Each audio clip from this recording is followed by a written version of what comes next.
Now, we'll be playing Ace Attorney, Justice for All. Okay, let's hope it. And, we're making this. Yep, and action. Yeah, let's do it. Let's do it this time.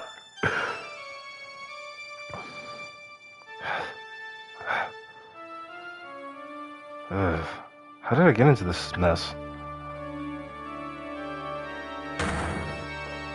That's far enough.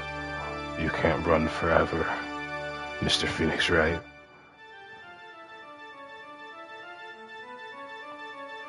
What? What have I done wrong? I cannot allow you to go on like this. But I'm just a simple defense attorney. Silence. You are no longer worthy of your title. Bam.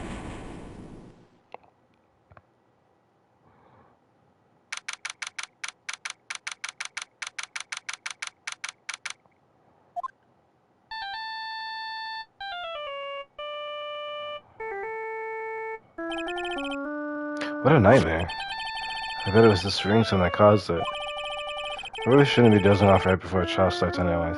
Yeah. Why are you dozing off, huh? Looks like they hung up.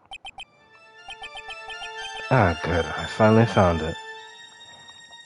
He finally found the fire extinguisher? That's good for him. Talk about a close call. I hate to do this to you, but... It's nothing personal, Mr. Attorney. Anytime you hit somebody, it's always personal for that person because you're hitting them. Like, I never get that. It's nothing personal, but I just want you dead. That feels personal to me.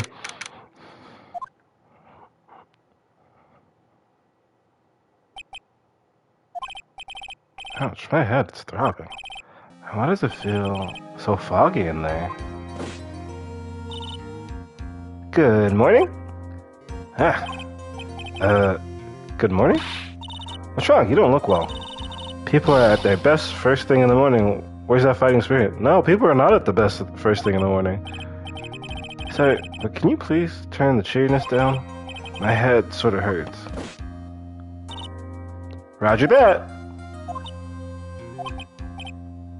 Am I in trouble or something? Huh? Trouble? Wait, never mind. You're a policewoman, right? I thought maybe I had done something wrong. What are you talking about? I'm the one in trouble. What? I'm placing my life in your hands today, Mr. Wright, Mr. Phoenix Wright. Life in my hands? You promised. You said you would prove that I was not guilty. Not guilty. Just when I thought all hope was lost, when all the other lawyers had laughed me off. Leave it to me, you said. You, the one and only Phoenix Wright, came to save the day. And just like that, I was moved to tears, sir. I'll never forget what you're doing for me, ever. What is this girl babbling about? Actually, I really love to watch court proceedings, and I always root for you to win. When I'm off duty, I'd like to come here and... Wait, shouldn't you be rooting? I mean, I guess if you want to make sure people are found innocent, but it's weird. What's wrong? You've been acting really strange, and you keep staring at me. You made me kind of nervous, sir. Oh, sorry. I'm afraid to ask, but here goes. So this might sound bad, but, who are you? What? Mr. Wright, how can you say that? How can you do this to the fragile heart of a girl about to go on trial? You're absolutely horrible. No, I mean, I didn't mean it like that. Is that how a defense attorney treats his client, sir? I can't believe this. No, it's just, well, I think you have the wrong person. Yes?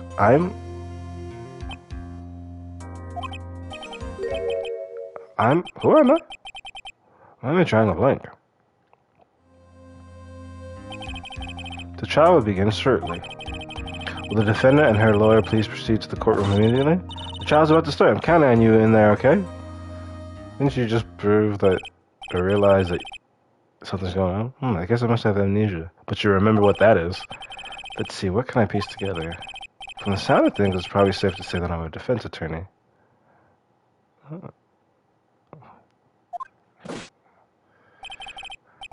And that girl, I said I'd prove her not guilty.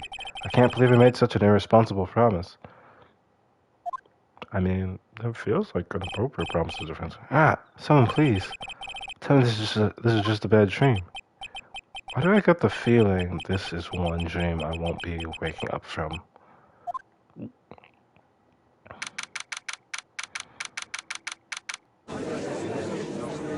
Oh, voice. Court is now in session for the trial of Maggie Bride. Bride? Yeah, Bride. The prosecution is ready, Your Honor. What is it, Mr. Wright? Are you talking to me? Do you see any other defense attorneys here? I guess not. Now then, are you ready?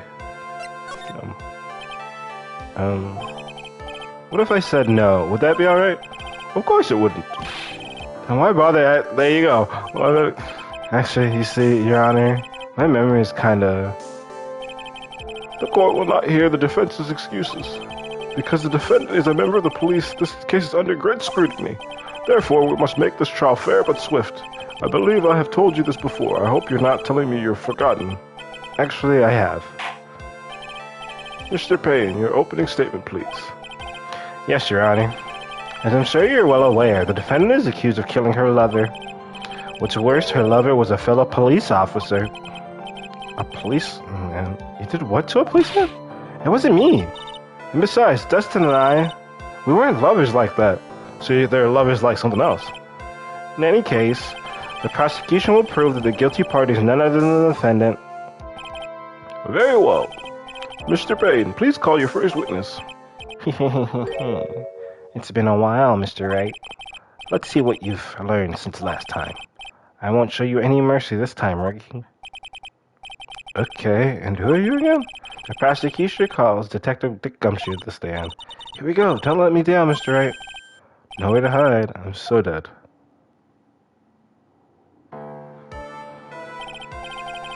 Witness, please state your name and occupation. My name is Detective Gumshoe, sir. I'm the detective in charge of homicide down at the precinct, sir. You don't look very well, Detective. Well, sir, the defendant, she works under me, so you know... You work under that detective? Yes, sir, and while I was a trainee, he was always watching out for me, sir. He's such a wonderful guy, sir. I'll never forget what he's done for me. Okay, calm down. I believe you. Yeah.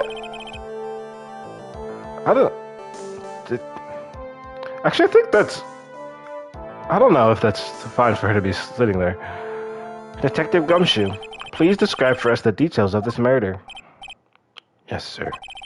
It happened at the park near headquarters, Expose Park. The victim was one of the local cops, Dustin Prince. He was pushed down from the benches on the upper path, sir. The landing beat his body up bad and snapped his neck. The details are listed in the report that was distributed yesterday. Ah, yes. The autopsy report, correct? This autopsy report, correct? Why do I not remember getting a copy? Because you have no memory. I see. Everything is in order here. Even the estimated time of death is unusually well documented. The victim's watch stopped from the impact of the landing, sir. The results of the autopsy confirmed the time of death. If I may, Your Honor, the prosecution would like to submit this photograph. Very well. The court accepts it into evidence. Nice evidence. Now then, I recall at yesterday's preliminary hearing, a very important piece of evidence was brought to our attention. Yes, Your Honor. Yes, sir. Yes, I guess. Mr. Wright, is your head on right today? There was a very crucial piece of evidence found under the victim's body. Was there? Have you lost your mind? Well, actually, it's just nerves. Give me a second. What? How can you talk like this, like such an amateur? I thought you were a pro, sir. Technically 4 cases. Does that make you a pro? All right, sir. I'll help you through this. At the time of this, maybe you ought to take a glance at the court record. Court record. Yep, info about evidence and people involved with this case are all listed there, sir. You can look at the court record by pressing R1. Well, R1. So we got some glasses.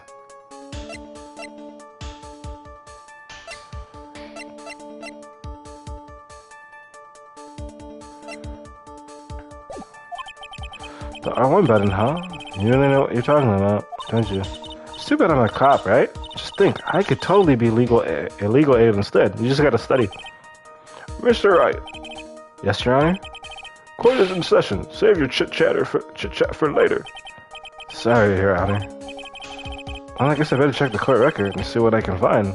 I already did that. Right, but it's the whole... What if someone starts with the second game? Which is weird. But it should just say, do you need a tutorial? But... What was that, the other one? Alright, Mr. Wright. Let's see if your notes are in order. What was the piece of evidence found underneath the victim's body?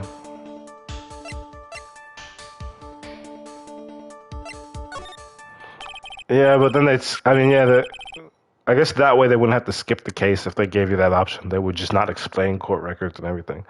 That's simple, Your Honor. A broken pair of glasses. That's right.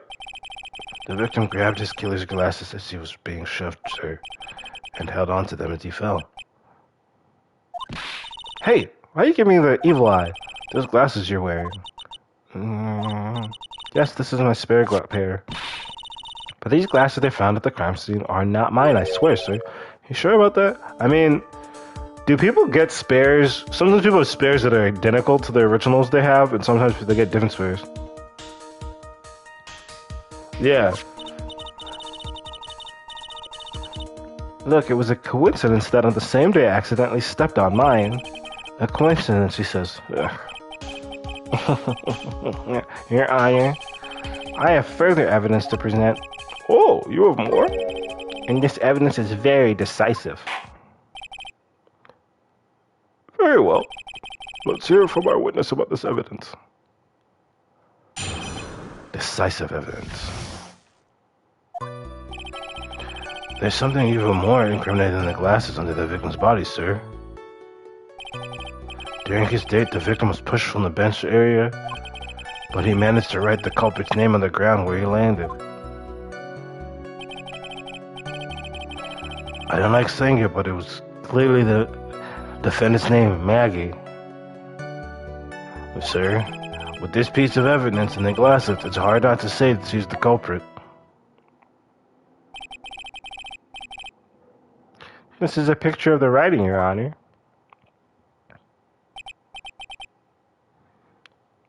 Why, this is... Yes, I can see her name is clearly written here. Oh, guilty. I guess we're done. The prosecution would like to submit this picture. Understood. The court accepts it into evidence. With a photo 2 added to court records. As if the glasses alone didn't make you look suspicious, the victim even wrote your name clear as day on the ground. But, I already told you those glasses aren't mine. And how do you explain his dying message? It's a conspiracy. I'm not guilty, sir. Mr. Wright, you may cross-examine the witness. Cross-examine? This is it. I'm counting on you. Sure, but what am I supposed to do? Huh? This isn't like you at all. Normally this is the part where you get in the witness's face. Get in their faces and do what? I guess there's no way around it. Okay, I'm gonna lend you a hand. The prosecution's witnesses all hide things from the court, which means they lie from time to time. Lie? But isn't that detective your superior? Well, even if they don't mean to lie, sometimes people just remember things wrong. Like the detective. He just sort of looked like a scatterbrain. It doesn't matter, either way it's bad for us, sir.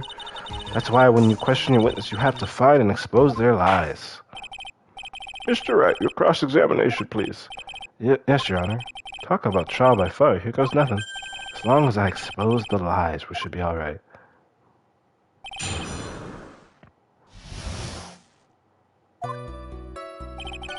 There's something even more incriminating than the glasses under the victim's body, sir. During his date, the victim was pushed from the bench area, but he managed to write down the culprit's name on the ground, where he landed. The culprit's name? Yeah, I was surprised too. I didn't want to believe it, but... Was the name that of my client? I don't like saying it, but it was clearly the defendant's name, Maggie, sir. I'm just gonna pray. Are you absolutely certain? Sorry, pal, but that's what it said. This is a picture of it. No matter which way you look, it still says Maggie. He's got a point. Hey, hold on. Huh? Don't haunt me. I know the picture says Maggie, but now that she mentions it, something does feel kind of off about this picture. That's how you know you found a gun. Now hurry up and present some evidence. So that's what spotting a contradiction feels like? I better check the court record again.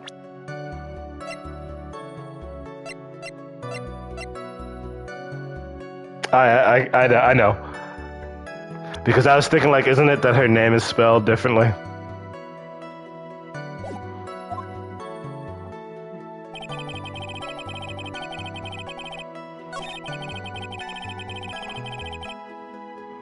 Yeah, because if he knew if they were supposed lovers, he would know. Objection!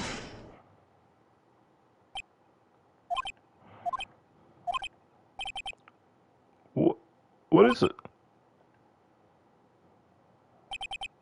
What? What's come over me? Without thinking, I just blurted out objection. And I yelled at the top of my lungs, fingers outstretched, ready to take on the opponent. No rush. Detective Gumshoe. You talking to me, pal? Yeah. Please state the defendant's name for me. What are you trying to prove with this futile exercise, Mr. Wright? You'll see, this is a very crucial line of question. Actually, Mr. Payne, you can answer. The defendant's name, if you please? Where is this ridiculous question coming from? Do you not know the defendant's name? Why are you sweating? The defendant's name, is, Maggie Bride. I think someone needs to check the court record. What? It says right here that it's Maggie Bride. Ah! It looks like the bird caught the cat napping. What's going on here? I have no idea either, sir. As you can see, the victim did indeed leave a name, Maggie. However, the defendant's name is spelled Maggie. This is a blatant contradiction of facts. Whoa. How about that? I hadn't even noticed. Yeah, which is crazy. But maybe the victim didn't know how to spell her name correctly. May I remind you that it was you who said the defendant is accused of killing her lover. If they were truly lovers, it would be impossible for him to have not known her name. No. This is very true. Mr. Pate? Yes, Your Honor? Are you absolutely certain that the defendant and the victim, Dustin Prince, were in fact lovers? Yes, I am quite certain, Your Honor. They were a well-known couple in the police force. Detective Gumshoe, please testify for the court the relationship between the victim and the defendant. Couldn't you just get the defendant to do that? Yes, sir.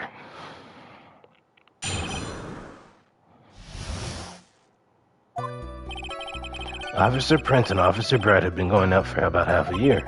It sounded like they were even talking about marriage. The day of the incident just happened to be the victim's birthday, sir. Maggie, Officer Bride, had gotten Officer Prince a present. It was something she had bought over 2 months ago. I should know, because she came to me to ask what she should get for him. Oh, those two sound like they were close. Nevertheless, tragedy struck. Yes, I see. You may cross-examine the witness, Mr. Wright.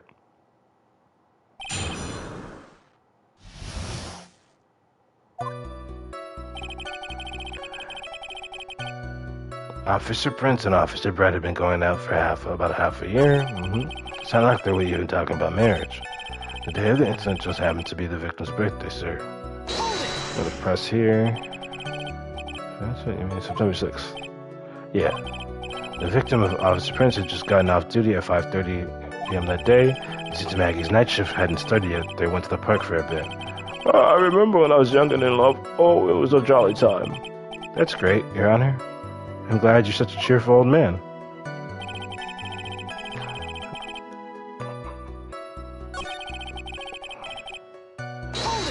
There we go. Over 2 months ago. Yep, she's a very considerate woman, pal. So, what was his birthday present? She got him a glove. A single glove? Why would you only give him one? Actually, Your Honor, the glove in question is a baseball glove. Oh, I see, a baseball glove. Officer Prince was a huge baseball fan. baseball glove. Sure. Just now I believe you said that the present was something she had bought over 2 months ago. Yeah. Are you saying she bought the glove at a store that far in advance? Nah, nothing like that, pal. Then what is it like? She ordered it. It was custom made. Oh. Isn't that still buying something in advance? Custom made. The glove was custom made? Yep, that's what I said. So the glove was custom made. Your Honor, I really don't see how this glove is related to this case. It is. Yes, it would seem that there is little relevance. What do you think, Mr. Wright? Do you think this glove is really relevant to the case? Of course it's relevant. I don't know where this will lead me, but... Of course it is relevant. That glove is the key to this whole case. You don't gotta say that. Yes, bluffing to the max. Now, this is the Mr. Wright I know. So happy you're back, so I was wondering how long it would take this. So, pressing people? Feels like I've done this before. As if I used to do this to squeeze information from even the most tight-lipped people. Very well. If you are that convinced, then let's hear some more about the matter.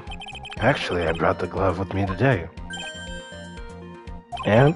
Why didn't you say so earlier? Hurry up and show the glove to the court. Well, I didn't think it had anything to do with this case, but then why'd you bring it with you? Anyway, this is it, sir. It's, rather yellow, isn't it?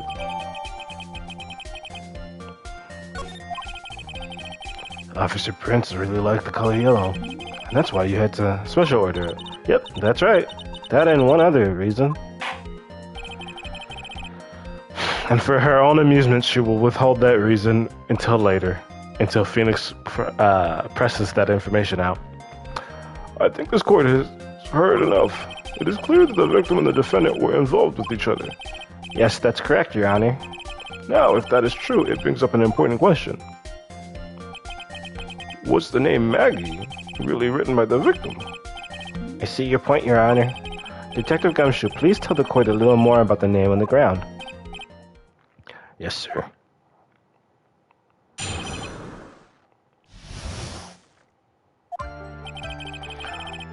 We first looked into the handwriting. Unfortunately, we couldn't confirm that it was the victim's handwriting. Next, we checked the victim's pointer finger. We found that there was sand trapped under the victim's fingernail.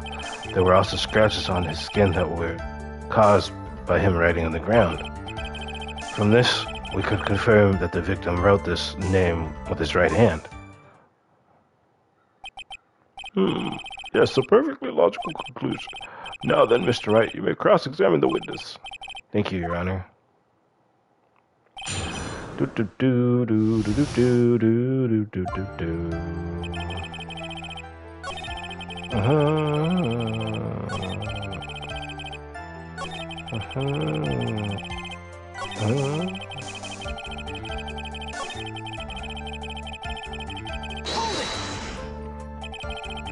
Are you absolutely sure? I believe in the power of science. I wonder if my evidence is solid enough to counter with. Listening to this, you would think there was only one conclusion, that the name was definitely written by the victim. But don't you think that would be really strange, sir? If Dustin really wrote that message with his right hand, do you think I would have gone through that much trouble to get him his present? The present? What about it?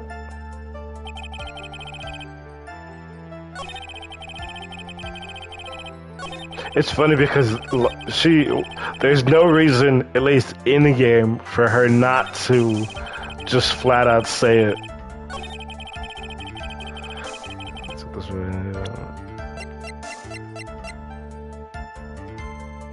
Objection! Detective Gumster, take a look at this. That's the glove, right? Could you tell the court what is special about this glove? What's special? Never really thought about it, but it's really yellow, and that's about it. Yes, it's really yellow, but that is only one of its qualities. Huh? There's another reason why it's special. What would that be? It's very simple. This glove is made for a left-handed person. Means I could wear it. Left-handed? Why, you're absolutely right. No, we're left. This glove is made to be worn on the right hand. Oh. Now I feel dumb. I don't play sports, man. That is why it had to be custom made. I have never seen a bright yellow left-hander's glove for sale, have you? Well, no. So, detective, which hand did the victim use to write the name with again? It's easy. Look, it's obvious from his picture that it was just... Wait a second. Don't forget that the victim was left-handed. Ah.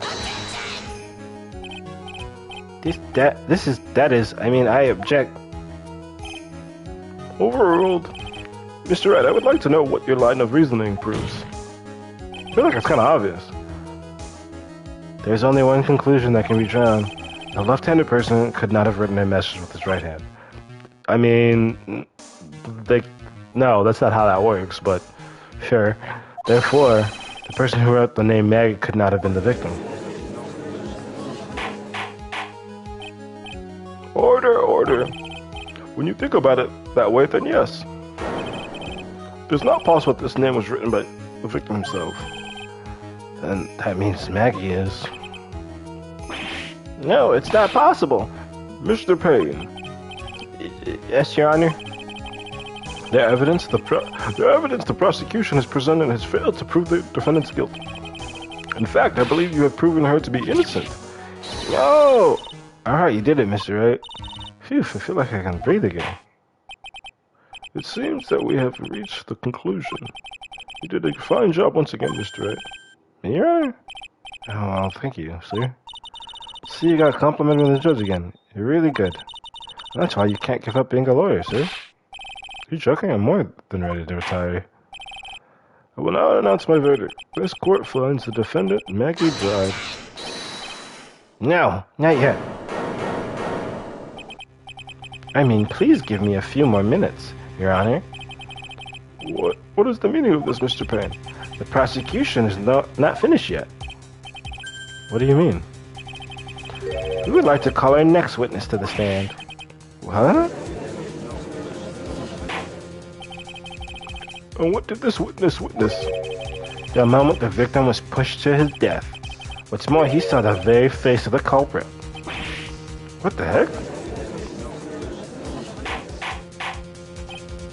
Order in the court. I believe a recess is in order. Afterward, we will hear from this new witness. I had a feeling this was a bit too easy. I need more information. I'll have to see what I can find out during this recess. I can't let my guard down. It's only going to get tougher from here. Court is adjourned for recess. So does Phoenix have the rest of his memory?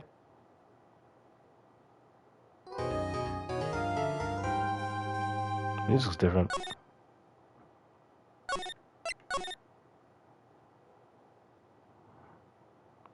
Part 1 of 2?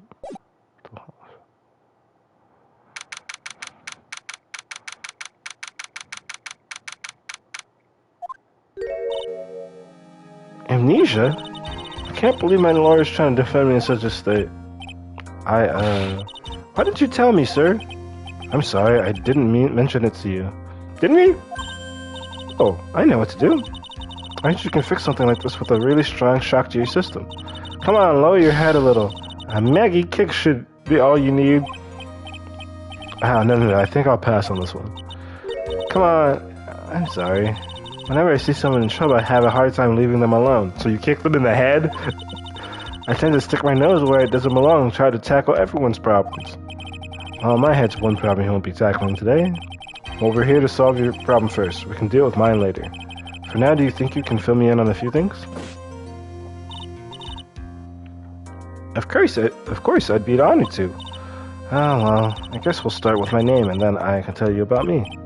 No, that's okay, really. I think I know you and your name pretty well by now. I was wondering if you could help me figure out a few things about myself. So my name is Phoenix Wright. What a weird name. This is serious. You really don't remember? I'll tell you what, sir. You can have this back, and maybe it'll help. This is a business card. I got this from you. It's my most prized possession. You can borrow it for today, and please give it back, okay? Unless it's signed, he can just give you a new one. Okay, there are some numbers written on the back.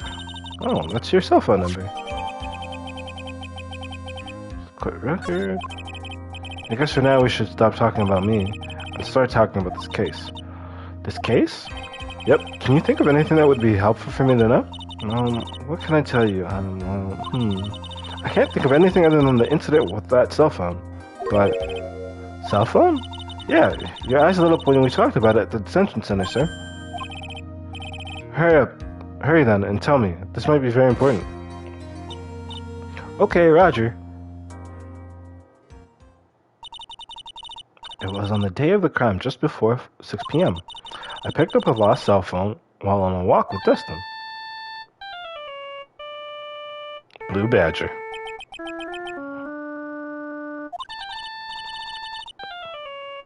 All of a sudden, the phone began to ring. Beep. Hello? Oh, thank you. I've been searching for my phone. Is this yours? Oh, I'm glad you called. We can meet up and I can give this back. I'll be right there. I'm sorry, I didn't catch your name. You can call me Maggie. We agreed to meet up at 6 p.m. This and I waited for the person to show up, but they never did. So where's the phone you found now? I gave it to you yesterday. Huh? To me? Is it the phone in my pocket? You mean this? Do you think it has anything to do with the murder?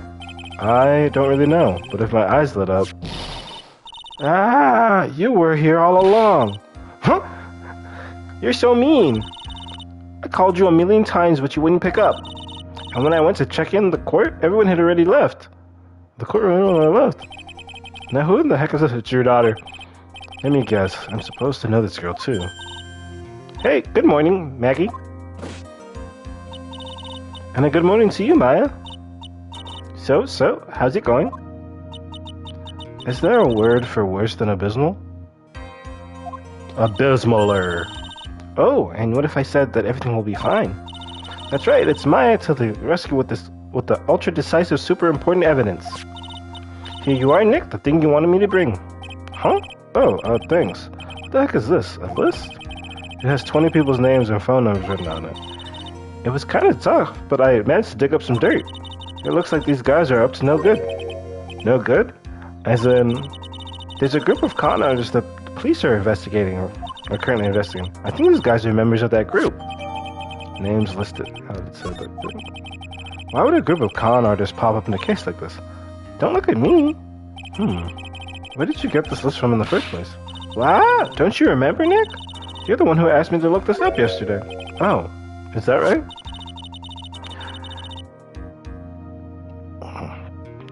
These numbers were in the memory of that phone Maggie found. So that's where they're from.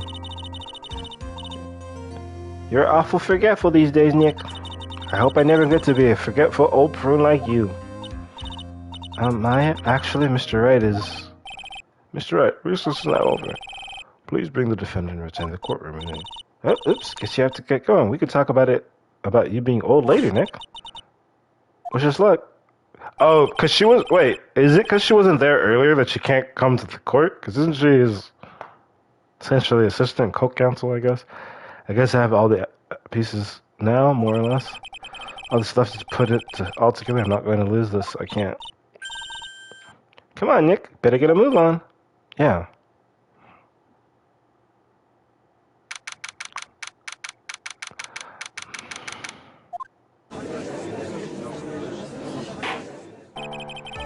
Court will now reconvene. Please call your next witness to the stand, Mr. Payne.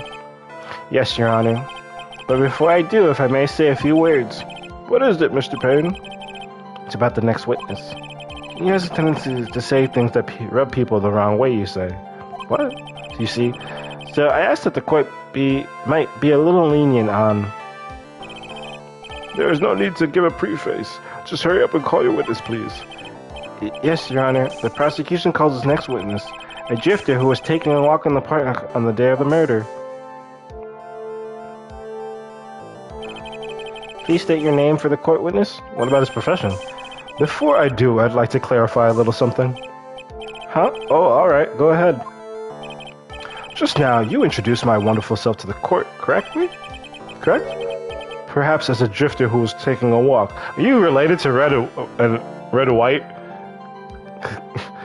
As a drifter who was taking a walk.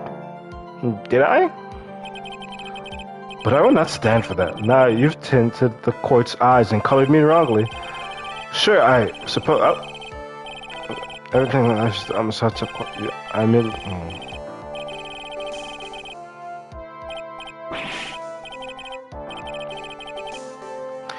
Yes, I understand. I'm very sorry. I'll be more careful from now on. What is he, a human chatterbox? I have to question him? Fashion, cars, women, glasses, and of course university. First rate, only need apply. First rate's only need apply? Glasses, but you aren't wearing glasses. That's enough, your name, witness. Oh, is that how you want to play this? Using your power and influence to keep the young people down? I see how you work now. You old people and your dirty tricks. You thought you had me, but you thought wrong. I'm sorry, it won't happen again. Oh man, I forgive you. Alright, I suppose I can tell you my name. I am Richard Wellington, the drifting virtuoso with a PhD in drifting, as it were. If you wanted to, you could call me a university student in transit. Mr. Wellington, on the day of the murder, you were taking strolling through the park, correct? It would appear that you are attached to that word. If you must, then by all means. But I remind you that I am nowhere. Prepubescent boy on a walk with mommy. If you must know it. Anyways, please testify to this court what you saw during your walk through the park. See, you said it again, taking a walk. That's what you were... What is his concern with taking a walk? What you witness will do, Mr. Wellington.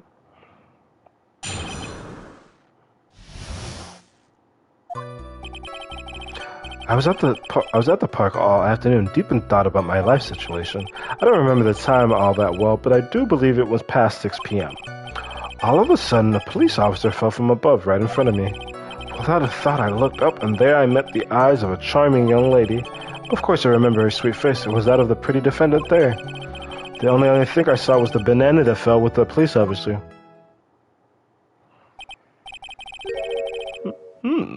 That was certainly a decisive testimony. Decisive, Nick? Did you hear what he just said? Yeah. That's all you have to say? How can you be so calm? It's strange. My mind is very calm and clear. Maybe it's because I believe in my client? You mean Maggie? Yes. If she really is innocent, then that can only mean one thing. That guy's lying. You may not question the witness, Mr. Wright. I'll find out the truth, no matter how well you crafted your lies. Excuse me.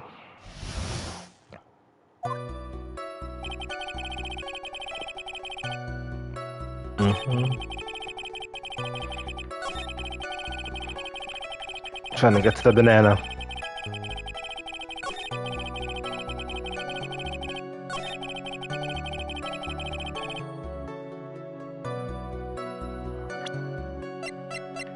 Do I press first, or can I just present this? Objection!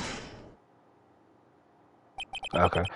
Mr. Wellington, I believe I have the bananas you saw right here. Ah, so you knew about the bananas too. Why didn't you say so earlier? But don't think you can use this as a way to pull more information out of me. And that's where you'd be wrong. Mr. Wright, what is the meaning of this? Isn't that the baseball glove? Huh? What? A baseball glove? Doesn't it look delicious? Care for a bite? That's not... It's a no! Your Honor, I think this proves one very important fact. This witness... By the way, just how bad are your eyes? What are you asking me about this all of a sudden? Your Honor, it is very simple to mistake a glove for a bunch of bananas. Is it? No, I don't think so. Objection overruled. You're one of those people. Yes, you know what I mean. You're like those people who refuse to accept Galileo. We're just gonna...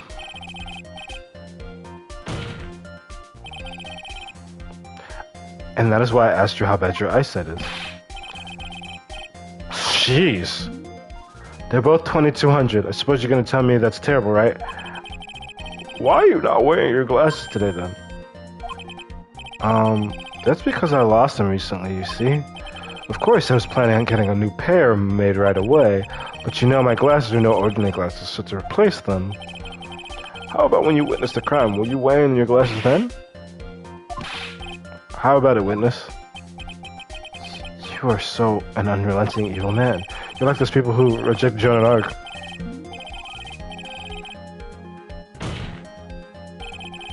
Which boils down to you were not wearing your glasses at that time. Therefore, the identity of the woman at the crime scene and that of the defendant cannot be proven to be the same by this witness. But the height difference was only 9 feet. It was very possible for him to see the face of the culprit standing on the upper path. Witness, please be more accurate in your testimony. Remember, a person's life is at stake. Yes, Your Honor. Now then, please continue with your testimony. Please tell the court what happened next in the moments after you witnessed the crime. What happened next? The girl on the upper path ran away as soon as she realized I was there. After that, I immediately called the police station to report the crime. It must have been 6:45 when I made the call. There must have been a lot of free time on their hands since they showed up within 10 minutes.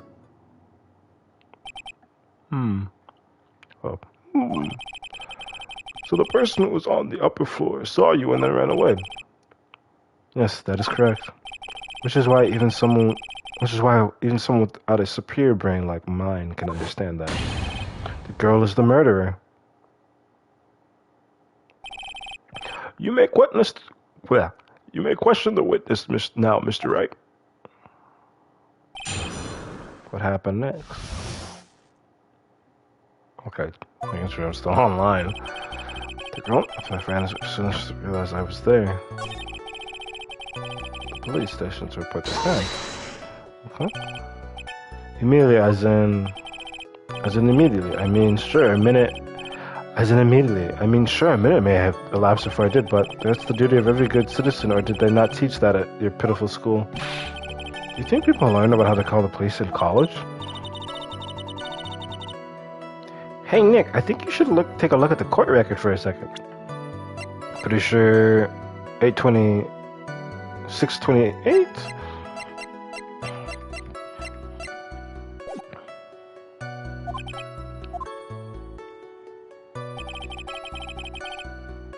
Which would mean the police arrived at 6:55.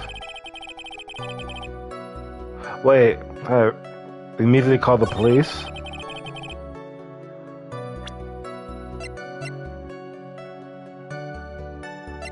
Wait.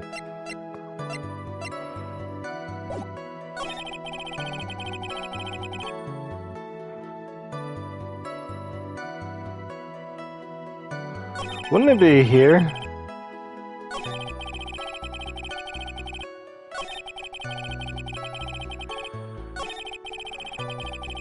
So, he only says the 10 minutes when you press them. After that, I immediately called the police station. I'm gonna try this. Objection! Mr. Wellington, would you please take a look at this? You mean the victim's autopsy report? According to this, the murder occurred at 6:28. So what of it? You said that you called the police immediately after the murder took place. However, by the time you had called the police, it was already 6:45. There's clearly a 15-minute gap here. Do you deny it? 17 minutes. Yeah. I think this court would like to hear what you were doing during this 15-minute gap. 17 minutes. Yeah. The witness was in shock at the time after witnessing a terrible murder. It's only to be expected that he would be a little dazed. Objection! 15 minutes is hardly what I would call a little dazed. Ah! Mr. Wellington. Yes? Explain yourself. What were you doing during those 15 minutes? Answer the question. Telephone. Telephone, I mean. Spit it out. I was searching for a phone booth. A phone booth? You mean you don't have a cell phone? You and your questions as if you're trying to open all the layers of a matryoshka doll. You must think you're really special, something special. Witness. I lost my cell phone. There, you happy? You lost it? Unbelievable. You lose your glasses and your cell phone. You must be very scatterbrained when it comes to your belongings. What? You saying the first rate people are never allowed to lose things? Have you ever heard that all geniuses are... Enough. Oh man. Wait, hold on a second. He lost his cell phone? Nick, that cell phone, could it be? You mean this phone Maggie found? There's no way. Boy, I didn't see this coming. What should I do now? Question further. Mr. Wellington, where's your cell phone right now?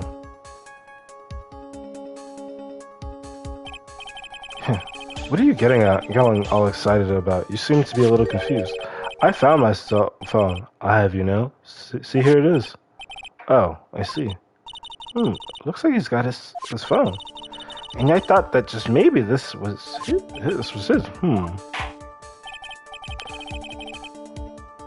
Well, then I think we've cleared this up. At the time of the murder, the witness did not have his cell phone because he had lost it. Therefore, the delay in his call was caused by a search for a phone booth. Well, that's the gist of it. I guess you could put it that way and leave it at that. Do you have any further questions, Mr. Wright?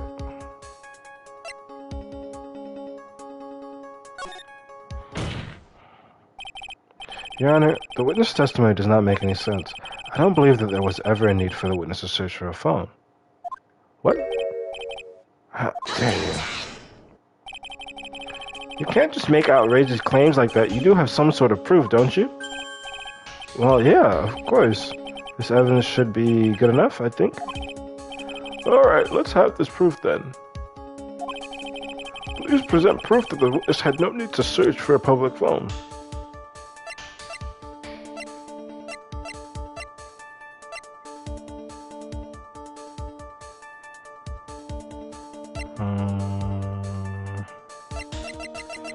Is it? I guess. It's very simple. This is the evidence that backs one. And yet again, you have presented this court with an obtuse, meaningless item. Huh? It's obtuse and meaningless. I don't get you at all, Nick. Why do you think he wouldn't need to look for a cell phone in the first place? Well, that's because I was looking at the evidence and it just hit me. I thought, hey, he really didn't have to look for a phone. Then why don't you hurry up and present that piece of evidence?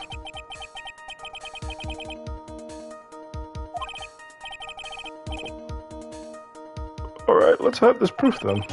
Please present proof that the witness had no need to search for a public phone.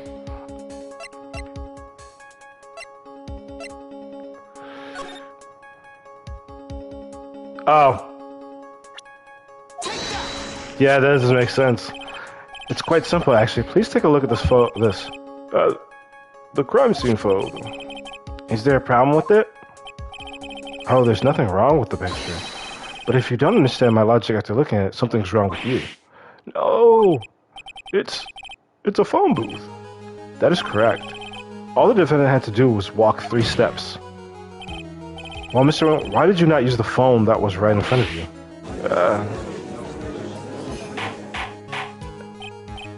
Order. What is reporting the crime a little late proof for the defense? He just lied about why it took him so long. So that's something. The witness can't explain what he was doing for those 15 minutes. That is reason enough to throw suspicion on his testimony. Yes, this is very true. What do you have to say for yourself, witness? Then I bet this phone really is his, Nick. He must have killed Dustin to get his phone back. But Maggie said that she was going to return it to him. So there was no reason for him to kill for it. And on top of that, we still have the phone she found anyway. But if he wasn't looking for his cell phone, maybe he was looking for something else. Was he? Mr. Wright, Yes, Your Honor. do you have any thoughts you would like to share with the court? Can you offer an explanation as to what the witness was doing during those 15 minutes?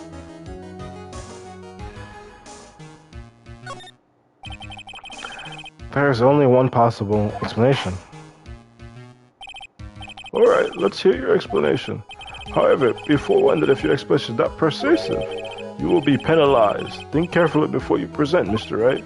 Yes, Your Honor. I probably shouldn't have said there was only one possibility. Please present to the court the one piece of evidence that will answer the following. Why didn't the witness call the police right away?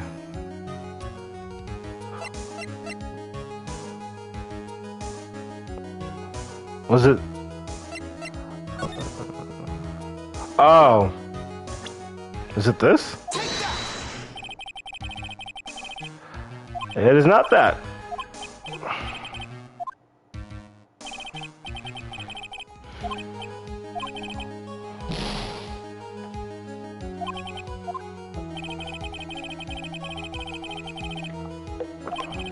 Why didn't the witness call the police right away? So, we established it's not the cell phone, right? Or is it the cell phone?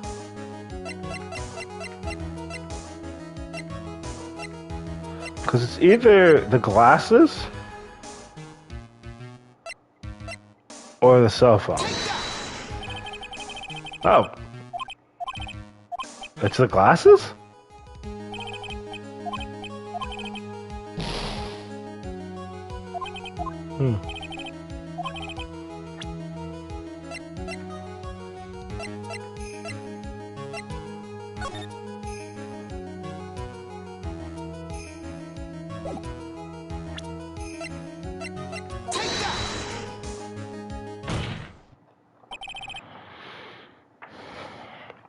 Mr. Wellington.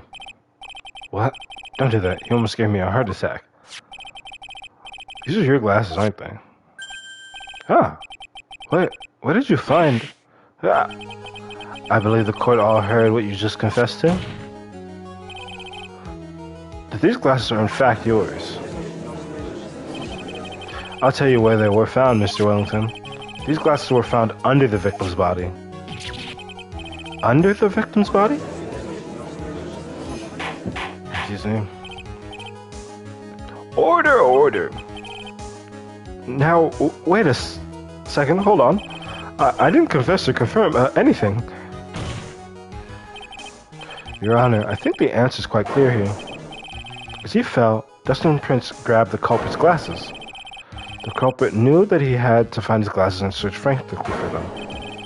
What he didn't realize was that they were under the victim's body. And that is why it took him 15 minutes to make that call.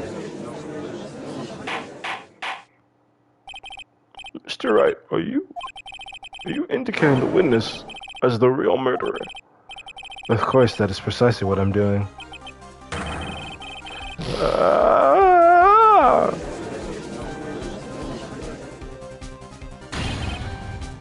I know I'm right.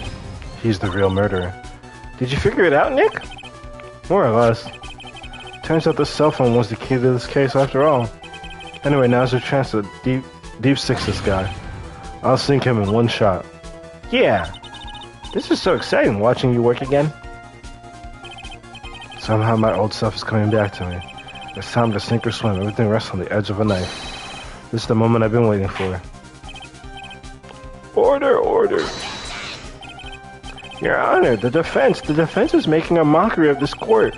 Without any solid grounds to stand, he's accusing the witness of being the murderer? Yeah, that's right. I'm no criminal. This third-rate fraud of a lawyer. In that case, why don't we look at it from a different perspective? Let's hear your explanation as to why you are not the murderer. Why, that's easy. For example, there's the name the victim wrote. What about that? Oh, you mean the name Maggie?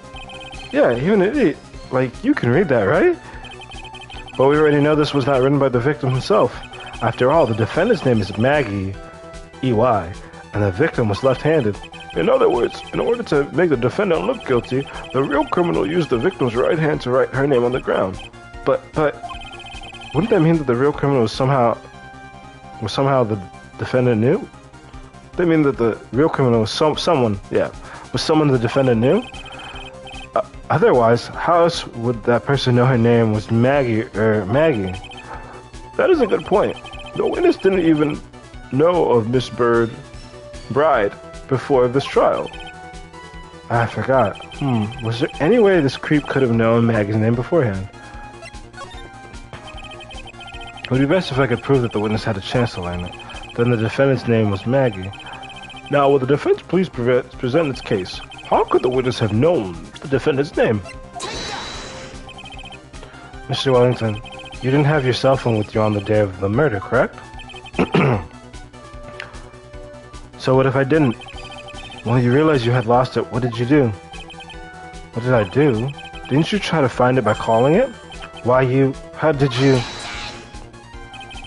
Your Honor, these questions have nothing to do with...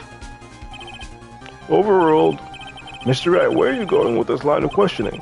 Do you think there is some relation between the witness's cell phone and the murder? I do, Your Honor. On the day of the murder, Maggie Bride picked up a lost phone in the park. And she also received a phone call from the owner of the phone. Beep. Hello? Oh, thank you. I've been searching for my phone. Is this yours? Oh, I'm glad you called. We can meet up and I can give this back. I'll be right there. I'm sorry, I didn't catch your name. You can call me Maggie.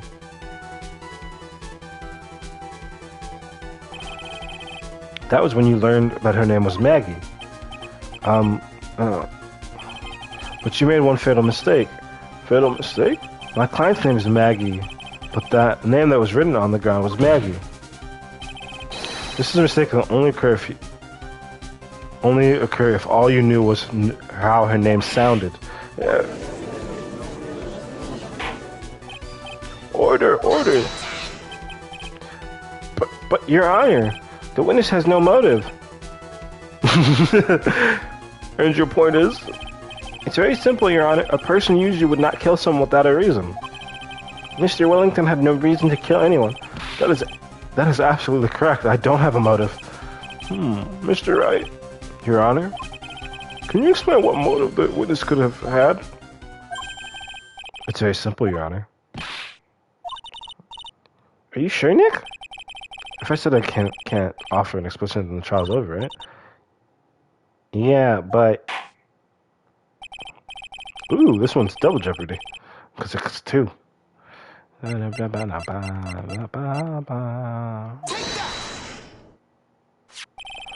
Mr. Wellington's motive is right here. What is this? A list? These phone numbers were pulled from the memory of the cell phone the defendant found. And we have determined that the people on this list are members of a certain group. You looked up all those numbers? Of course. This list of phone numbers was stored in the cell phone's memory. The names and numbers belong to a group or are members of a certain con artist group. What? Con artist? Can you explain why these numbers were on your phone, Mr. Wellington? This is an outrage, an invasion of privacy. Looking up the phone numbers of a person's phone is a worse crime than murder. You're one of those people. You're just like the cop who raided that brilliant... and I couldn't get to the rest of that. I don't care, Mr. Wellington. All I want is for you to tell us what this list is about. You think any of you know what it's like to be a refined man such as me? Your Honor, this is unjustified badgering of the witness. Objection overruled. Mr. Wright, what is the meaning of this? Why would the witness have the numbers of a group of con artists on his phone? Isn't that obvious? The witness is... Why was that even a question? What? Mr. Wellington is a member of this very group. No. All of your friends' phone numbers are stored right here on this phone. If anyone were to look into this phone, these phones would be all over for you. That is why you had to kill. No, this is too much.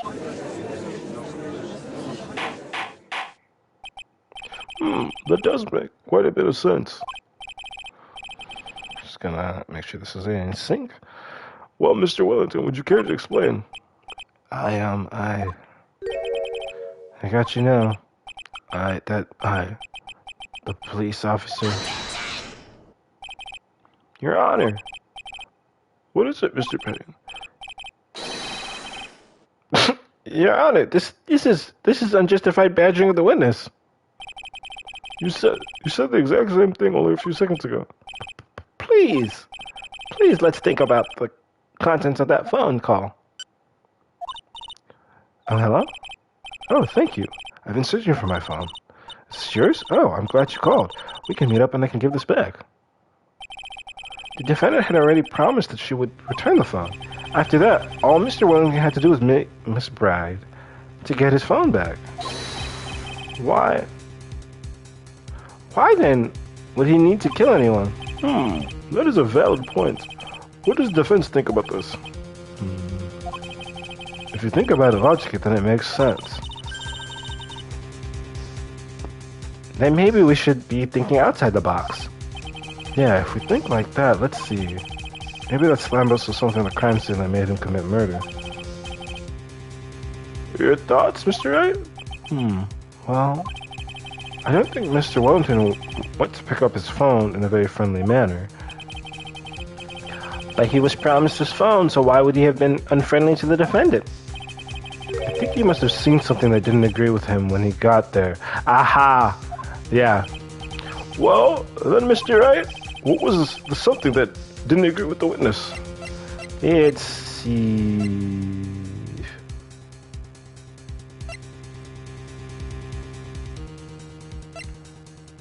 Wait, I need to check both of these. Okay, so it has to be the first one. Wait, no, it's the profile, right? Well, Mr. Wellington saw it was the victim.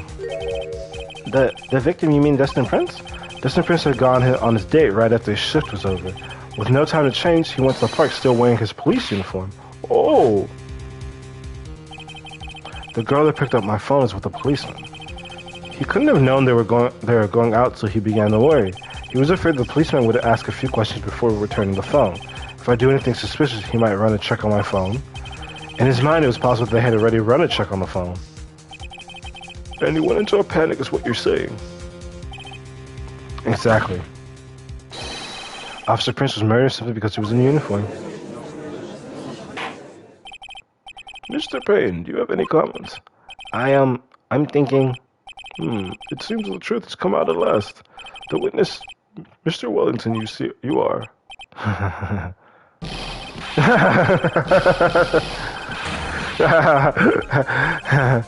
Impressive. Not bad for a person with a third-rate education.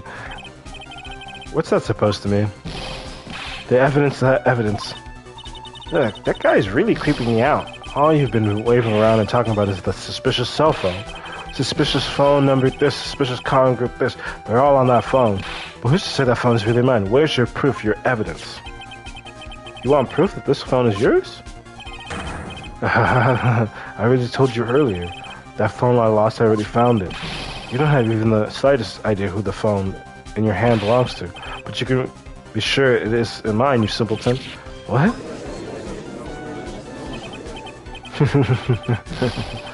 It feels good to see you squirm. We do seem to have a problem on our hands with this phone. Whose phone is it? Without knowing that, it's meaningless as evidence. Your Honor, this is bad. I can't let him turn the tables on me like this. This cell phone. There has to be something I've overlooked. It's got to be. Maybe.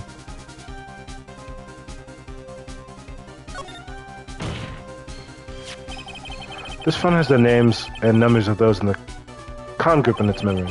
I can show them to you, Your Honor.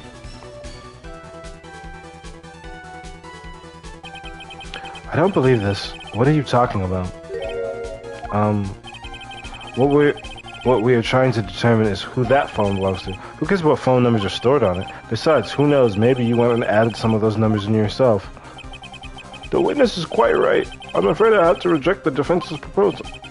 The jerk is back to his arrogant, annoying self.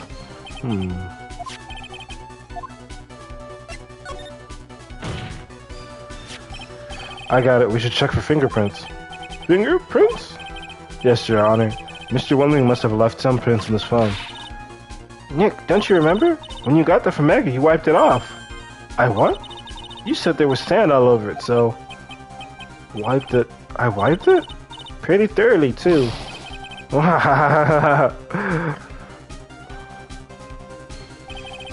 It's oh so much fun watching third-rate trash babble like morons amongst themselves. She's made a complete recovery. How many times do I have to say this? My phone is right here, you see? Oh, and since then you can't check the numbers stored on this phone. It must have glitched because all the numbers just magically disappeared. You've got to be joking. He erased all the numbers that's going to use as evidence. Mr. Willington. What's this? By the tone of your voice, it sounds like you still have some fight left in you. Where did you finally find your phone?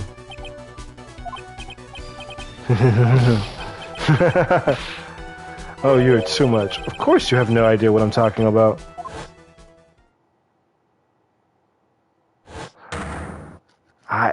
Oh my. Now I remember.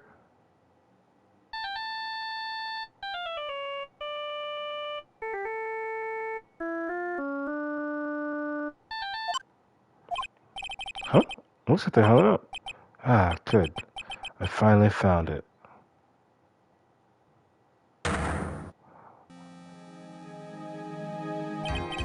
So that's one. What's wrong, Mr. Attorney? Why the harsh glare in your eyes? Nick, we've worked so hard to get this far, but if you don't do something quick, it's going to get off scot-free. I know. I know this one has to be his. But how am I supposed to prove something like that? Mr. Wright, if you cannot prove who the owner of that cell phone is, your indictment has no basis and therefore no power. It looks like you cannot come up. It looks like you came up a penny short. Excuse me. Where did I go wrong?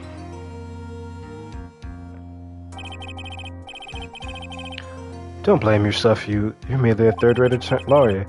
You only made one big mistake. Who are you? What are you? That's something you haven't figured out for yourself yet. Who I am? The court hereby concludes the cross-examination. If that would be all, I'll have to bid you, gentlemen and ladies, good day. Goodbye. I have a reservation at the ultra-fine, fancy restaurant on the upper side of town. Thank you for your assistance. You've had a stressful day, so please, bon appetit. What am I supposed to do? Am I supposed to just let it go at that? Hold it! Please wait, Your Honor. Alright, Nick. I think I may be able to prove it. Prove it? Prove what, Mr. Wright? Everything. Your Honor, the cross-examination has already ended. Besides, the defense is just going to badge the witness with more inane questions. You will not harass the witness. Is that clear, Mr. Wright? Did you hear that? No harassment allowed, Mr. Attorney. Please, Your Honor. Very well, but this is your last chance, Mr. Wright. You may present one piece of evidence to the court. I only get one shot at this. If you cannot prove everything, it's over for your client and for you. Do you fully understand? Yes, Your Honor. I'm sure you're well aware, Your Honor, but the cross-examining period has ended. Were you paying attention, Mr. Payne? I said that Mr. Wright could present only one more piece of evidence. Oh. Now then, Mr. Wright, this is your last chance. It all comes down to this. It's go time. Please present the one piece of evidence that will explain everything. Boom.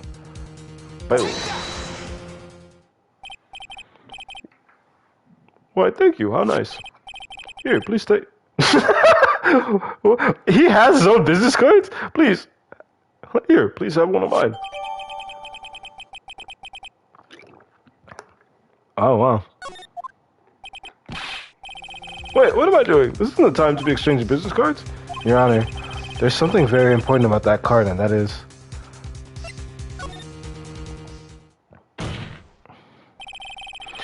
card is important because of what is on the back. You wrote your cell phone number on the back, but that's exactly it. Can you please call this number from your cell phone? Huh? Right now, but Coit is still in session. It's okay. You'll see. Okay, if you say so. Is the defense preparing something, Mr. A? We're going to call my cell phone now, and then the court will see everything for what it is. Of all the idiotic, stupid things to...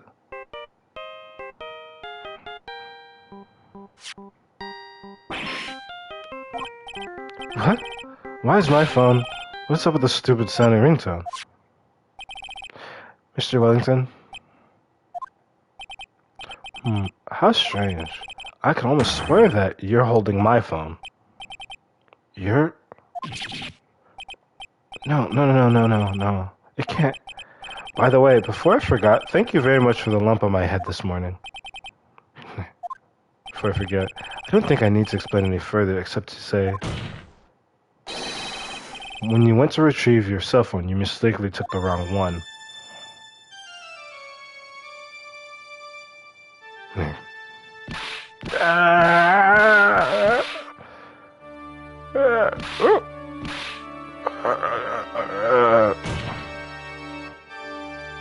I just let him do that.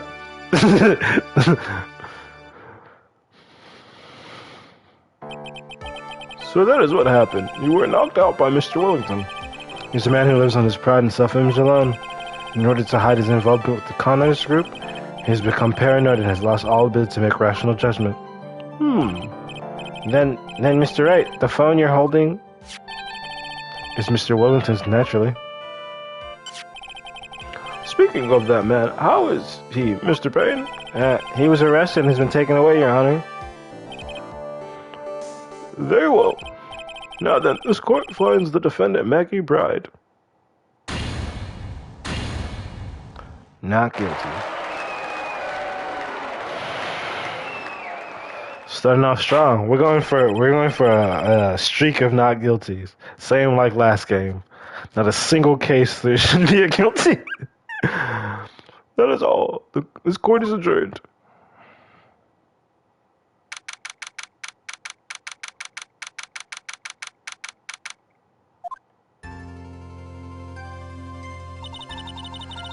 I knew that the real you would shine through eventually. I'm so moved by what you've done for me, sir. Thank you so much, Mr. Wright. I feel really bad for Dustin. He didn't do anything to deserve this. It's probably because of me. Huh? My whole life has been nothing but a whirlwind of bad luck and failures. Your whole life? It can't be that bad, can it? Since I was 6 months old, when I fell from the... Oh, shit. When I fell from the 9th floor of my apartment building, I've been hit by all sorts of vehicles, gotten sick from all sorts of food, failed at almost every test I've ever taken, experienced almost every kind of disaster. I never won or even tied at a game of tic-tac-toe. Okay, so that one's not luck. That's just you not being good at it. My life has really been nothing but a string of disasters. That is pretty bad. Up until I went to college, I was known as the Goddess of Misfortune. And then at the academy, everyone called me Lady Luckless. Lady Luckless? What's your wish is that my misfortune always seems to latch onto those around me. What do you mean? When I see someone in trouble, I always try to help. That's right. You were talking about this earlier. It happened again recently, too, sir. There was an old lady pacing back and forth by the pedestrian crosswalk. I gave her my hand, and before I knew it, we were having dinner at my house. Oh. I'm sure that Dustin's gone because of me. That's not true. That glove didn't even have any sort of special meaning. It was just a present to say thanks for covering one of my night shifts. Oh, I see. Everything's all my fault. Dustin's death. Your head being all messed up. Well, I don't think my head is all that messed up yet. I'm going to find a new life for myself starting now. The next time we meet, I'm sure I'll have found a whole ocean's worth of good luck by then, sir. Yeah, after all, the Goddess of Misfortune is only a name. You bet. I'm gonna make it. I promise. Next time we meet, I'll only be an unlucky person instead of a goddess. Yeah, that's the spirit. Well, Mr. Wright, Maya, I should get going. Okay, good luck to you. Thanks. You take care of yourself, too. what a horrible day. I got my memory back, but things are still a little fuzzy. But you're okay, and that's what counts. You really had me worried. Come on, let's go back to the office. I'm afraid to ask, but here goes. So this might sound bad, but, who are you? What? I thought you said you got your memory back. At that moment, everything really did come back to me. Detective Gumshoe. He's someone I've had classes with in the past during certain cases, but he's also been a good ally during others. The judge. He's a lovable, kind old man who's easily swayed by other people's opinions, but in the end he always comes up with the right verdict. Excuse me.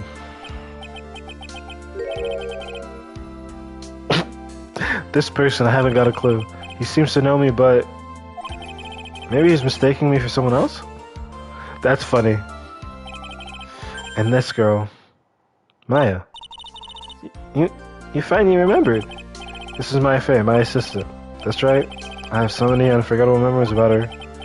I mean, clearly not because you just forgot them. For example, Earth to Nick, what's wrong?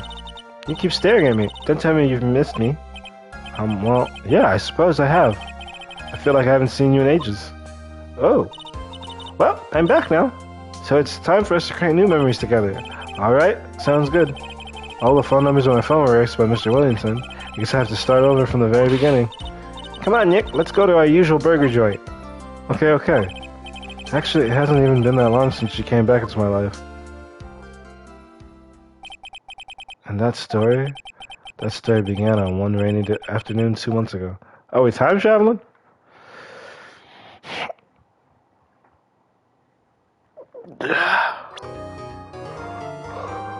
A brand new episode has been added.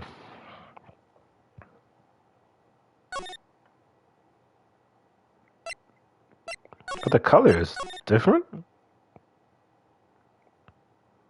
Oh, so it's Phoenix Wright, Ace Attorney just as well, because, so I gotta retitle these. Or title the thing next time. I thought it was just Ace Attorney, or Ace Attorney Phoenix Wright. But it's Phoenix Wright, Ace Attorney, but it's for Ace Attorney Justice for All. Okay. Return and Turnabout. A reunion and Turnabout. I kind of jumped the gun on that. Oh, I just saved again. That was no accident.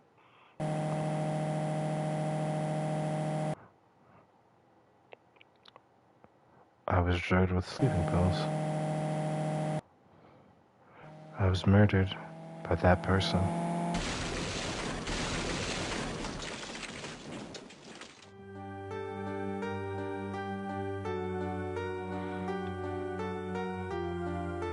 That's why I took my revenge. It's only fair, isn't it?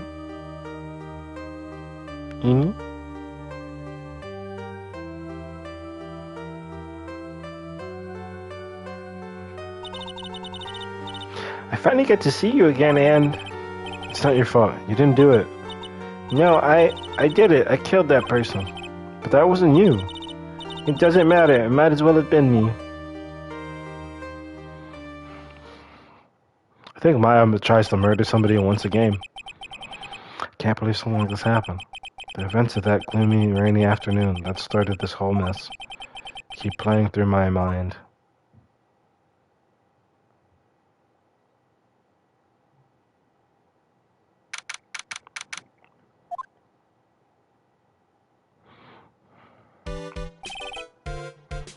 What depressing rain.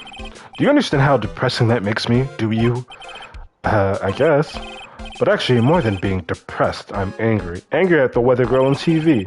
I think our little rainy spell will take a break. What a day of sun. With a day of sun is what the girl said. I'd stake my life on it. Well, it's the weather. But that's why I didn't bother to bring an umbrella today. What nerve calling herself a weather girl? She's going to hear about my $1,500 suit.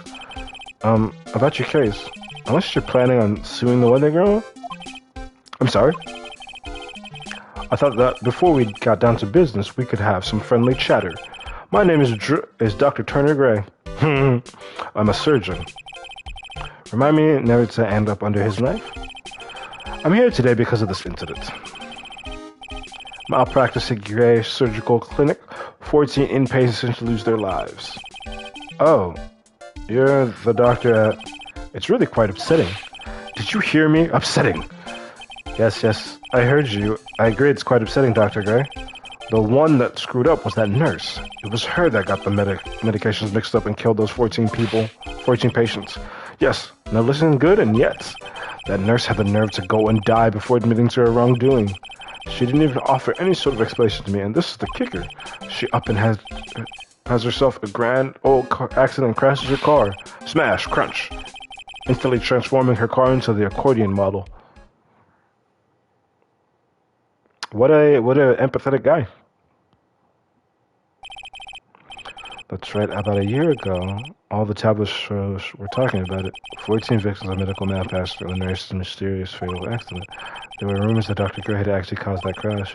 People said it was to forever hide the person responsible for the malpractice incident. Why would I? Nah, I'm just going to say this once. Why on earth would I want to kill that nurse? She's the one who killed those 14 patients, not me. I think you need to take a deep breath, doctor, and focus. More to the point, this case is over a year old. Why bring it up now? That's simple, because the situation is slipping out of my grasp. This just won't do. My client clinic isn't seeing nearly as many patients nowadays. Do you understand what that means? It means they're not coming to my clinic. Yeah. You don't say. If it were me, I don't think I'd want to go either. So what would you like me to do about it? I want you to help me prove I'm innocent. You do realize I'm a lawyer, not a private investigator, right? No, this is something only you can do. Maya Fey, you know this girl, correct? Maya? Why would he know her name? I heard you were working under her for a little while. Well, yes, I mean... Hey, wait a second here. I worked under her? Yes, am I wrong? She told me, so I'm not quite sure if... Well, we worked a few trials together, but she went back to her hometown to undergo more training. Ah, yes, I heard. Must be lonely for you. This guy's weird. What? Wait, I'm not. She must be an extraordinary girl to handle such rigid training. Huh? I have an acquaintance who knows a lot about these mystical sort of things. She's the one who introduced me to Miss Fey. Is Maya really that famous? And I've already set up an appointment. For what? What does he do? What else? A channeling? I'm going to have her call the spirit of that nurse that went and got herself killed. Oh. Maya? I wonder what she's up to right now. We, the women of the Fae clan, have always been spirit mediums. It's because the power to communicate with spirits flows strongly through us. That's what she told me. I guess she learned to accept her responsibilities and became an adult. Not counting training, this will be her first time channeling a spirit. So she gave me one condition before accepting my request. A condition? The condition is you, Mr. Wright. She said that she wouldn't do the channeling without first seeing you again. Me? And that is why I've searched you out. You want to see her too, don't you? If only to keep you away from her, because you seem kinda creepy. That's how I ended up visiting Maya's hometown with the doctor.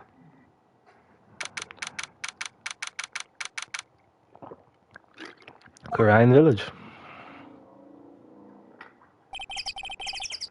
So this is Korean village, Maya's hometown. It's pretzel hair. Why, hello there. Where's the little girl? Hey, wait up, Pearly. Someone else is coming this way. Nick! Maya, how are you? It's good to see you again. Wow, I didn't think you'd really show up. It's not that big a deal. You might made it sound like you were so far away. Well, maybe I exaggerated just a little. It was only 2 hours by train. If I had known you were this close, I would have visited more. No, you're not allowed. I already decided, you know. Excuse me. Until I become an adult, I have to work hard and be strong by myself. Oh, well. Anyway, congratulations. I'm glad to hear training is going well for you. Hehe.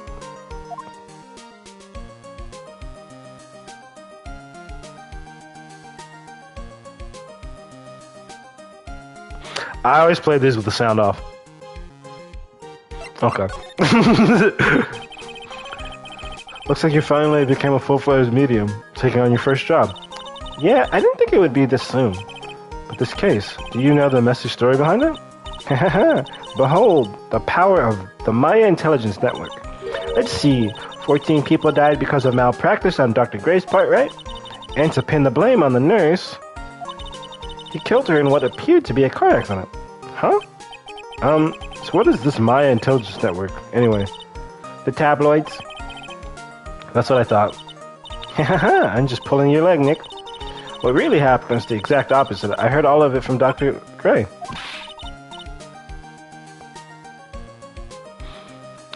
Oh, come... Oh, come on, Nick. Oh, come on, Nick. I wouldn't take a crazed killer as a client.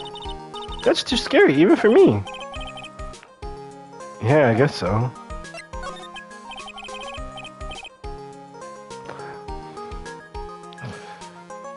So this is your hotel, Maya?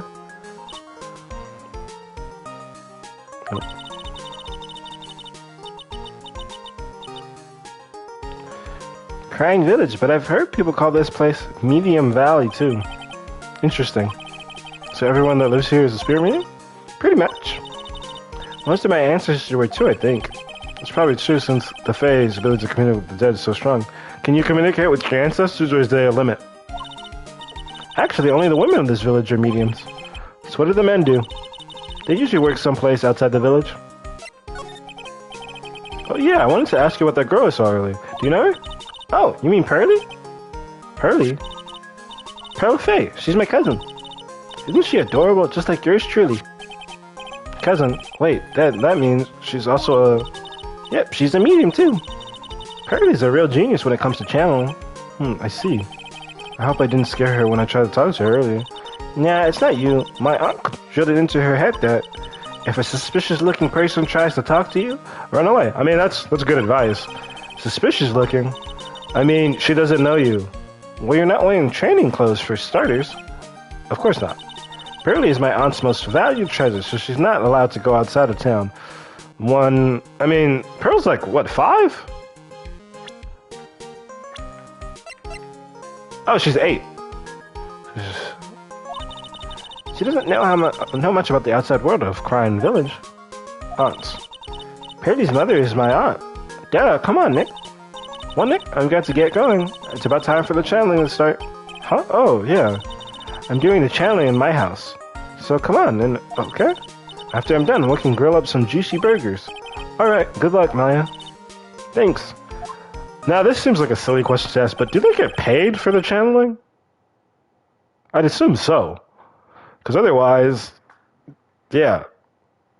Well, at least she still does the same burger, Maya. Gonna look at this stone real quick. A giant rock that seems to be reaching for the sky. Its origins are written on a beat-up sign. Looks like this giant rock is called the Karine Boulder. There's a really complex expression written here, but long story short, it's a big stone for spirits to live in, or something like that. Oh, okay.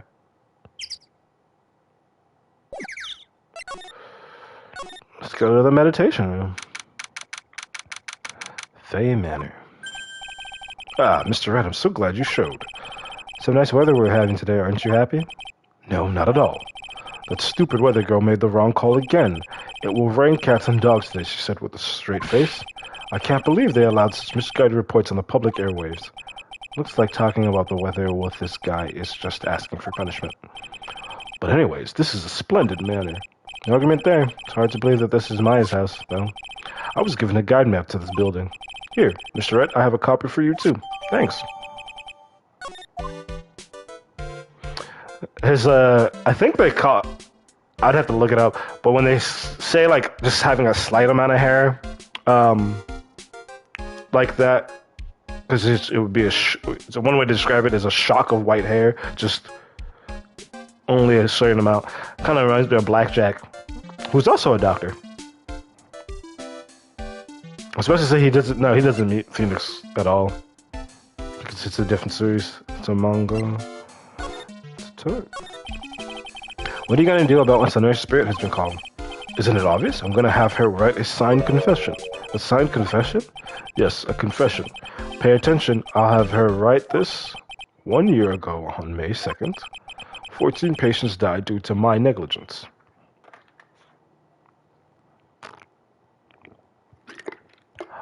But like, why? What's in it for her to do that? And then on May 24th, I fell asleep at the wheel and died in a car accident due to my further negligence. I'm sorry, and I apologize for being negligent. That's what I have her write. With a confession, the rain falling on my soul can finally stop. Oh, I see. So how did you hear about my FA? I heard about her from an acquaintance, a girl studying the occult at the college. That girl introduced me to this village. This is the home of the Cran School of Channeling. The home, huh? And Miss Maya is the daughter of the master, I hear. Master? Anyway, do you see that door? That's a room where people and spirit meet. Miss Maya's aunt is in there. Miss Maya's aunt is in there right now. Would you care to meet her? I guess.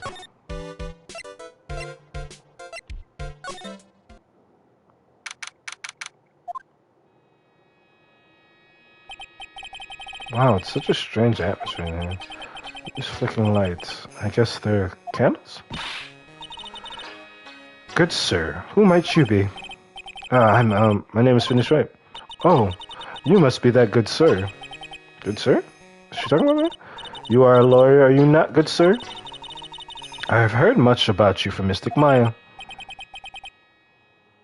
Is that so, Mystic Maya? I am Mystic Maya's aunt, Morgan Fay. Nice to meet you. I've wanted to speak with you about a certain incident, good sir. It would seem that perhaps you asked too much of Mystic Maya in performing your duties. Most unbecoming, I'm afraid. Huh? Don't tell me you have already forgotten. That was it not for Mystic Maya and her assistant, you would surely not have won. First a girl that runs away, and now an old lady who says I stink at doing my job. When did I become the poster boy for how not to make a first impression? The past is the past, though. Let us speak of the present now. Thank you. So why did you add Mystic to Maya's name? Isn't that a little strange? Good sir. Yes? How dare you be so rude and disrespectful towards Mystic Maya? I'm sorry. She must be addressed by her proper title, good sir. You must call her Mystic Maya. So about Mystic Maya, it is the blood. Excuse me? Blood? Mystic Maya carries the blood of the Master. In actuality, she's the only one remaining. Only one remaining. What's that supposed to mean? You know what that means! Mystic Maya is the last of the rightful heirs of the Quran channeling technique. Oh, then where do you stand? That is a little more complicated. Although a woman of the Fae clan, I am merely a member of the Branch family. Branch family? What's that? It is as it sounds, for a member of the Branch family, no matter her spiritual power, she can never become the master of the Quran school. So how strong are you? It is the same, however, I will admit. I cannot even begin to compare the lowliness of my power to the Master's. So that's how it is. So today's channeling will be here first? Yes, good sir. Because the spirit of a person who dies on a traffic accident is usually very strong. That's specific. It is usually easier to call that person to our world. Traffic accident, indeed. The channeling will take place here in this channeling chamber, good sir. As you can see, I am in the process of preparing. So this room is the channeling room. The place where a spirit medium speaks with those who have departed. I don't suppose you'd mind if we observe the session. Do not even think of such nonsense. Only the medium and the client may enter here. Oh. What's up? The secrets of the crime tech cannot be seen by just anybody. Thanks. They never stopped Maya from doing it in front of me before. It's also for your safety, good sir, if something were to go wrong. That is why, while channeling is being performed, that heavy door is securely locked. I'm doing good. Thanks for asking. Oh, oh, that's what the lock is for? Oh, yes. I wonder if you have yet to meet Pearl, good sir. Pearl? She's an adorable, angelic young girl. Pretzel hair. Oh, that odd. She's my daughter now, then what was it you were about to say? Hmm?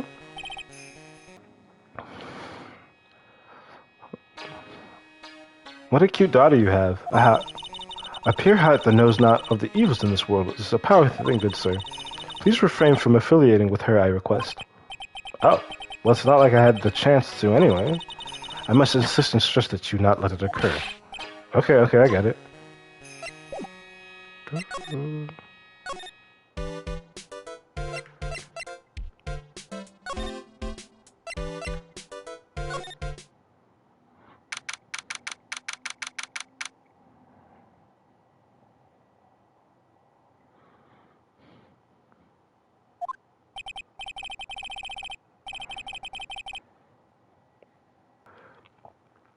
Wow, this garden is really breathtaking. Someone put a lot of love into it. What's that over there? Is that an incinerator? Looks a little out of place in a garden like this. This is broken.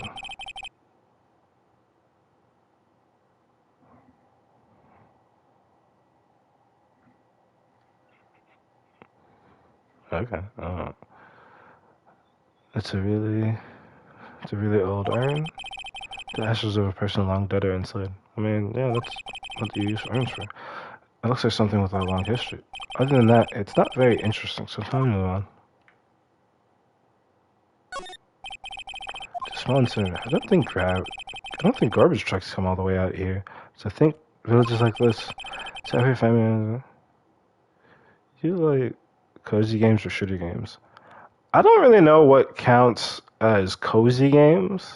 Like if you're talking about like Animal Crossing, then I've never played it, but I'm also like not interested in it. Shooters, some, yeah. So every family has to burn their own trash.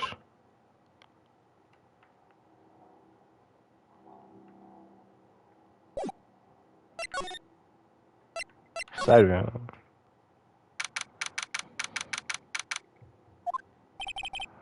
So this is the side room. Looks like it's more of a break room. There's bedding spread out on the floor. It looks like someone's sleeping in one. I shouldn't disturb them. Excuse me.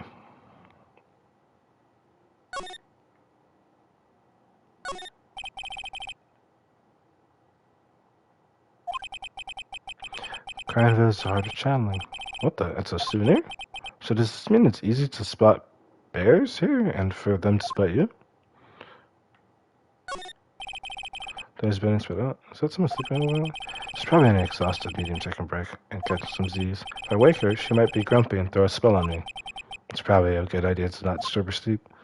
I don't think they can do spells. I mean, as far as I know. Hey, you, hold on now. This gal's got a few questions to ask. Sure I've heard this. Oh. Oh, well, I'll be. It's Mr. Phoenix, right? How you been? Haven't seen you in, what, a year? You are, Lot of hair, was it? Lot of who? Wait, you best not be making fun of my hair now. No, I wasn't making fun. I was complimenting you on your fine hair. I dare say you're one heartless man, Mr. Wright. It was because of my testimony that your friend got out of being guilty. But looks like you already forgot that. Hold up. You were working with the prosecution at first as one of their witnesses, and came after us as if we were a piece of sirloin steak. Minor details, stop being so uptight, letting little things get in the way. The name's Hart, lot of heart. Don't you go forgetting it. Oh yeah, that's it. Now listen here. I'm here to take some pictures today. Gotta get myself a real scoop. Oh, so I guess you're still at it, being a photographer, I mean. You betcha, the hardest working one out there, I reckon. Didn't I say I was gonna make a name for myself as a famous paranormal photographer? Wait, that was what I was waiting for. I just got an achievement for saying that. Oh, that's right. This ain't no time to be wasting time. The channeling's about to get started. Is it that time already? We all should hurry up. We all should hurry up and go to the meditation room. What are you waiting for? What are you, yeah. What are you waiting around for? Come on. Lot of heart, huh? I've been judging her harshly because of that case, but I guess looking back, we had some good times too. Kind of weird because you're not like friends with the witnesses or anything.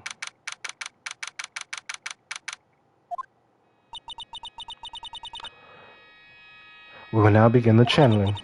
Mystic Maya and honored guest, please proceed into the channeling chamber. With this, I can finally swat all those pesky flies once and for all. You hear me? They won't be able to say a single bad thing about me after this. You would love to hear them apologize, wouldn't you? Wouldn't you, Mr. Wright? Me? Oh, yeah, I sure would. Mystic Maya, do you have the channeling chamber key? Yep, right here. That is most satisfactory. That key is one of a kind, so please take care of it well. It'll be fine, Aunt Morgan. I won't lose it, trust me. Okay, Dr. Gray, let's get started. Finally, let's go.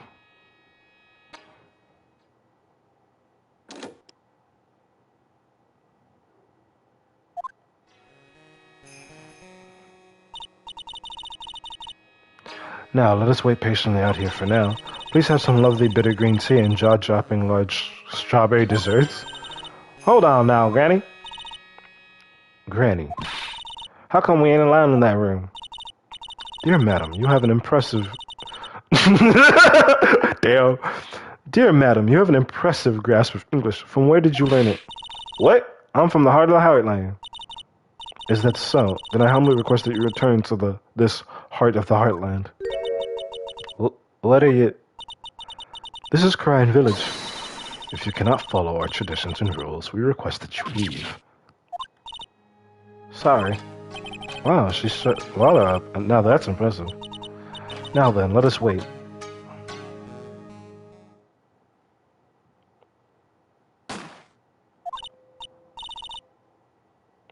Hey now, what was that just now? It came from inside the channeling.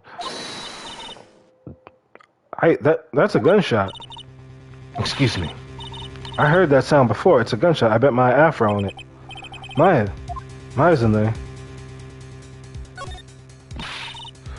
Well, Miss Lloyd, what's the plan? What else? We're gonna break in. What? But there's only one key and that kid's got it. We're gonna have to break the door. Is that alright, Miss Faye? Well, yes, but there is one matter. That is, don't try to stop me. You can send the repair bill to Wright and Cole office later. Yeah, now that's what I'm called being a man.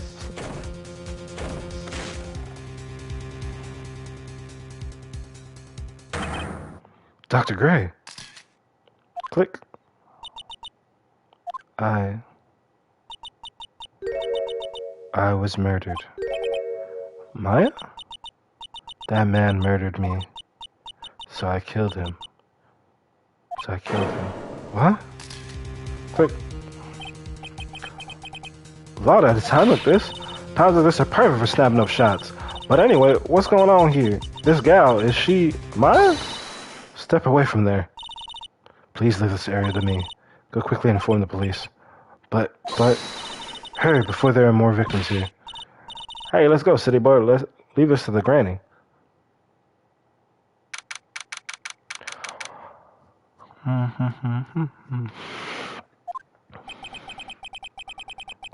My cell phone doesn't get reception rate out here, so I ended up using the phone booth to call the police.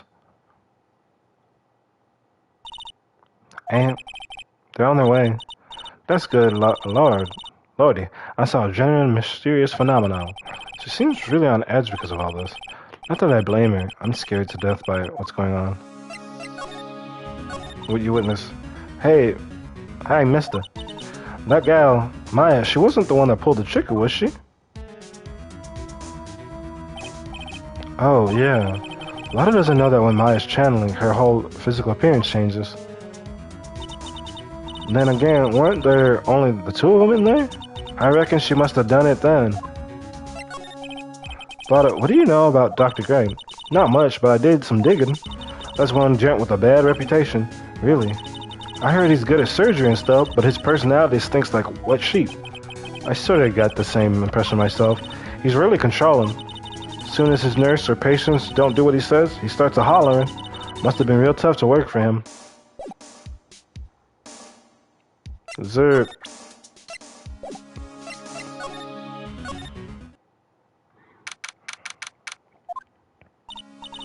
Ah, Mr. Ray. Miss Faye, how's, Mystic Maya? She's returned to this world. The spirit severing technique was successful. Let me see her, please. She's still unconscious. I've humbly requested that you wait outside for her recovery. I guess you just delay it. The police are here. Sorry to keep you waiting. Huh? You again? What are you doing? What are you doing all the way out here, Gum Detective? It's actually kind of funny. I was in the area for a business trip, pal. Well, time to check out the crime scene. I'll have to question everybody here later on, so just sit tight, alright? Why is he grinning at me? Shall I show you to the scene of the crime, Detective Gumshoe? My name isn't... Yeah, I knew. I was like, didn't that look weird? Because I read it fast. My name isn't Jim Sushu. Two of them went into the channeling chamber. I guess all I can do is, for now, is see what everybody else has to say.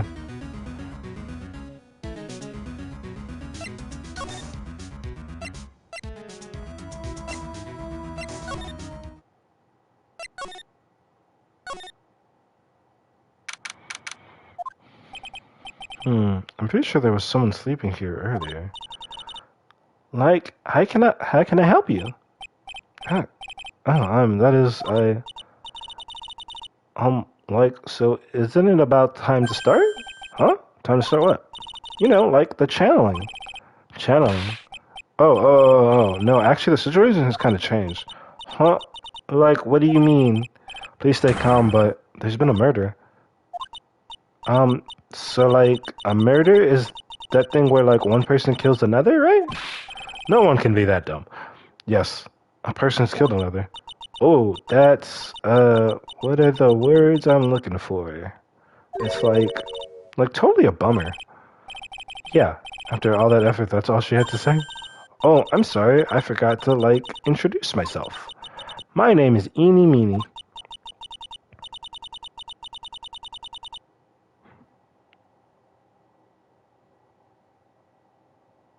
You came back to, like...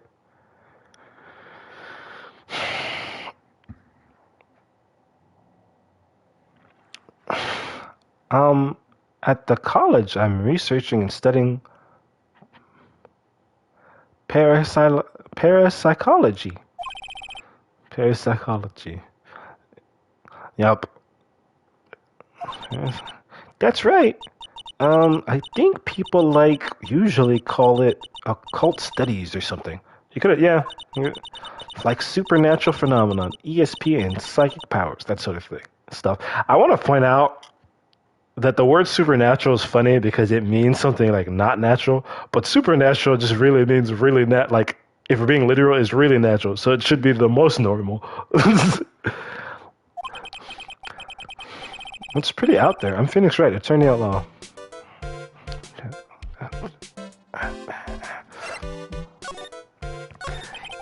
So what brings you here today? So I was the one who told Dr. Gray about this place. He asked me, do you know of a good spirit medium? Dr. Gray did say something about being introduced to this place. Cause, talking to dead people and, multiple personalities are my thing. I see, then why were you taking a nap here? I wasn't feeling good? Huh? I'm, allergic to sesame seeds? They're into the fire. What is this, Power Rangers? Into the fire, into the fire. They, must have put some in the food they served for lunch. Oh, that doesn't sound fun. So I, felt sick and came here to, sleep. I totally feel like I've wasted my time because I, slept a long time. I don't think I know as much as you, but I know for, a decent amount of Power Ranger stuff. Thank you. So, you were sleeping here the entire time? Yeah, ever since lunch. So you don't know anything about the murder that took place? What? Oh, that? I, totally know nothing. So, who was, killed? The surgeon that requested the challenging, Dr. Gray. You and Dr. Gray knew each other, right? I don't know any Dr. Gray. But you literally said that I introduced him. Oh, really? Then what was all that about him earlier? Huh? Well, like a long, long time ago, I was like a patient, yeah. She sounds like she's trying to hide something. I don't got any evidence, so doses, I guess. There's no one here, as usual. It's Pretzel Hair. Hey, how are you? You're Pearl, right? Silent as ever. What? What's that she's got in her hand? I've seen it somewhere before.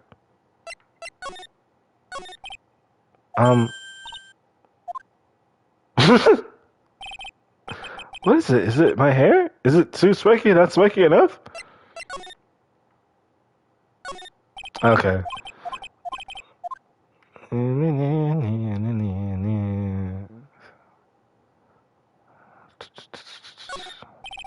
Splendid garden with a small lamp and traditional decoration. It's a bit small to walk around in.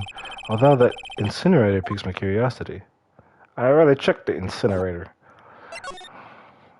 Side room, meditation room.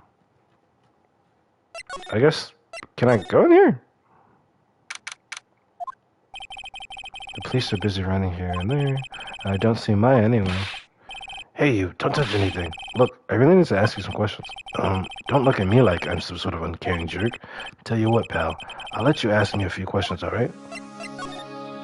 Maya. About Maya. I hate to break this to you, pal, but with the way things look now, that girl's the only one who could have done it. Yeah, only Maya and the victim were inside this room, after all. But Maya is... You can ask me more about her later, pal. Right now, I've got a job to do, and that's collecting evidence. Detective Gumshoe looks like a real professional.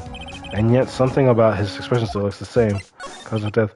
So, Dr. Gray was shot with a gun out? He was shot in the forehead. But he was also stabbed in the chest with a knife. The old shoot and stab shoot. Because it was 2 gunshots. A knife? Basically, the victim was first stabbed, then he was shot.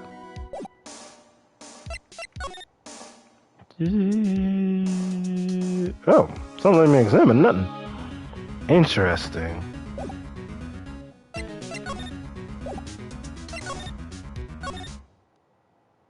It's weird. I feel like I'm missing something.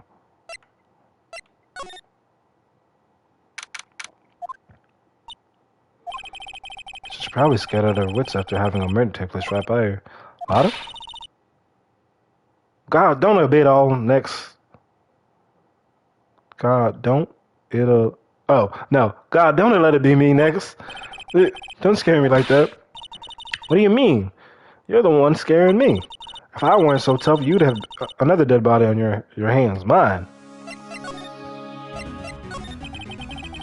Did you see or notice anything that stuck out at you? Nah, well, maybe one thing. What is it? Turns out my poor stomach not good at handling this kind of thing. Huh? What? Curses and ghosts and stuff coming back to get you. This is just too much, I say. What is too much? Being an occult photographer. That's some scary stuff, so I think I'm gonna try being a celebrity photographer now.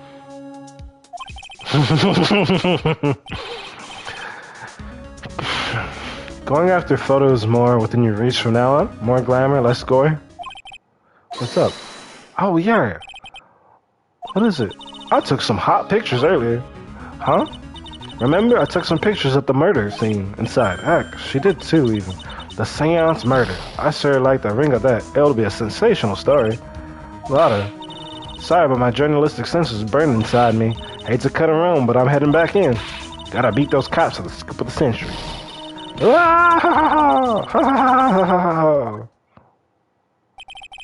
I don't know who's scarier, Lotta or the spirits. Why does it feel like we've been through this before? But also, a choice, why not both? Like, it doesn't have to be one or the other. Okay. Oh, dear madam, you have such impeccable timing. Like, what's all the buzz? Alright, everyone. Listen up, you too, pal. I'm going to give you all a brief update. Right now, it looks like the investigation's not going to be done until real late. That is a terrible shame. I propose that everyone sleep here under the roof of the Fey Manor tonight. What a mess. I can't believe how crazy this day turned out. Maya was arrested and taken away by the police, and I don't see myself getting any sleep tonight.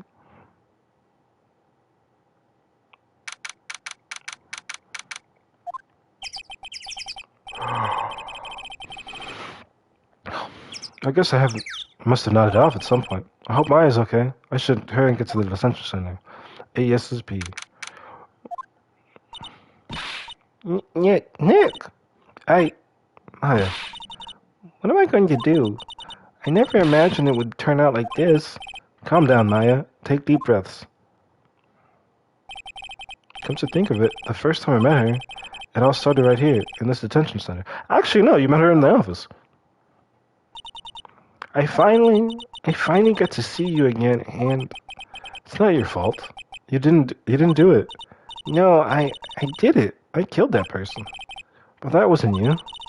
It doesn't matter. It might as well have been me. See, the thing is, with the fact that they believe mediums are real in this world, and they are, don't you think they should be non-responsible if a spirit murders somebody in their body? Like, it just feels like an obvious thing to be like, yeah, you're not responsible. It's not even a case. But they're like, nope, somebody's got to be to blame. We're going to put you to jail, even though you had no control over it. You might as well have been me. I was too weak, and I couldn't control the spirit's power, so... Oh. I guess you would take some responsibility there.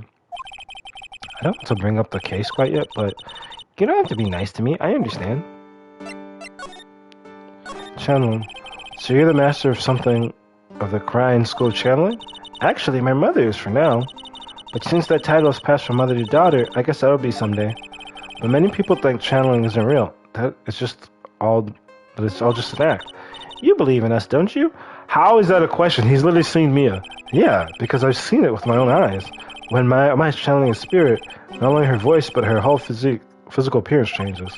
It's a supernatural phenomenon that occurs every time.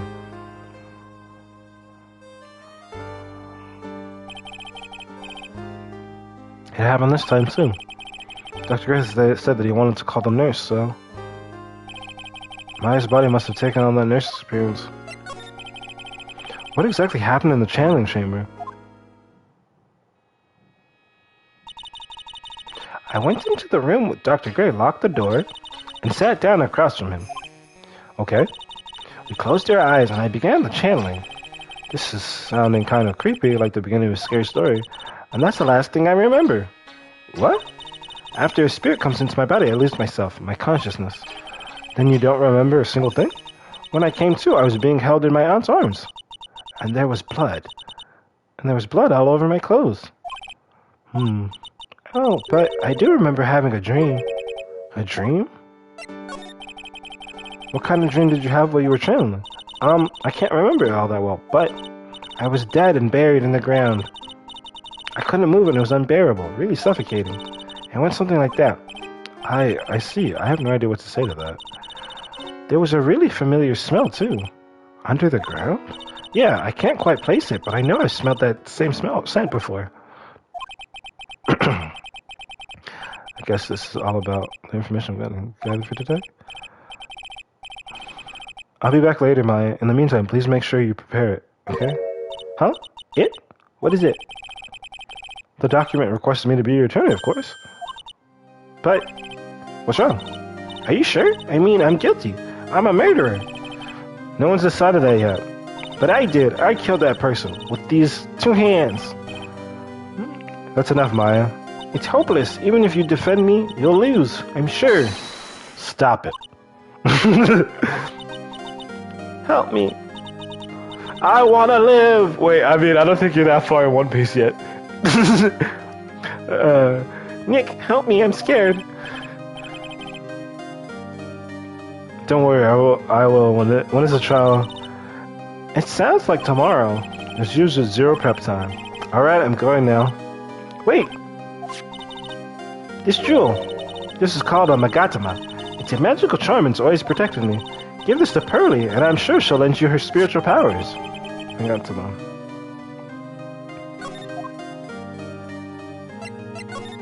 Okay.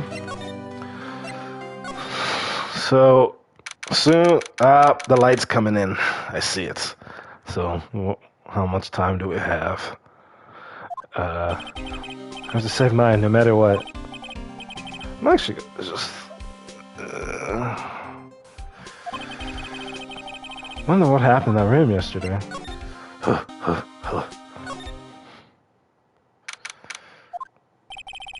Meditation room nurtures all mediums young and old. Even mediums in training, I wager, but it's pretty deserted today. Probably because of the murder yesterday.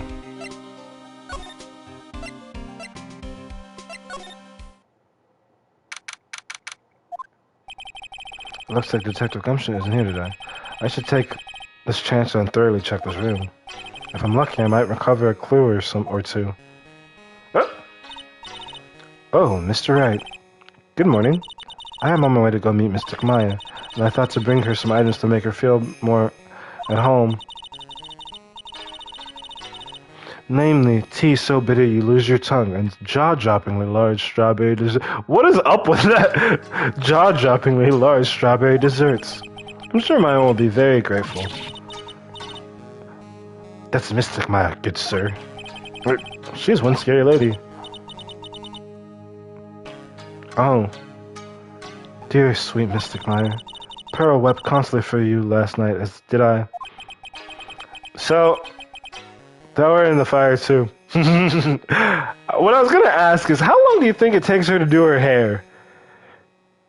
Cause that's a lot of hair. I know it's important for me to search the site, but I should ask her some questions too. Oh, it is? Well, I have the chance. Did I know that?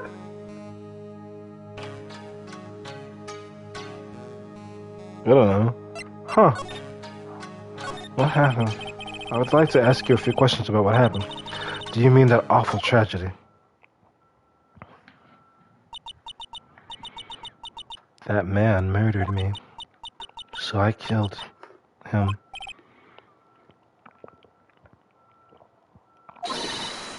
Step away from there. Please leave this area to me. Go quickly and inform the police. What happened here in this room after I left? Well, first I struck Mystic Maya on the head. To make her go unconscious, correct? That is correct. Next, I performed the spirit severing technique. Spirit severing.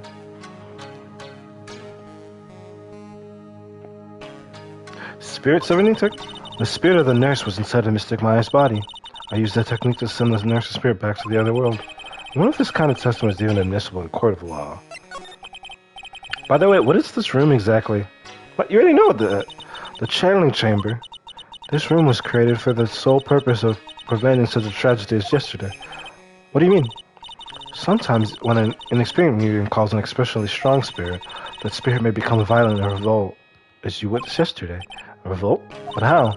When a spirit enters a medium's body, she loses her will and her self steps aside. To put it another way, the spirit is borrowing the medium's body, good sir. But isn't that extremely dangerous? An experienced medium has little problem controlling a spirit. But Mystic Maya, that was her first challenge, and that was why I insisted on locking the door. However, I never thought that would be calling danger upon the client himself. I'm grateful that one of our aliens was not damaged in this horrible incident. And that would be the folding screen there. It is the Crying Sacred writing. Along with the Crying Sacred urn, they're the village's most treasured possessions. If I ever found out that something bad had happened to either one of the humanity, odd for her to be worried about the folding screen at a time like this. I guess this isn't just some dilapidated old screen after all. So how's Pearl today? Mr. Wright? Yes? In this world, Pearl is my most treasured possession. Pearl is a person, not a possession, but yeah. When compared to even Mystic Maya, Pearl has the spiritual power to become a master.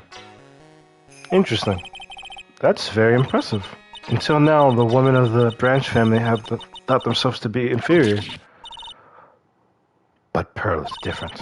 Her spiritual strength is so great, it's even greater than some of the main family. Yes, Pearl is a channeling prodigy, is the pride of the Branch family. Wow, she's really fired up now.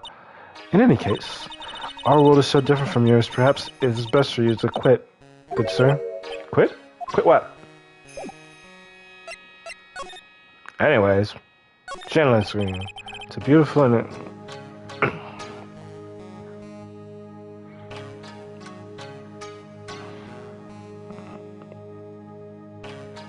it's a beautiful and expensive folding screen. It also looks quite old. There seems to be some sort of sacred text written on it, but I can't read it. It's a hole. Could this have been made by a bullet? Folding screen added to the court record. Well then, I do believe it is time for me to take my leave. Alright, please tell Maya I said hi. What was that? I mean, Mystic Maya. I will tell her.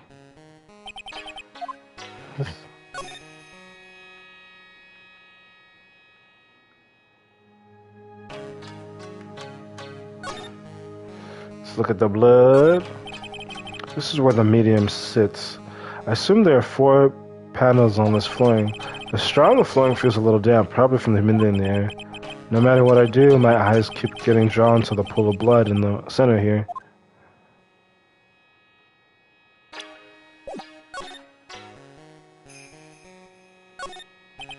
I guess this is an altar. Whatever it is, it feels very important. A mirror-like object with a cloudy reflective surface, and some branches of a sacred tree have been set in a predetermined arrangement. I guess they're used during the channeling. I think that's everything. Oh. This is where the medium sits in. For some reason I can search multiple parts of that. Anyways.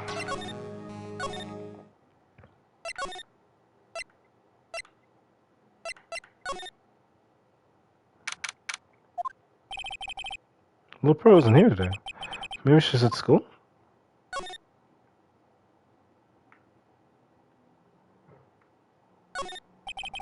Looks like there's a room over there too. A peaceful feeling is emanating from it.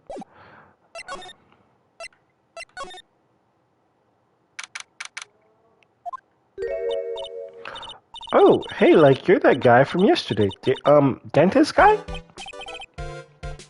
Exactly right. Phoenix is a dentist.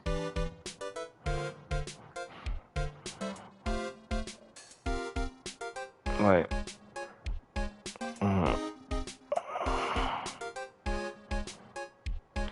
No, I'm a lawyer. That's right. Mr. Smith Esquire. That's right. Wait, I mean, you're wrong. My name is Ray. Smith, right? Well, I got like 3 letters at least. Sure. I don't think she gets the point. Anyway, why are you here? So, like, I study this thing called parapsychology at this college, and you told me about that yesterday. The sesame allergy, too. What I'd really like to know is why you're still here today. Oh, so, like, that's what you meant. Like, you should have been more, like, clear about it. Sorry, my bad. No, it's okay. Like, it's really... That's it? Why'd you stop mid-sentence? Did I? So, like, what was I talking about again? If Lotta ever wanted another genuine mysterious phenomenon, it's right here. Real quick. Now, where did this box come from? I'm sure this wasn't here last time. It looks like a box for certain clothes, but it's pretty big just for clothes. It's mostly empty, but a few folding pieces of channeling cosmetics at the bottom. Okay. So, why are you still here today? Like, there's so much for me to, like, study here. Like what? Like the medium's training, or like how they inherit their spiritual power? I suppose this village is the real deal after all. So, like, I asked if I could stay here for, like, a little longer. She sure seems like the carefree type, at least on the surface. What happened? Have you heard about the murder? It's, like, totally scary. She says with a silly smile plastered on her face. So do you know anything about it that might help? Somehow I don't think she has a grip on reality yet. Let alone what's going on here. The victim. About the victim, Dr. Gray. I don't know who you're talking about. Like, Wait, I think you asked about him like yesterday too. That's right. Her reaction yesterday when I asked was, "You and Dr. Gray knew each other, right?" I don't know any Dr. Gray. Oh, really? Then what was all that talk about him earlier? Huh? Like a long time ago, I was like a patient. Yeah. Okay, she's definitely hiding something from me. Like, is something wrong? I don't got no evidence right now. Oh, we're back here. Hey, you surprised me. And how are you today? Oh, I guess she isn't open to friendly chatting. Huh? She's still holding something in her hand. Looks like the same thing she had yesterday.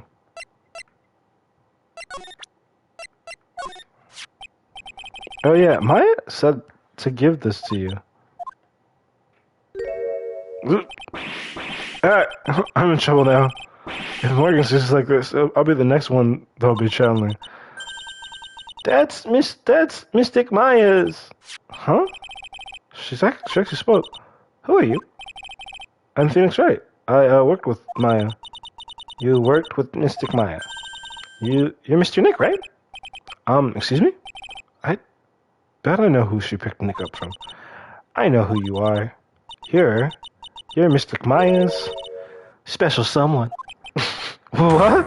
What? So then, of course, you're going to help Mystic Maya, aren't you? That's what you're going to do, right? Well, yeah, I will. Oh, wow. It's like a beautiful fairy tale. That earnest look brightly in your eyes, it must be true love. What?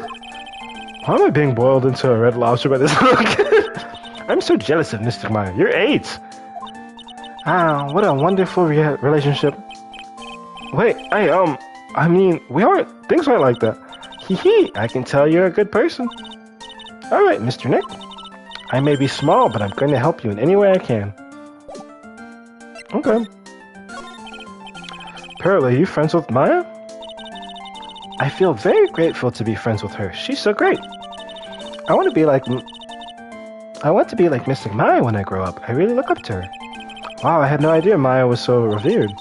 Usually when people don't use Mystic Maya's title, I get mad. Oh, sorry. But if it's you, Mr. Nick, then it's okay. Because you're special to her. Where in the world did she get an idea like that? By the way, this may be rude, but which channeling school are you from? Which channeling school? But they established that men, maybe it's only in the Crime or the Fae family, but they established men aren't mediums. So even if, yes, for example, I study the crying technique. I get it. No, I'm a lawyer. A lawyer. Lawyer. Yep, a liar. Yep. Is that related to spirit mediums in any way? Technically, because of Mia, yeah. None that I know. Wait, are you telling me you don't know what a lawyer is? I'm sorry, but I have no idea. I just appear doesn't know much about the outside world. So what's the thing you got there, Pearl? Oh, this? I found it yesterday. If you want it, I can give it to you. Alright, well, if you really wanted to give it to me. Hee hee, you look like a child at a toy store, Mr. Nick. She not only speaks in a refined manner, but laughs in one too. Black key added to the court record. Mr. Nick? Yes, Pearls? I can call you that, right? You're too cute to just call you Pearl. Pearl is a perfectly acceptable name. Like, her Pearl's Pearly, like, Pearl is fine. Sure, Mr. Nick. Are you sure it's okay for me to have this Makatama? Yeah, it's okay. I was told to give it to you. But I can't accept something like this. All I really should do is charge this. All I really should do is charge this Makatama with spiritual energy. Spiritual energy? Please take this. I'm sure it will be helpful. What do you mean? It will let you see people's secrets. See people's secrets? Secrets? Yes. If it's alright with you, I would like to accompany you for a little while. I can explain the Magatama's power to you when we meet someone hiding a secret. Damn, if only we could find somebody hiding a secret.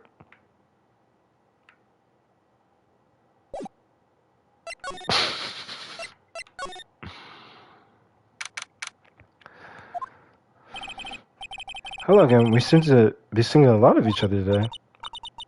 Oh, she's like totally cute. Is she like your daughter? What? No. How old do you think I am? What's weird, Sue, is let's say she is his daughter. He visited you twice and she wasn't there. Where? And he mentioned a murder happened. Where would she have been? Hmm?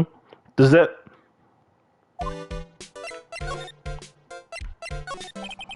I want to ask you about the victim, Dr. Gray. I like totally don't know him.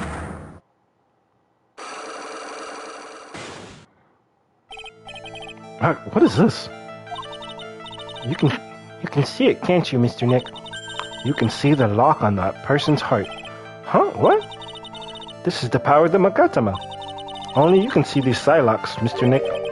Psylocks? Huh? The more someone wants to hide their secret, the more locks you will see. If it's only one, I think you can easily unlock it. Unlock? But how? So, please use Mystic Maya's Magatama on this person. So, did they just have this conversation while Eni is just like, what the fuck are they talking about? Like, she just listen to that? And let's remove the lock. I have no idea what she's talking about, but guess I'll give it a try.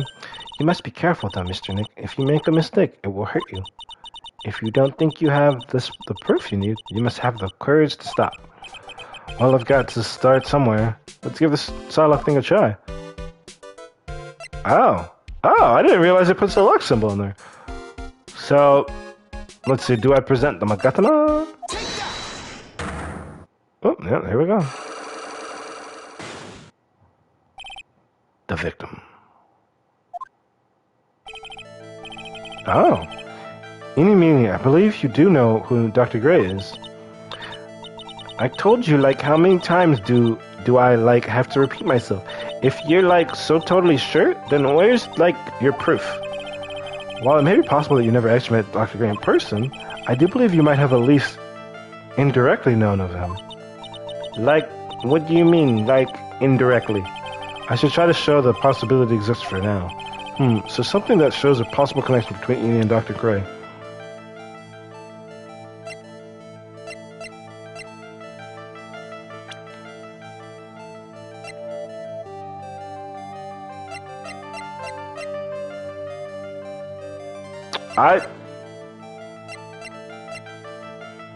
Honestly, I don't currently have that evidence. Here's your proof. Like, what is that? Ouch, I guess it doesn't have anything to do with it, huh? Pros did warn me. If you make a mistake, it hurts, she said. If I don't have enough proof, I should probably stop. I should take another look at the code and think it through one more time. It's possible, you know. You might.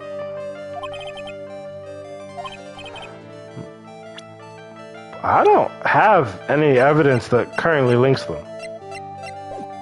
I don't think I have, yeah.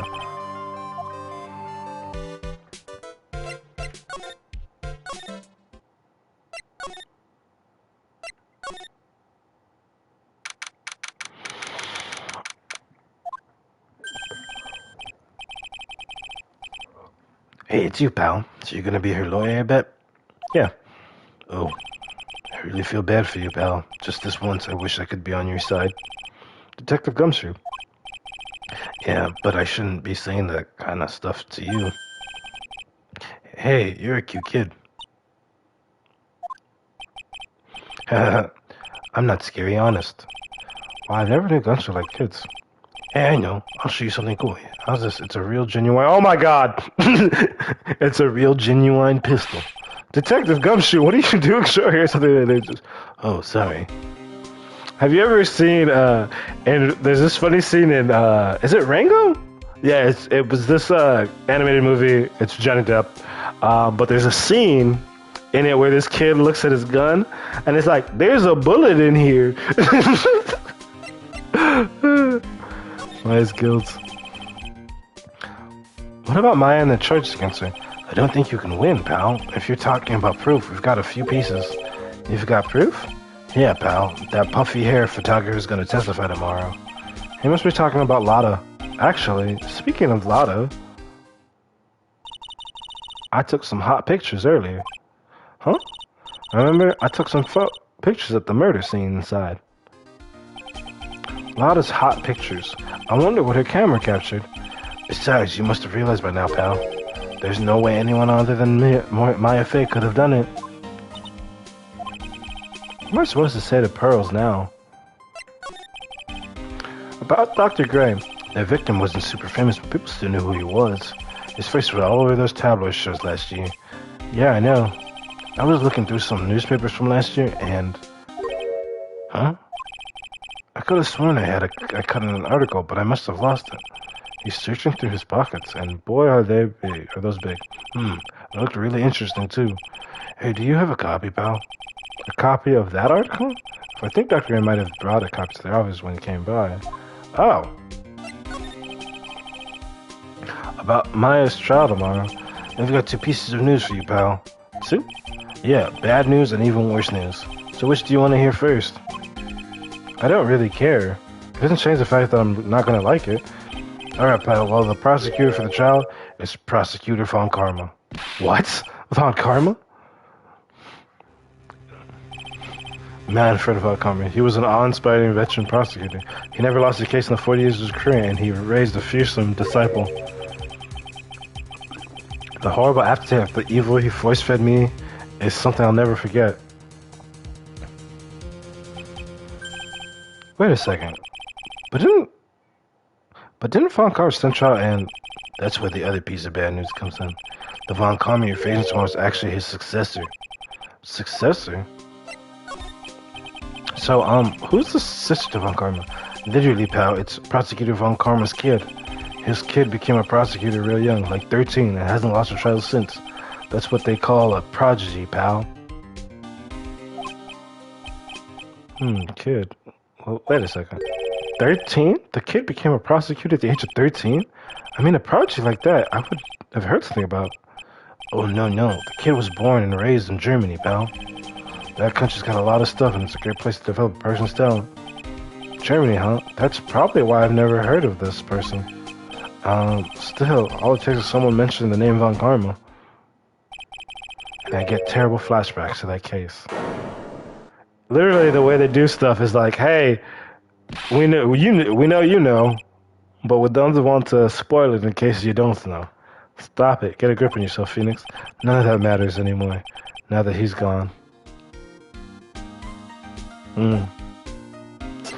Let's go to the office.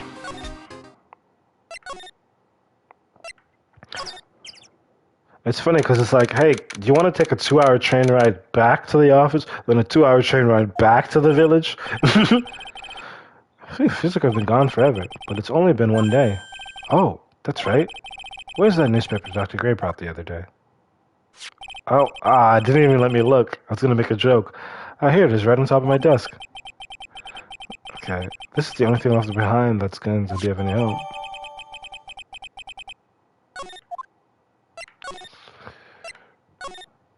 Two hours back. So there was a 4-hour trip for the newspaper. It's pretty funny.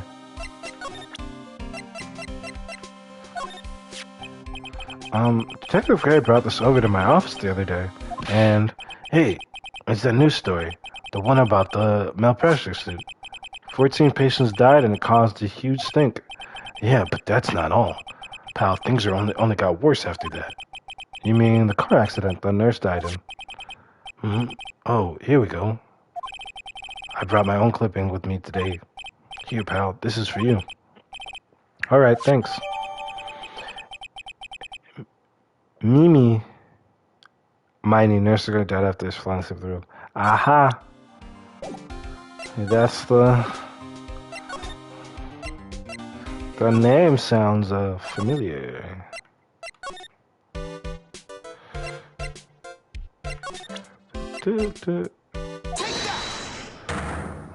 Let's do this.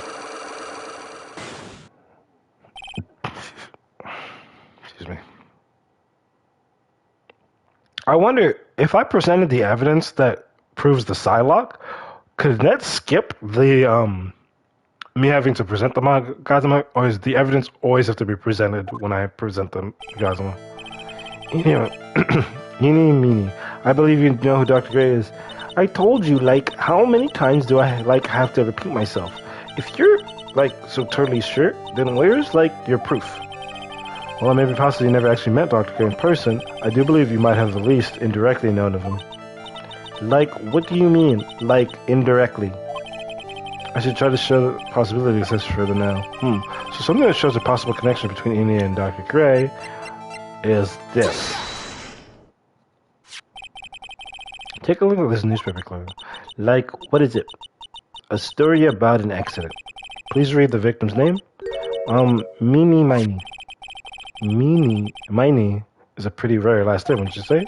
Miss Mimi Miney wouldn't happen to be a relative of yours, would she? So you notice, she was my older sister. I'm sorry about your loss. Your sister, was she a nurse? Perhaps at Dr. Gray's surgical clinic? Gray's surgical clinic. I don't think I need to tell you that the clinic was run by the victim, Dr. Tina Gray, which is how you knew of Dr. Gray. You knew him through your sister.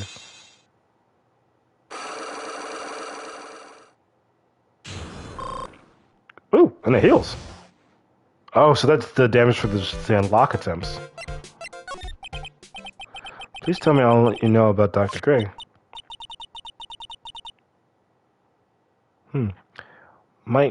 My sister's name was Mimi Miney. She was like a nurse at Dr. Gray's clinic.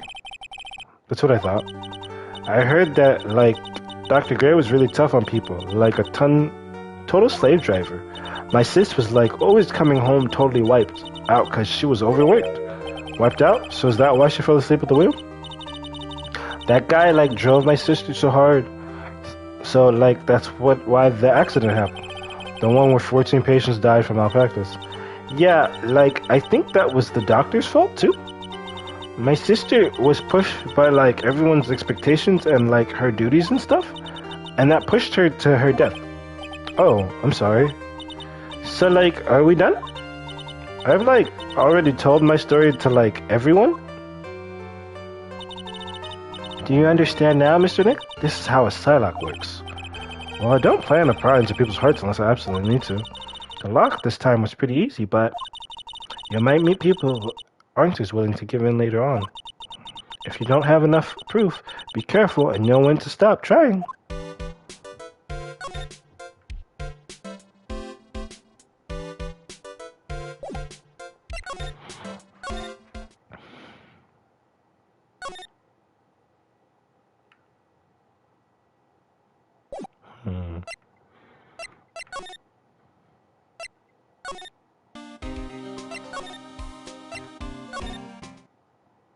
It seems crazy to come in here with Pearl.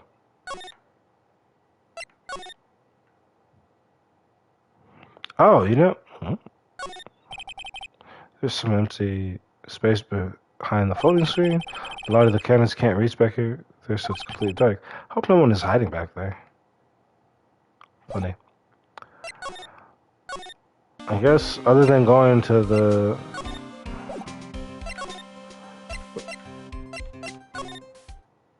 Oh. Okay.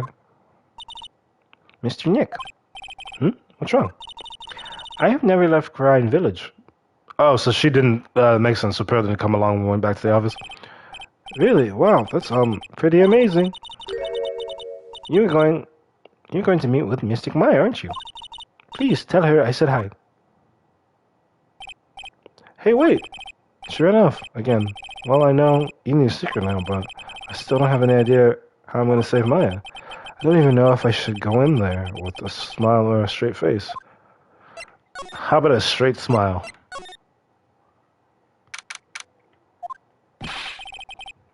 What am I supposed to do? I'm almost out of time. Can I really do anything? Can I really save her? Sorry to keep you waiting. Oh, it must be Maya.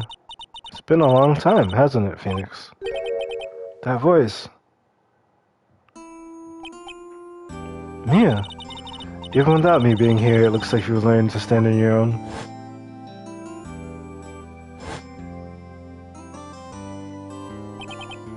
Mia. She's Maya's older sister and my mentor. She was top-notch defense lawyer, but a certain case forced her into retirement. But whenever I'm in trouble, she comes to help just like this. Her spirit comes back from the other world and borrows Maya's body for a bit. Phoenix, you can't make that kind of face in front of your client. A lawyer is someone who smiles no matter how bad it gets, and especially when it's bad. Mia, you can't smile at the end if you haven't been smiling the whole way through, all the way there. In any case, the face you're making now is enough face to show a client, Phoenix. But, so tell me all about it. I'm gonna guess that my sister's in a lot of trouble again? Oh, we're doing the kind of like the D&D. I tell everybody all the things you've explained instead of having to re-explain it. I told her everything about what happened in the last 2 days. Mia closed her eyes deep in thought while she listened. Okay, making sure we're on track here. I see. Mia, what am I supposed to do? It's pretty clear what a good lawyer does in this situation. And that is, tell me, please, believe in your convictions and fight for the complete acquittal of your client. Not guilty? You think Maya's not guilty? How can you be so sure? I know she is, and I'll give you a hint as to why. Yes? Mediums can't have dreams. Yep. They can't have dreams or aspirations? No. They can't? From what you told me, it sounds like Maya was having a dream while channeling. Yeah, she said she dreamt that she had died and had been buried in the ground. But that is impossible. You heard it from her. I'm sure when a medium channels, her own spirit disappears, which means that it's impossible for her to dream during that time. Then what does this mean? I think it's safe to bet that Maya was set up. A setup?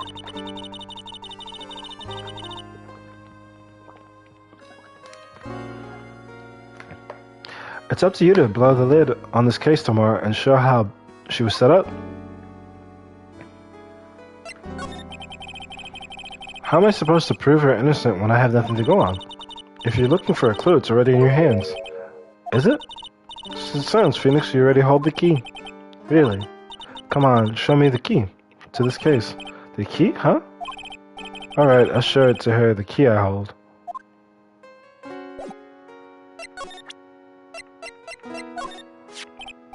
Mia, have you seen this key before? Ah, the key. It's literally the key to understanding everything that's happened in this case. This key? Phoenix, listen. Right now, that key is sitting in your hand. However, it shouldn't be. It contradicts the facts. What does she mean? I'm certain this key will be the piece of evidence that makes your case tomorrow. You already know everything you need to know. You know what the key to the case is. That is enough. But, how can I win tomorrow without knowing who the real murderer is? Your job actually isn't... These games make you do that, which is all fine and dandy. It's pretty fun. But his job is just to prove that Maya didn't do it, not who the real murderer is.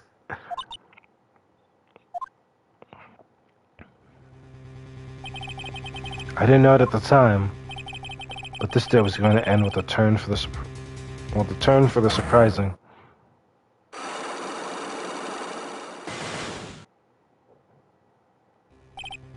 Yeah?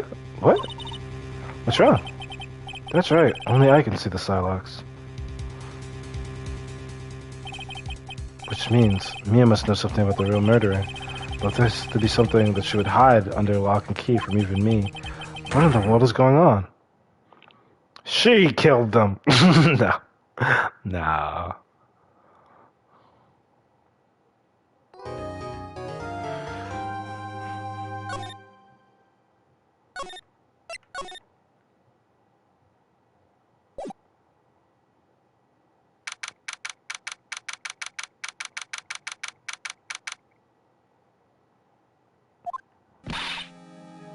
What?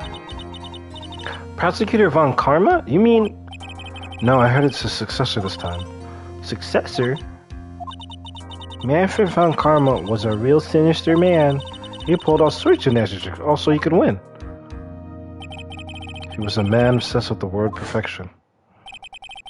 He had a perfect record for 40 long years. I also never get people who are obsessed with like, oh, I never lose anything, but you cheated. Why does it matter if you never lose if you cheated to get there? Like, it's not a real thing. It's a fake record. I mean, why do you care about it? Who knows what sort of dirty tricks he used to get each of those guilty verdicts. And now his successor. I wonder what kind of person they will turn out to be. It's no good. Mystic Maya. Pearly, you shut up. Thanks for coming all this way. I was really worried about you. Hey, where's your mother? Didn't you two come up together? Mother's watching over the trainees. She said they have training for 2 days straight with no breaks. Huh? Then you came all by yourself? Yep, I snuck out of the manor and followed a map. Don't tell me you walked all the way here. Of course not, I ran. I can't, oh my. If it takes 2 hours by train, oh my. Oh man. Pearly, what about the train? Huh? What's a train? I give up. It's time, isn't it? I'm really scared. What if Von Karma tries to do something to me? At least I know Mr. Edgeworth would be nicer to me than Von Karma. Mr. Edgeworth. Who's that? He's Nick's rival. Well, he's also a friend. I still remember him as though I've seen him only yesterday. Every trial was a scorching fierce battle until the very end. It was always back and forth with them. But when you're rivals for life... Maya, please don't mention that name ever again. Huh? But why, Nick? I'm sorry, Maya. I forgot you don't know. He's gone. He's not coming back. What? Wait, wait a second. What's that supposed to mean? Court will commence shortly. Please proceed into the courtroom. Let's go. Now's not the time to talk about that anyway. Nick.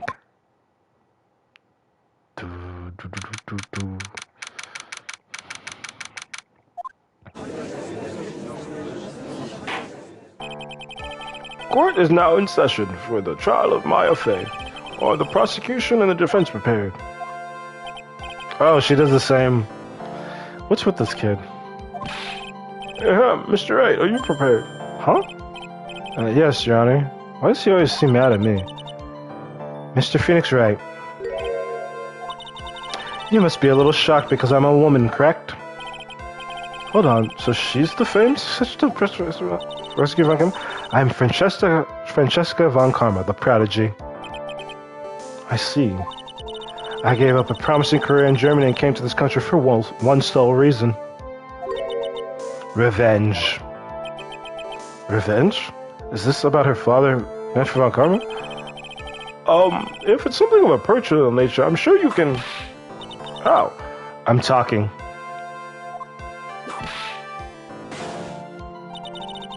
If you interrupt me, and if you interrupt again, my whip will do the speaking for me.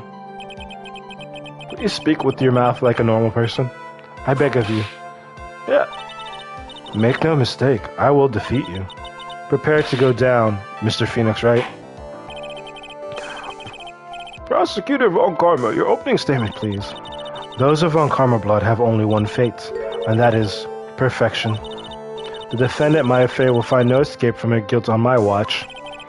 Very well. What is the defense's position? Your Honor, does the defense wish to enter a plea of not guilty? Yes. Foolish fool who foolishly dreams of foolish dreams. 10 minutes. I give the defense 10 minutes before it changes its plea. That's right. I have you running for the justified self-defense plea in no time. Justified self-defense? A plea usually reserved for when a person unintentionally kills in defense of themselves. We could very easily make a solid case that it was self-defense, but... The defense stands with a plea of not guilty, Your Honor, because the plea of justified self-defense is to say you did kill someone. How foolish. If that's how you want to play it, Mr. Phoenix Wright, then I shall now call the first witness. She's just as scary as her father, like daughter, I suppose. Witness, your name and occupation. Excuse me. Yes, sir. My name is Detective Gumshoe. My name is Dick Gumshoe. I'm a detective at the local precinct.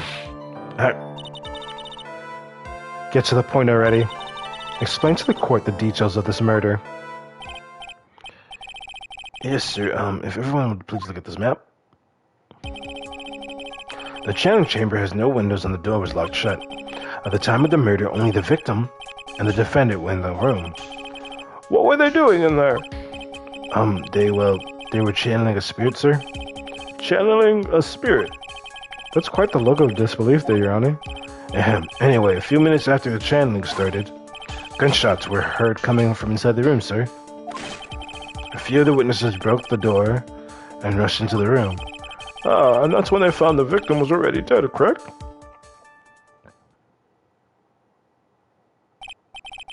I believe this is one of the most open-shut cases I've ever presided over. Floor plans added to the court record. So how was the victim killed? I was about to get to that. Stop wasting my time, then. Cause of death. The direct cause of death was a pistol shot to the forehead, sir. The shot was fired from point-blank range. But before the victim was shot, sir, he was stabbed in the chest. The wound was very severe, but not enough to cause instantaneous death. The murderer used the pistol to finish the victim off after the stabbing. So the victim was stabbed before being shot. This is the victim's autopsy report, sir. Autopsy report added to the court record. The court accepts it into evidence. Mr. Wright, you may question the witness.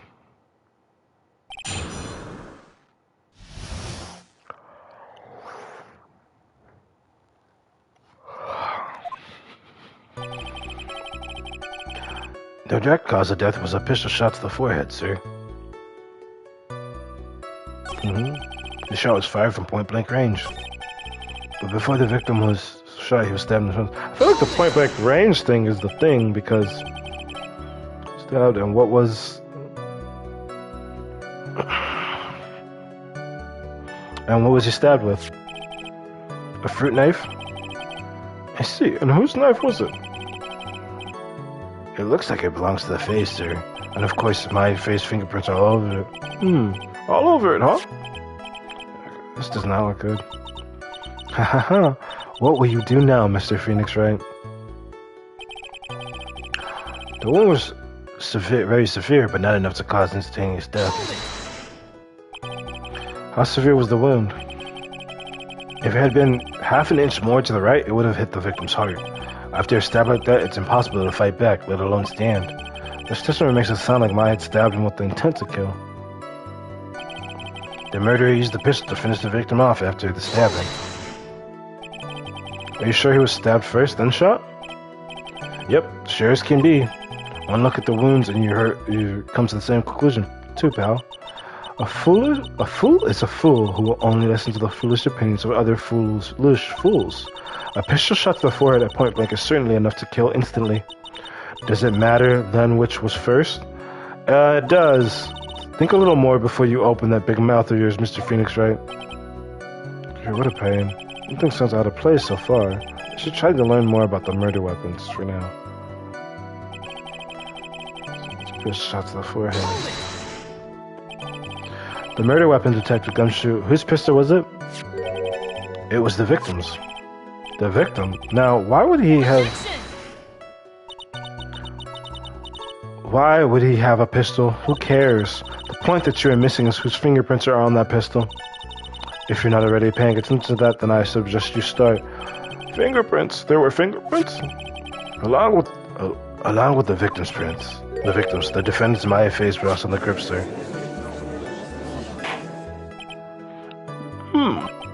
So the defendant's fingerprints were left on the murder weapon. I walked right into her hands there. The shot was fired for point blank.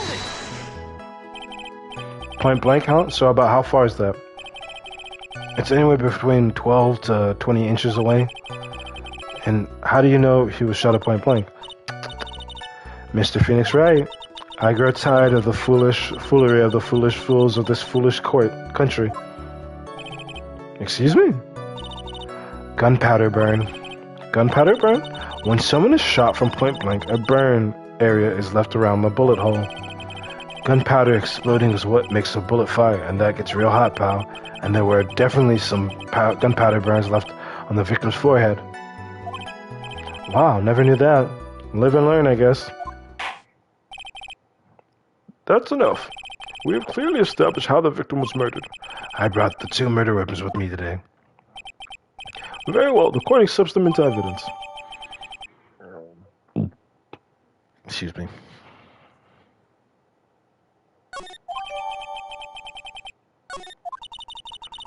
The date and time of death were June 19th at 3:15 p.m.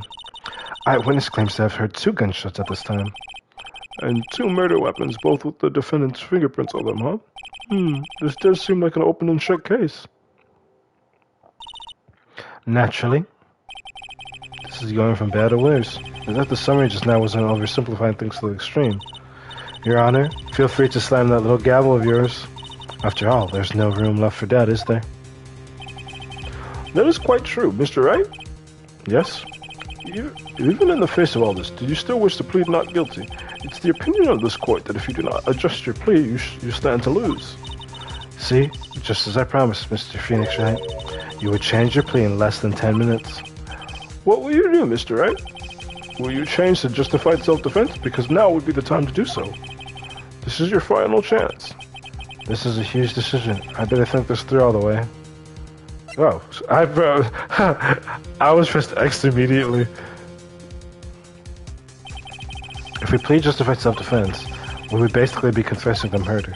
After the trial, Maya's life would be ruined, and she'd be labeled a murderer. I can't let that happen. Excuse me. Your Honor, have you reached a conclusion, Mr. Wright? The defense will not change its plea. We will accept nothing short of complete acquittal. You have sealed your fate, Mr. Phoenix Wright. Detective? Yes, sir. Present the final portion of your testimony, the final strike. Yes, sir. Now, see here, proceedings are run by. Oh, yes, of course. Go ahead, detective, and give your testimony. I think the court would like to hear about the other piece of incriminating evidence.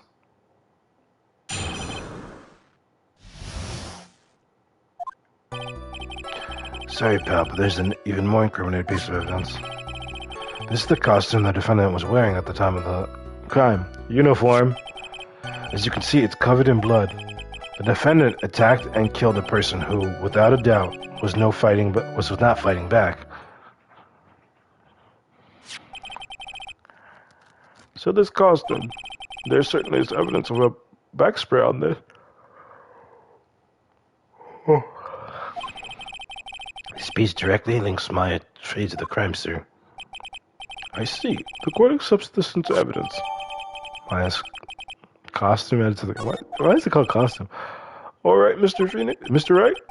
Maya's fingerprints on both murder weapons and blood splattered on her clothes. Could this situation get any worse? Huh. What's wrong? You seem to be at a loss. I think this is the last piece of testimony the prosecution should have to offer. Feel free to sock off with your tail between your legs, Mr. Phoenix Wright. Please stop calling me by my full name. It's disturbing.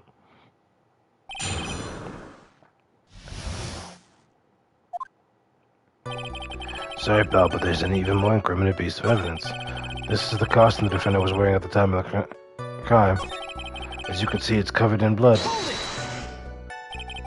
There's blood in the costume. The lab results show that it was the victim's blood. So there's blood from the victims of the defendant's clothes. Definitely not good.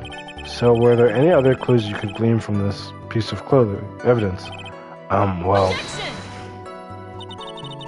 If you must change the topic, then the good detective here must testify again. But too bad, not enough time. Let's move on. Yes. Miss Von Karma is perfectly correct. Now even the judge is on her side. But if I bite off more than I can chew here, what should I do?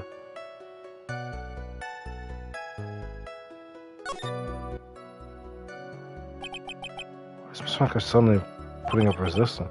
There must be a reason as to why she's suddenly throwing rejection out like that. There must be something about this costume. If I just have to look harder. Mr. Wright, Miss Von Karma's logic is perfect. There's no way for you to poke a hole in it. Looks like my time is so about the costume. Your Honor, actually there is something very wrong with this piece of evidence. What? What are you talking about, pal? Where where's this problem you were talking about? I've come this far. There's no turning back now. The problem I have with this piece of evidence is here. Boop. I asked the court to please take a look at the sleeve of this costume. The sleeve? There's a tiny hole here. Hole? But that was in the report. Hold on. What's this around the hole? It smells faintly of gunpowder. Gunpowder? No one ever told me. A hole that smells of gunpowder? It looks like I found the hole I was looking for. Your Honor, the only logical conclusion you can make is that it must have been a bullet hole. Order, order, order. This is a very grave matter. It's best we correct the court record first before anything else.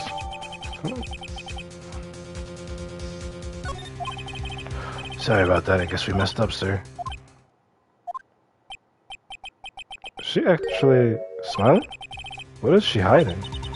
Pull yourself together, detective. That tiny hole doesn't change a thing. The strength of the evidence still holds. Continue with your testimony. That just now was a fluke. Nothing more.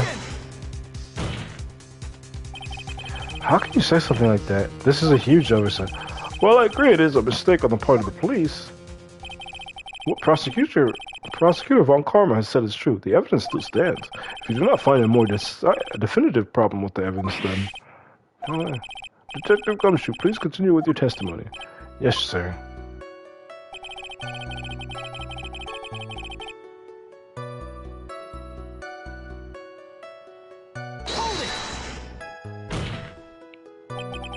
He wasn't fighting back. How do you know if he was or wasn't?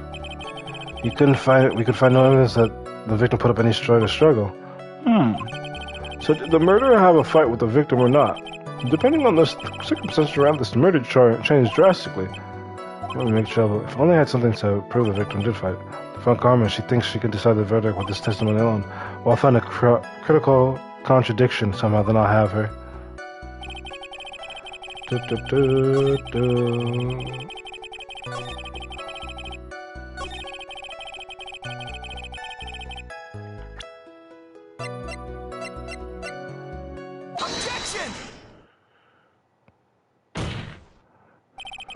Detective Dick Gumshoe. Yes? Having you call me by my full name is kind of a weird feeling.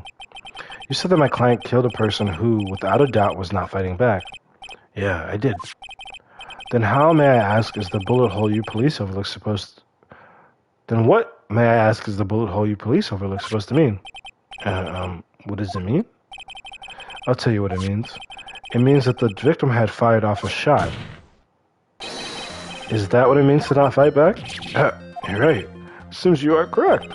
If the victim had tried to shoot the defendant, then it would change everything. Alright, the wind seems to be shifting. Huh. What is with this "are you finished yet" laugh? Are you finished yet, Mr. Phoenix Wright? Miss Von Karma? It seems that my affair was shot at by the victim. However, that is only grounds enough to support a justified self-defense plea. That is correct. But I'm sure you remember, Your Honor, what the defense clearly said. They reject justified self-defense and pleaded not guilty. Now that you... What? That's right. Which means the defense is yet to prove anything at all. No. Well, yes, that's true. Furthermore, just the fact that there's a bullet hole in the costume isn't enough to substantiate even a plea of justified self-defense. Huh? How so? Don't just stand there. Hurry up and tell the court what transpired that day. With the new information we acquired added in, of course. Huh? You mean by myself? You want me to put together the scenario all by myself?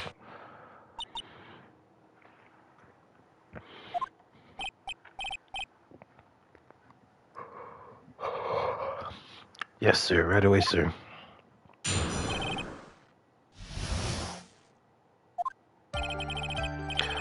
During the channeling, the defendant saw a chance to stab the victim in the chest. Of course, the victim used the last of his strength to fight back, sir. While the two were fighting, the victim took out his gun. The victim took a shot, but because they were too close, he missed. The defendant then picked up on the opening, took the victim's gun, and ended it. The scenario you've put together does make sense. Yes, sir. Well, Mr. Wright, on the surface it does seem to make sense. However, I won't give up that easily. Please refrain from glaring at me like that. Now then, your cross-examination, please.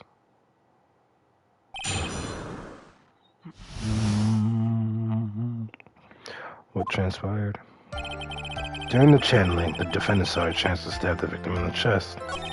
Of course, the victim used the last of his strength to fight back, sir. So he was stabbed, but the stab wound didn't kill him. But if you think about the blood loss, he was probably hurt pretty bad. How badly would you say he was hurt? How badly would you say? Actually, I went to give blood the other day, and afterward I felt a little lightheaded and dizzy. I guess the damage was maybe about 10 times the dizziness? Sorry. While the two were fighting, the victim took out his gun.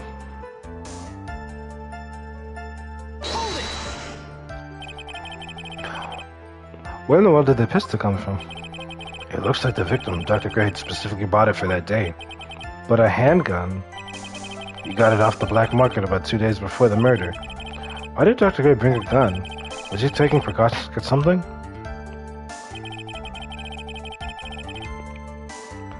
The victim took a shot, but there was So you're saying that the bullet holes in this costume was made then?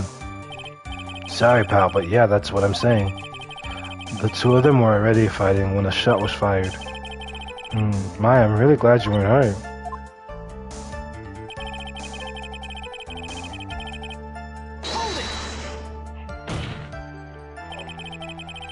Maya's never fired a gun before in her life. The victim had already taken off the safety. With the safety off, even an amateur like you can fire it just by pulling the trigger. Even me? I wonder. Now do you understand? If Von Karma's logic is perfect, this testimony certainly makes us look very bad. But there's gotta be a contradiction in there somehow. And uncovering it is going to uncover the truth. I can feel it. During the channeling, the defendant saw her chance to stab the victim in the chest. Okay. Of course, the victim used the last of his strength to fight back. While the two were fighting, the victim took out his gun and took a shot because there was... Oh, what? Shit, looking.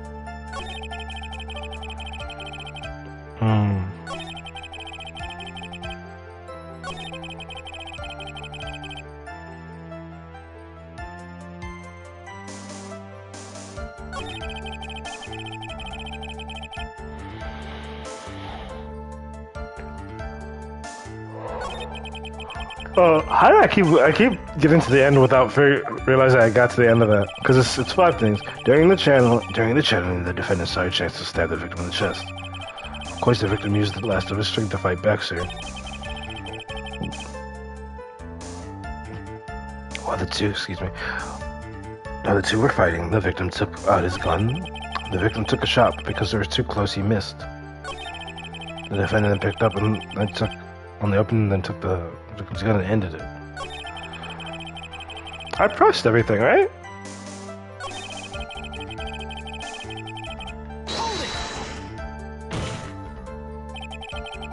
Oh yeah, no, yeah, I pressed that.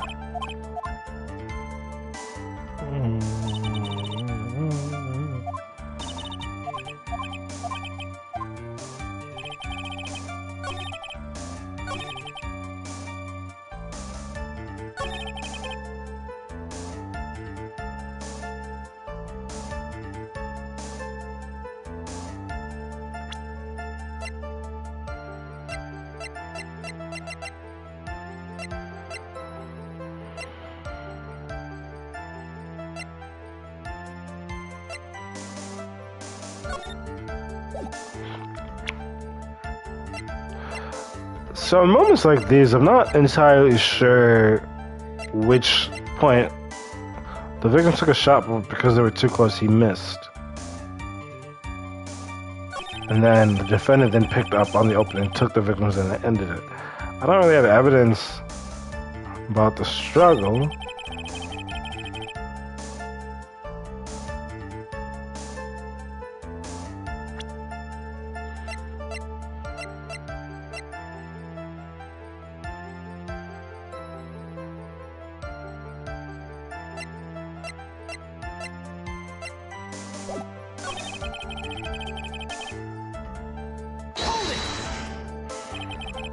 I wonder where did that pistol come from? Yeah, I already pressed on that. So, I think it's one of the first two things then.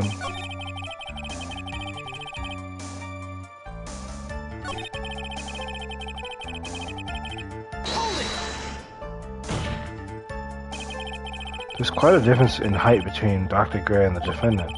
Added in body strength, and it seems unlikely the defendant could have stabbed the victim. Now that you mention it, yeah, I guess. Objection! You think you can get away with such flimsy reasoning, Mr. Phoenix, right? My affair was in the middle of a chanting, was she not? When channeling with the crime channeling technique, the medium physically changes. With the nurse's build, the defendant could have easily been a match for the doctor. I don't believe she even studied up in the crime channeling technique.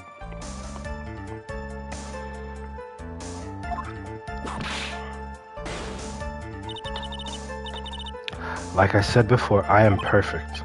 About what you were talking about, I didn't quite get it. Never mind, let's continue with the testimony.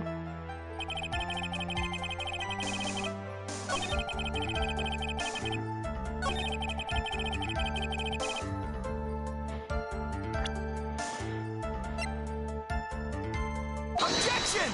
Not really an objection, but... Missing the tiny hole on this costume would be the prosecutor's undoing. Eh? What do you mean? This little hole has actually created a huge hole in your testimony. Explain yourself, Mr. Wright. You said the two of them were fighting when the victim fired his gun at point blank. If that were true, then where's the gunpowder burn on this costume? Gunpowder burn? This is what you testified earlier. When something is shot from point blank,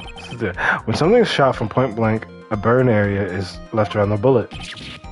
Oh, but there's not a single trace of gunpowder burn on this costume. That is very good. That is a very good point. And what exactly does this mean? It means that when the shot was fired, they were standing apart from each other. Objection! I'm disappointed, Mr. Phoenix, right? You think you can punch a hole in my logic with that? With wishy-washy thinking like that, everyone can explain anything away. Then I implore you to disprove my line of thinking. Let's see. In the middle of their fight, the victim pushed the defendant away. And it was then when they were separated that he fired. How was that? Objection! As if that was even possible. According to testimony, the wound from the stabbing was severe. The victim would not have had the strength to push the defendant very far after that. Well then? That's right, the defendant must have pushed the victim away. After stabbing, she must have put some space between the doctor and herself, and then while she was preparing to strike again, the doctor took his shot. There, that should satisfy even you. That does make an awful lot of sense. What do you think, Mr. Wright? I must be careful. I can't afford to make a mistake here.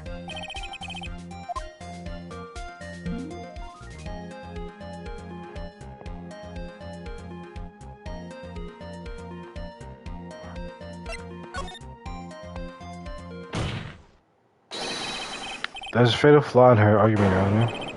Fatal? Flaw? Very interesting. I would love to see where this flaw is. Show me something that contradicts my explanation.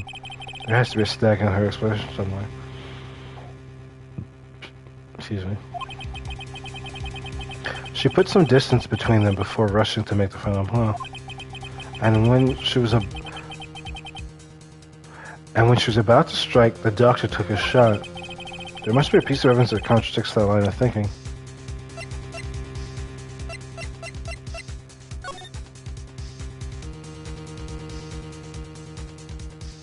Wasn't it the map itself? Because they were here, so distance, where's...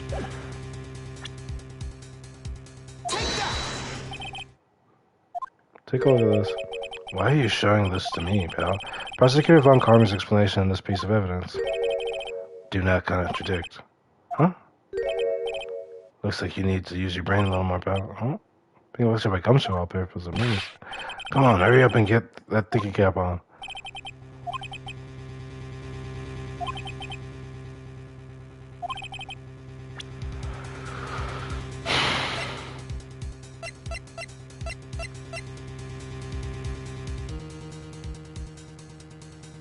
Oh.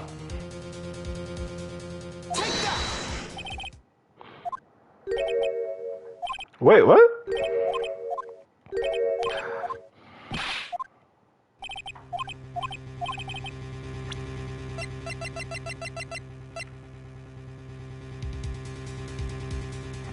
So stab, then Maya pushed her.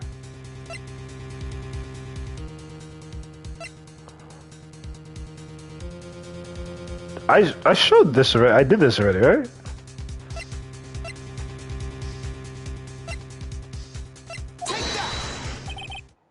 Yep, I did that.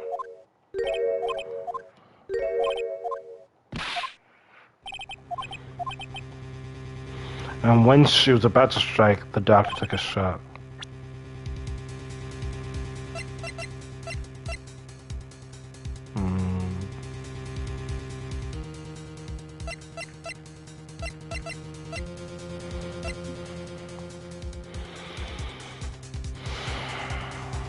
I'm not sure, because I don't think it's this.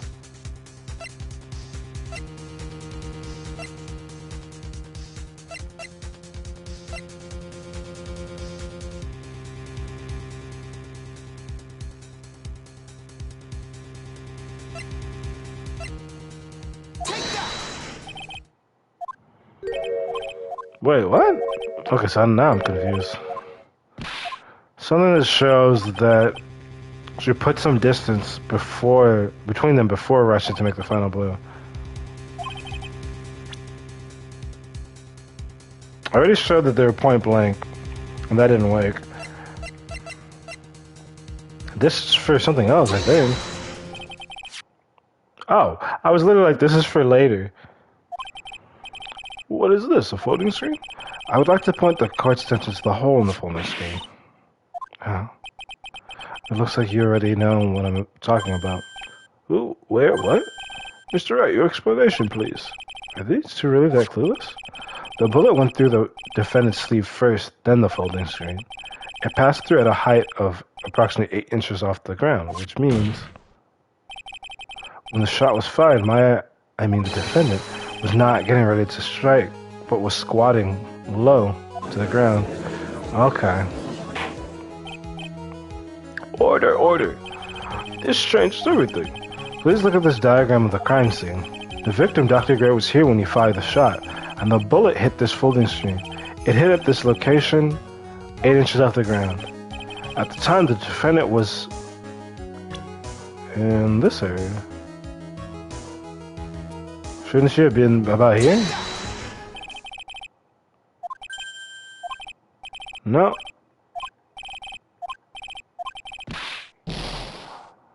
She should have been directly across from him, but I'm guessing she would have been, if he shot and it went there, she would have to be here. Wait, okay, now I'm confused.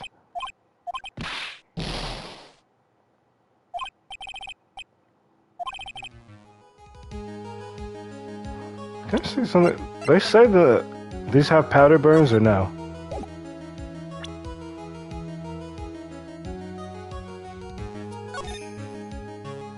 I forget if they said this has powder burns or not.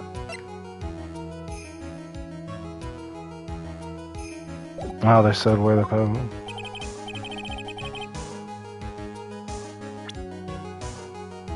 Oh.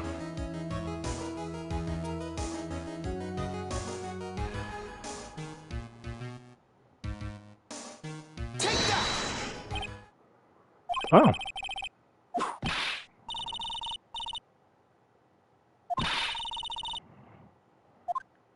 Oh, the victim and the attacker were fighting. Why would the attacker be there? Besides which, if the attacker were behind the phone screen, then how could the victim even know where to shoot? It's quite impossible. Yeah, I guess so. Yes, you're right. Boy, did I just screw up early. Sun's done. For now, I should focus on what...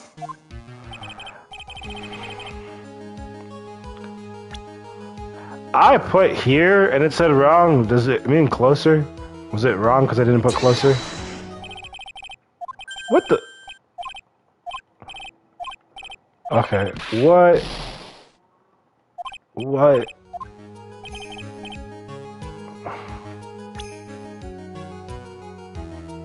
I put here, and here, and here.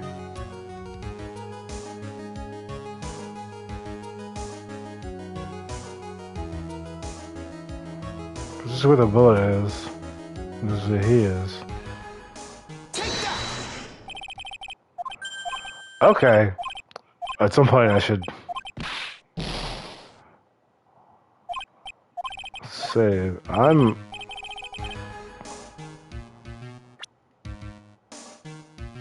Oh, it didn't let me save.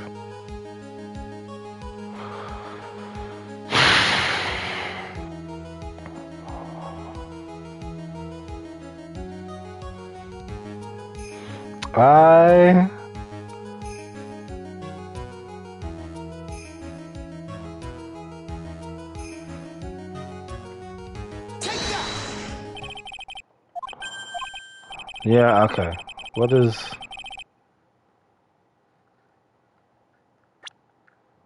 Okay. Give me...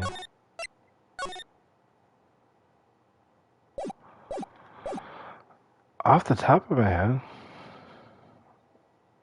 Like, I'm gonna check this one. Because I'm sure it's... Like, the first time I got it, it should have been right. Let's see... Just...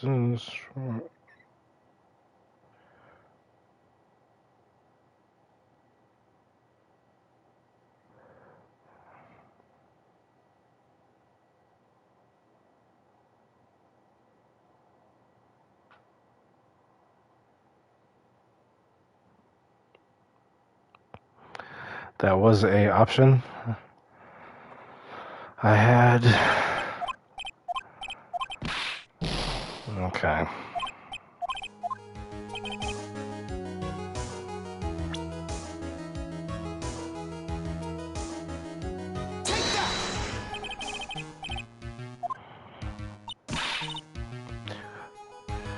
Wait a second.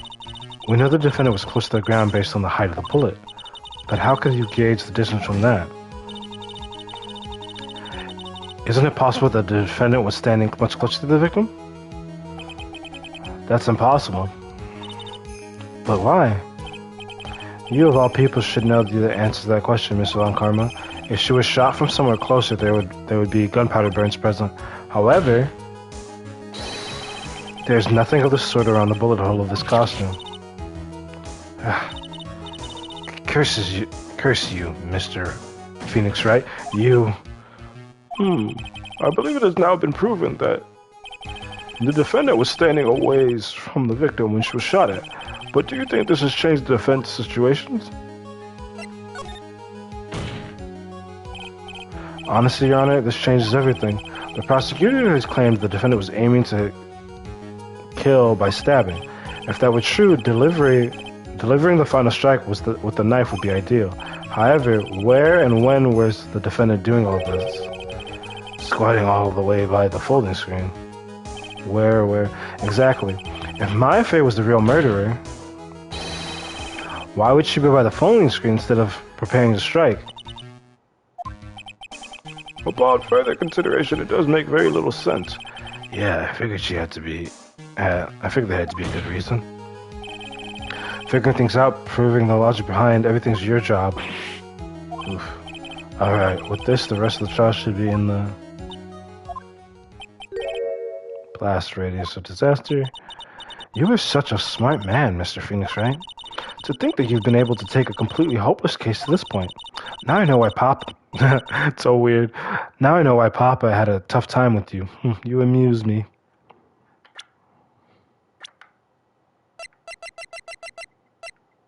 $18.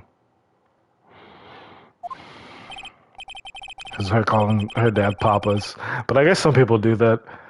Of all things to inherit, why did it have to be the squirmy smile? Detective, how dare you damage my perfect logic? Huh? How is this all my fault?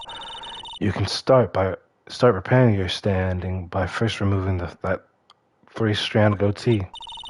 Oh, and rest assured your punishment will come later. Punishment? Well then, Your Honor, I think I've had all I can take of this detective's face. I think it's time to call in the next witness. I used so many of my attempts on Gumshoe, or not Gumshoe, on displacement. Next witness, that's got to be Lotto. Very well. The court will take a 5-minute recess. After we reconvene, we will hear from the next witness. Oh, cool. So let's start fresh. Excuse me.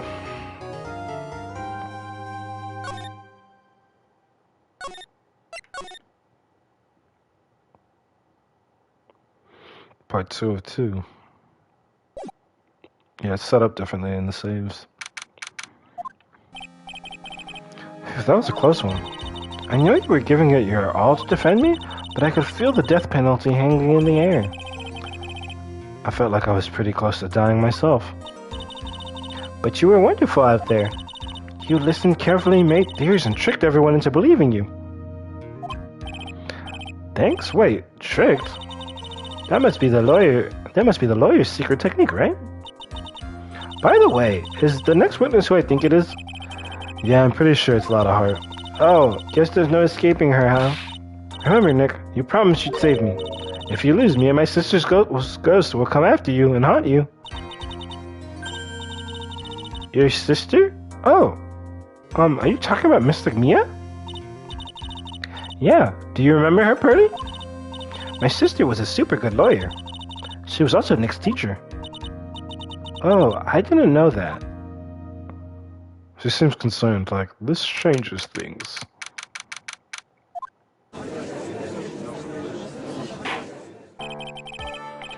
Court will not reconvene. Now the first order of... Oh! I don't want to hear it, old man. After I call my witness, sit there quietly and watch like a good little boy. Yes, sir. Bring in the photographer who witnessed the channeling. Witness, your name and occupation, if you please. Hey, Phoenix, how you doing? Just fine. Sorry about this. Didn't exactly have a choice, you know. Yes. Name and occupation. I declare, what in tarnation? Hey, Judge, this here is violence against my fair self. That's fine. That's fine? That's fine? That ain't fine. That's a whip. Alright. There's no need for foolish outcries from foolish fools. Just hurry up and testify about what happened on the day of the murder. I haven't even gotten to say my name and job yet.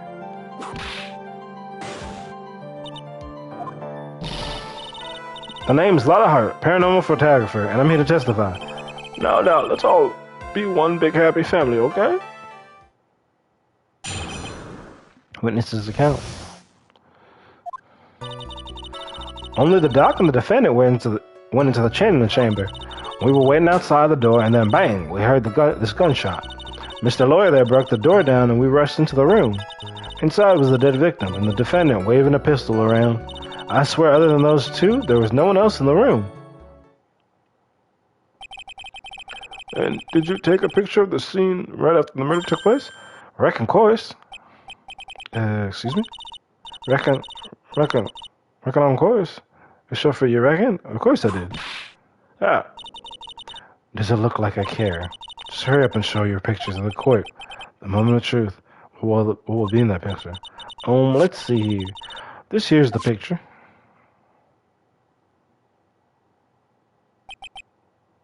It would certainly seem that only the defendant and the victim were in that room.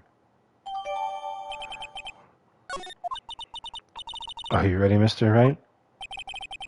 I'll clear all doubts about my ethical discussion. Just watch me. Witness's account. Only the doc and the defendant went into the challenging room. We were waiting outside the door, and then bang, we heard this gunshot. Mr. Lawyer there broke down the door, and we rushed into the room. Inside was the dead victim and the defendant waving a pistol around. I swear, other than those two, there was no one else in the room. Yeah, okay.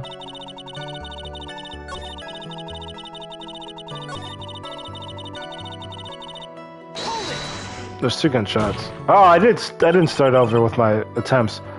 Was it really a gunshot? Are you insane? You must have heard it as well. Why don't you testify for the court, Mr. Phoenix, right? Was it really a gunshot? Yes, I think it was something like that sounded like a gunshot. Why are we here listening to the defense testify? And the world becomes just a little crueler. I heard a gunshot a long time ago, so I know, and I'll tell you, that was a gunshot I heard. Now this is the way the story heats up. Mr. Lawyer there broke down the door and we rushed inside the room. So let me get this straight. This Mr.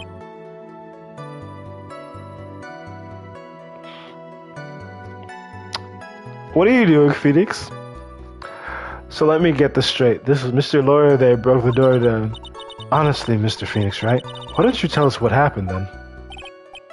Yes, Miss Von Carver, I broke the door down, sorry. Why does this feel like an inquisition? No need for apologizing, that was great. You're a real man. Oh, really? That's something I would have liked to see. The judge is smiling rather openly. I take that as a good sign. And what did you see once you broke in? Inside was the dead victim and the defendant waving around a pistol. Are you sure it was the defendant, Maya Fey? Sure, I'm sure. Father seems awful confident in her testimony.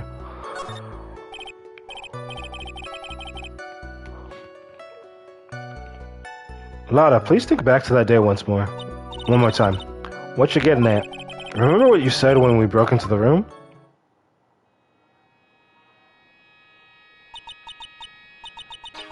I was murdered.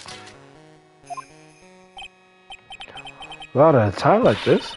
Times like this are perfect for snapping those shots. But anyway, what's going on here? This gal, is she Maya? When you saw the murderer at the time, you couldn't even tell if it was Maya Fey or not, am I correct? Well, you see... Order! Miss Hart, you are here to present accurate testimony. Yeah, sire. Let's shift things back to... For a defense lawyer, your defense is terribly lacking, Mr. Wright, Phoenix Wright.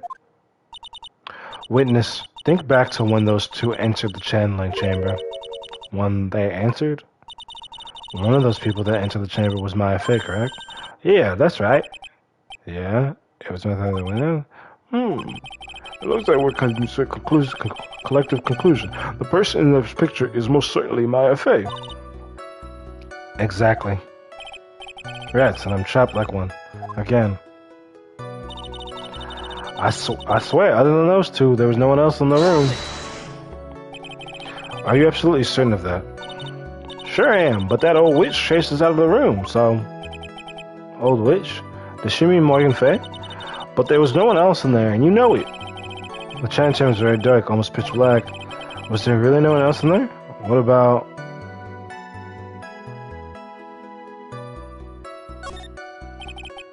What about behind the folding screen? Did you check back there? Reckon given. Huh? What in the... Reckon given, you know? You reckon? That's a given. It took me a good look around for the room once. There ain't no way anybody was hanging out behind the folding screen. If I may have a word with you, Miss Hart. What, you got a problem? Reckon given. I mean, I am having a little difficulty in understanding you. If you would stop saying such thing as reckon given. Now then, Mr. Phoenix Wright, do you see a problem with the testimony or don't you? Her story adds up. What's worse, I was there at the scene of the crime with her. And her story is exactly how I would have told it too. Only the doc and the defendant went into the channeling chamber. Was it really only those two that went in? What are you babbling about? You were there too, were you not? Why don't you answer that question yourself? Was it really just the two of them that answered? Yes, Dr. Gray and Maya were the only two that went into the room. Hold on, we can't have the defense testify against his own client. Anyway, folks, only the two of them went into the channeling chamber, you hear? Just as I thought, there's nothing wrong with her testimony. I was with her, so I know she's telling the truth. Enough. It seems there are no issues with Miss Hart's testimony. At the time of the crime, only two people were in the channeling chamber. The victim, Dr. Turner Gray, and the defendant, Maya Fey. The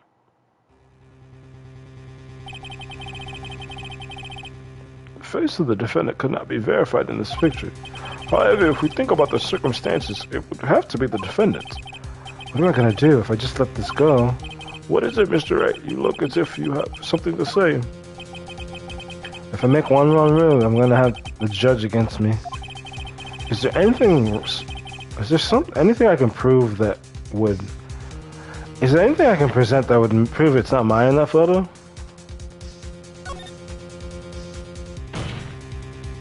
I want to say there's not. Mr. Wright. It's possible the person in this photo is not the defendant. What? Do you know what you are proposing? Yeah, that's just plain fool's talk. Thanks, guys. Your show of support was just great. Now then, Mr. Wright, please show the court some proof. Prove to this court that the person is not in this photo is not Maya Fey. Ow.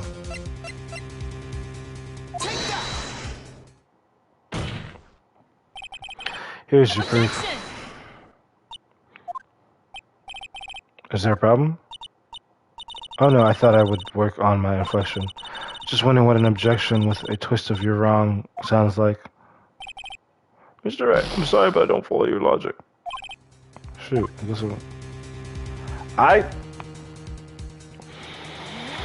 What piece of this proves it wasn't Maya?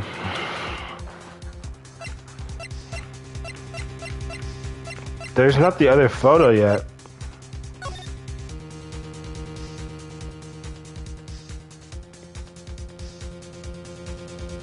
Wait.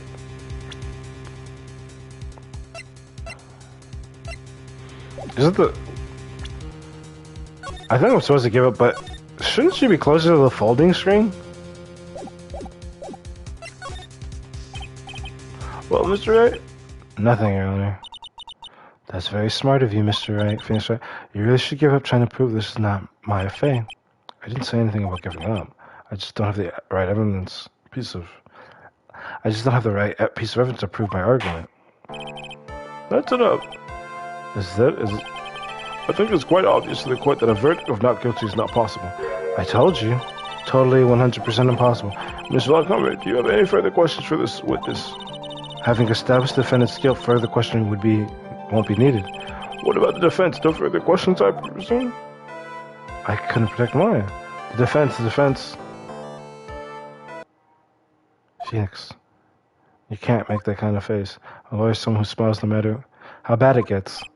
Yeah. I guess I made it just in time, wouldn't you say? But pearls? Her clothes are a bit small. Anyway, what are you waiting for, Phoenix? Let's go. But how? She's already taken away every advantage. The advantage is still in your hand. Think carefully one more time about what you saw in the channeling chamber. Do you remember what you told me yesterday? Dr. Gray. Yeah. I was murdered. What?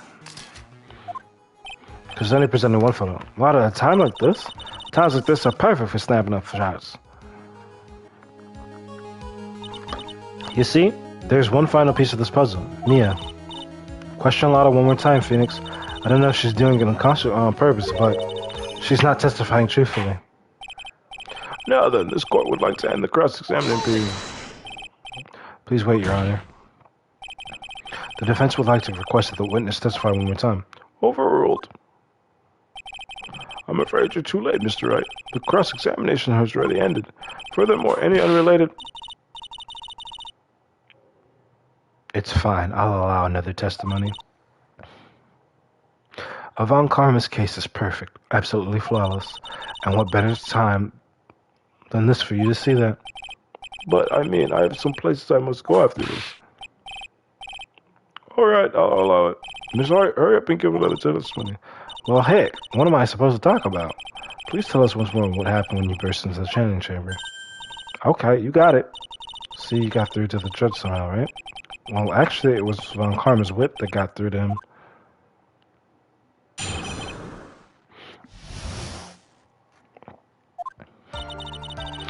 When we broke into that room, all I could focus on was Maya.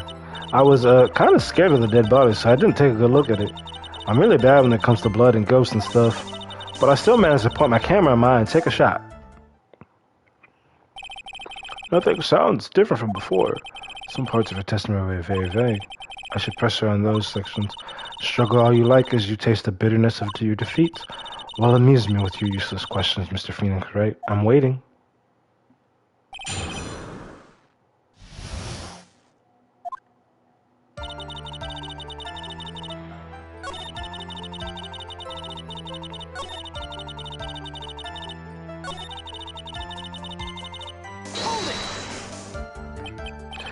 Two, right? To what? 2 shots. You took 2 shots. But only one has been submitted as evidence. Miss Hart, where's the picture? Where's the other picture you've been withholding? No. You've got it all wrong. It's not me. I didn't mean anything bad. I know I can be a little mean, but I ain't evil. Well, at least she knows herself. Then why have you not shown the other picture to the court yet? Well, ain't it obvious? The prosecutor woman told me to shut my trap about it. What? Von Karma. Miss Von Karma, you're hiding critical evidence? Unforgivable, Von Karma. Suppressing evidence like this. You're as bad as your father.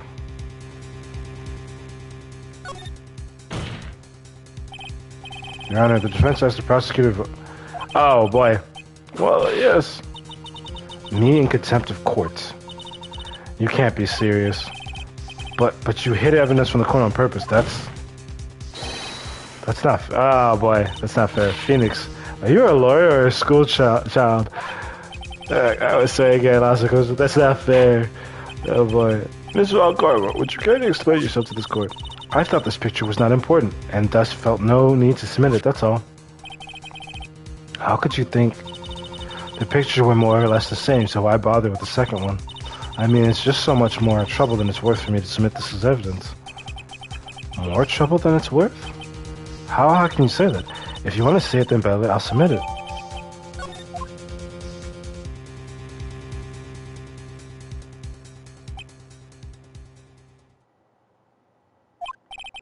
What is this?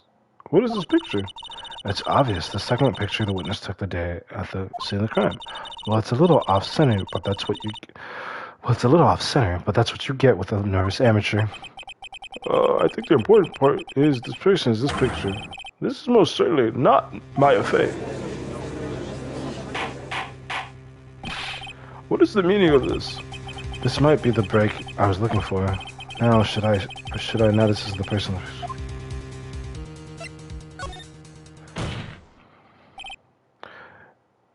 Your Honor, as you can plainly see, the person in the picture is not Maya Fey. Yes, I see that. It's not her face. Her whole body has taken on a different appearance. There's only one conclusion that can be drawn, then. That somehow this other person snuck in and traded places with the defendant. Order. Well, yes, I believe you are correct, Mr. Wright. The person who was inside the challenge trap was not Maya Fey. Yeah, we did it. You're too soft. Huh? You're softer than Aunt. You're softer than Aunt Morgan's strawberry desserts, Phoenix. Take a look at Prosecutor Von Karma's face. She's smiling. I think you had better continue to worry, Mr. Phoenix Wright. Mr. Von Corbin, what do you mean by that? Your Honor, I would like for you to take a look at this picture.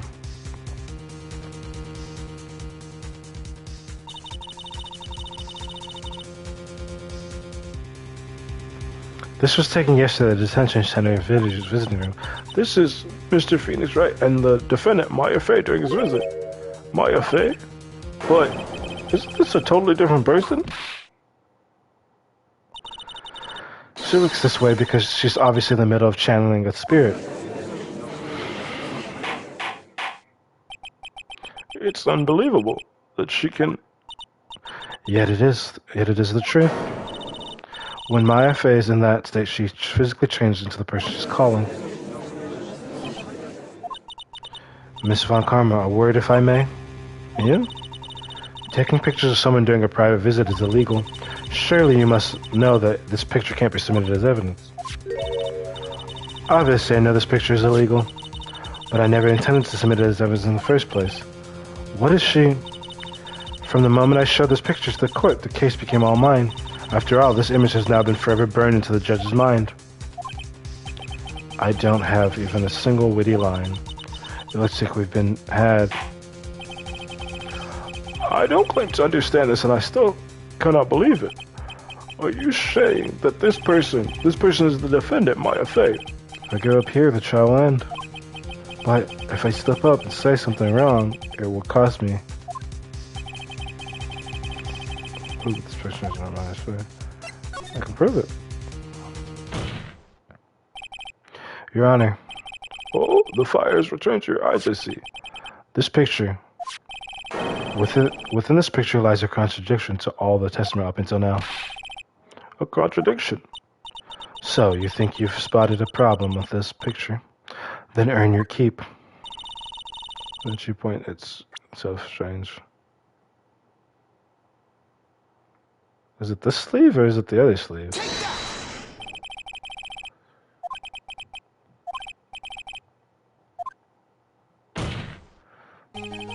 And that's exactly what's so odd. Something that should be there is suddenly missing. Should be there? Ah. There was a bullet hole in the sleeve of the defendant's costume. If that's the case, then it should be in this picture as well. Miss Von Karma, you intended to hide this valuable piece of evidence? Oh yeah, now it is. You will most certainly be assigned a penalty for this. Alright, this should do some major damage to our argument. Don't celebrate yet. You like to bring down the mood, don't you? Take a look at Miss Von Karma's face. She's got that condescending grin plastered all over her face again. Jumping the gun again, I see, Your Honor. I would like to extend an apology on behalf of those incompetent fools. What do you mean? What incompetent fools? If those fools down at the precinct hadn't missed the bullet hole, I would have gotten a report about it. As I didn't, I could not have known that this picture was of any value to this case. I see. She's lying through her teeth, I know it. That woman knew about everything, the bullet hole, the picture, everything. But you can't prove that. Francesca Von Karma's idea of a perfect case is quite fascinating, don't you think? Your Honor, you need not worry. If you must assign a penalty, I'll personally make sure the detective gets what's coming. I'm sure there'll be a great gnashing of teeth at his next salary discussion. Poor Gumshoe. In any case, this is a very big problem. When the defendant was taken into custody, her costume had a bullet hole in its sleeve. However, from this photo, it would appear that after the shooting, there was none. The judge is confused by this strange twist of events. This is your chance, Phoenix. Load all you've got into this one shot, alright? Got it. Watch this, Maya. Your Honor, there's only one logical explanation for the contradiction.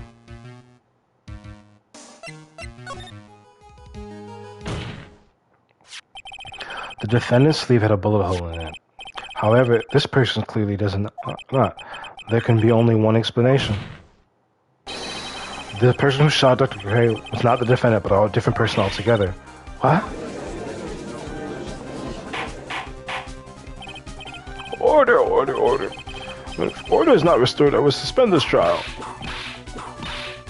Why? Why me? The defense's argument is a complete mess. A complete mess? I fail to see how. Please enlighten us. Hey, witness. Ah, what the heck? Is there any way to ask a guy a favor? Be quiet, you. You were the one who said it was only the two of them when you entered the room. Well, you know, if you were lying, I swear that my whip will be the last thing you see. Look, sis, you're looking mighty scary, so why don't we say you... Well, I swear I wasn't lying or nothing. There wasn't anyone else in there, honest. You see? Now riddle me this, Mr. Phoenix, right? Where did the defendant vanish to? Where did the other woman appear from? Why is it lately all I want to do is cry? Well, if the person in this picture is not the defendant, then this poses two very big questions. First, where did the defendant vanish to? And second, where did this person come from? That's right. Now hurry up and answer, Mr. Wright. Come on, you can't fall apart here, Phoenix Wright. I can't believe that even Mia's calling me by my full name. But I mean, how am I supposed to prove something like this? Had enough yet, Mr. Phoenix Wright? Or do you think you have enough in you to turn things around even now? To turn things around. Turn around. That's right, Mia would always turn things around and change your perspective. Phoenix. So, where did this intruder appear from, and where did Mia disappear to? I need to look at this situation from a different angle. Let's see. What if before he broke in, the third person was already in the room? And what if Maya had left that room somehow? If I could prove that either one of these conditions were true... Mr. Wright, let's hear what you've come up with. I think what happened before we forced our way into the channel chamber is... A third person had entered, Mia had left the room, a third person had entered it. Something I can't explain. I guess it's a third person had entered. Your Honor, I would like to present some evidence. I have proof that there was someone else in the room before the murder took place. Wait, what? It's wrong?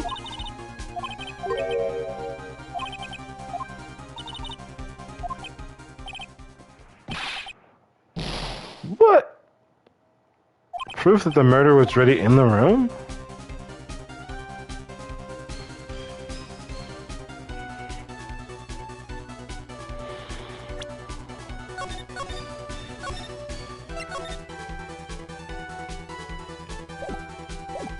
I don't think there's evidence that the murderer is... Oh, it's in the room already.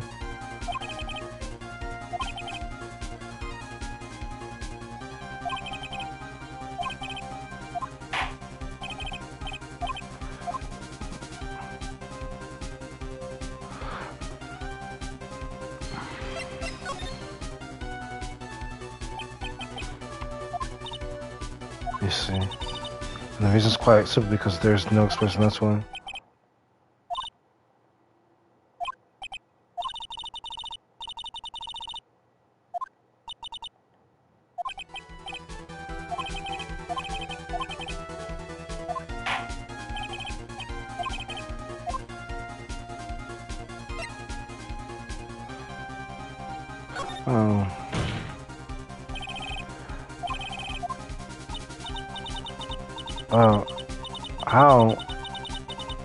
Oh. How a foolish fool makes a foolish face while dreaming foolish dreams. Maya Fey was being locked away by her aunt, Morgan Fey. The chances of her leaving the crime scene is lower than that detective's salary. Anyway, let's see some evidence. Prove that from the murder until the time the defendant had left the room.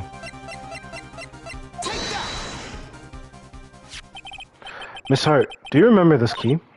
Well, I've seen it. Hey, that's the Chandler room key, right? Before the challenge started, Maya locked the door from the inside with that. The defendant herself locked the door? Yep. That's why we all couldn't get the door open. That key's the only one of its kind after all. Oh, one of a kind, you say? Wait, Mr. Phoenix Wright. Yes, it looks like she's catching on. I'm afraid to ask, but why is that key currently in your possession? Huh? What do you mean? If Maya locked herself in the key, then locked herself in, then the key should have been with her. Yes, agreed. However, she did not have the key at the time of her arrest. Well, ain't that a kick? So how come you're holding it? I got this as a present from a certain little girl. And that little girl was nowhere near the crime scene at the time. That's preposterous. This means that Maya Fey must have left the room. If she had not, then I would not be holding this key you see before you. No!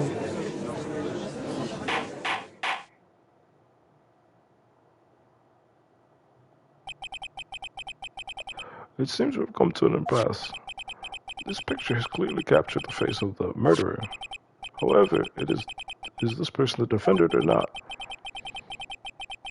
Okay, it's gonna be a lot. Probably about 5 hours, I think. The defense is arguing that this person is not the defendant. Furthermore, as proof, this key has been submitted as evidence. Miss Von Karma, how can this be? At this point in time, a verdict on the defendant's guilt is not possible. My perfect case. How is there a flaw in my perfect case? Don't think you've won yet, Mr. Wright. I am a prodigy. I have never lost a case. And I don't intend to lose here in this courtroom to a fool like you. I don't care what I have to do. I will get my guilty verdict. That's enough. If you would like to continue to do so in the lobby, court will reconvene tomorrow at 10 a.m. That is all. Court is adjourned.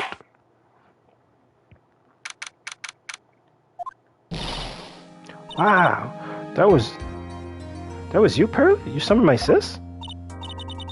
Yes, I felt I had no choice. Okay, going, Pearly. I knew you were special. Hey, Nick, did you know? Yeah, it's not like anyone else in there could have done that. Nick, I know you're trying real hard and all, but I really don't remember ever leaving that room. And I don't think a third person could have gone into that room. Yeah. Well, at least we have until tomorrow to figure things out. Like, what happened in that room, for instance? Yeah, I'm counting on you. I envy the two of you. Oh, by the way, Nick, do you think you could take Pearly back home for me? Sure. Alright, Pearls, you ready to go buy some tickets? Huh? A ticket? Poor thing, she's so sheltered.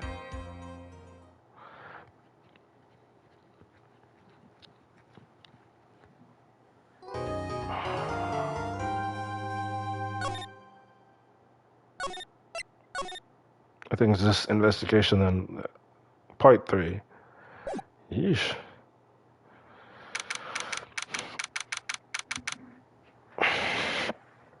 Crying Village. Thank you very much for bringing me home, Mr. Nick. You're welcome. I had to come and look into a few things here today anyway. I thought about this a little. If Mystic Maya didn't kill that nice man, she definitely didn't. Yes, of course. But if she didn't, then someone else did, right? That murderer person. Miss Prose? Oh, I see. I wonder what's wrong. She seems sad. Excuse me.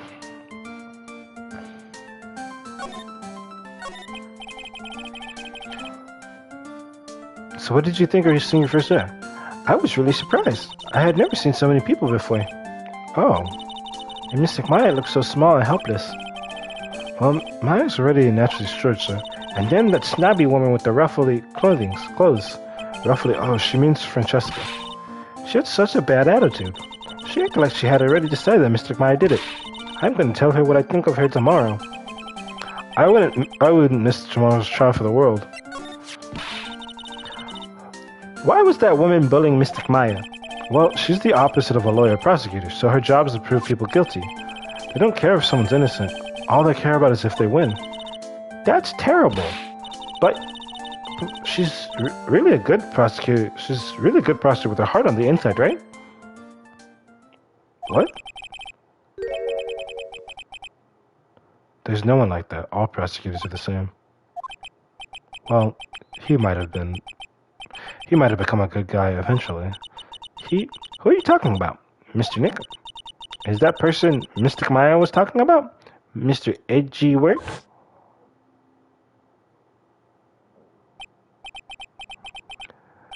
That was a long time ago. He's not around anymore. Huh? He clutched onto his foolish pride too fiercely and died for it. Oh, that's too bad. By the way, yes? What is it? You wouldn't happen to know anything about who the murderer is, would you? Why are you asking me? No, I was just thinking earlier. I didn't see anything. She didn't see anything? Huh? Speaking of that, during the murder, where was Pearls and what was she doing? And on top of that, this key. Just when did she pick this up? I just realized that I never asked you what you were doing at the time of the crime. Pearls, what were you and where were you and what were you doing when the murder happened? Ah.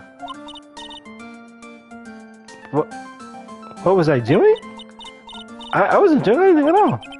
She's really bad at lying. You can whisper it to me. I won't tell anyone, I promise.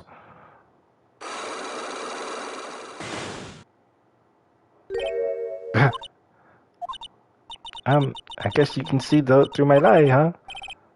Clearly. I can't lie to you, can I, Mr. Nick?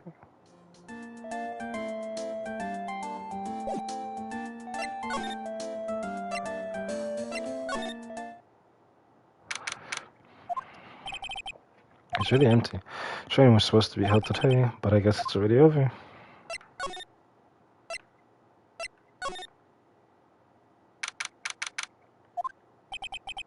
Looks like there's no one here, and even though the weather is gorgeous, it's raining inside my heart. It's a really old urn. There are the ashes of a person lying dead inside. It looks like something with a long history. Other than that, it's not very interesting, so time to move on.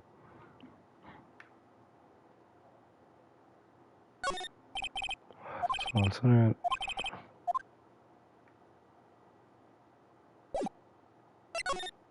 Wait, but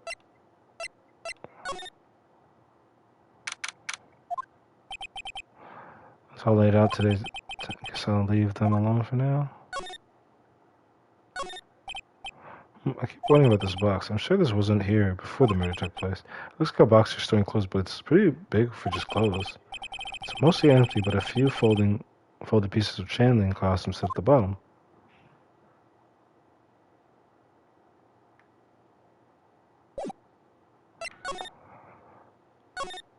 But I don't have any evidence to present Pearl right now.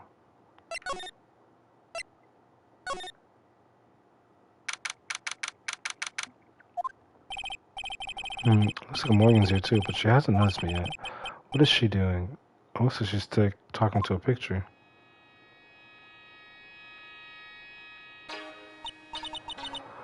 Don't you see? Take a look around. Finally, my chance has come. I've waited for this day for so long. That's right. Prepare yourself, dear Misty. What in the... Who's there? Oh, if it isn't Mr. Wright. Just curious about that picture you were just looking at. Oh, today was that event, was it not? Good sir, I heard you did well. Huh? Oh, yes, thank you. I am terribly sorry I could not attend the trial today. Please accept my apology. I'd had previous engagements as I had to watch over the trainees' training today.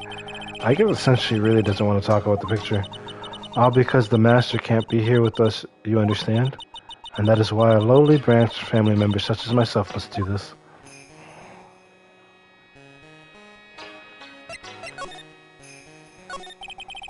Have you remembered anything about the murder? No, I told you everything I know already. Were you in this room the whole time Lotta and I went to call the police?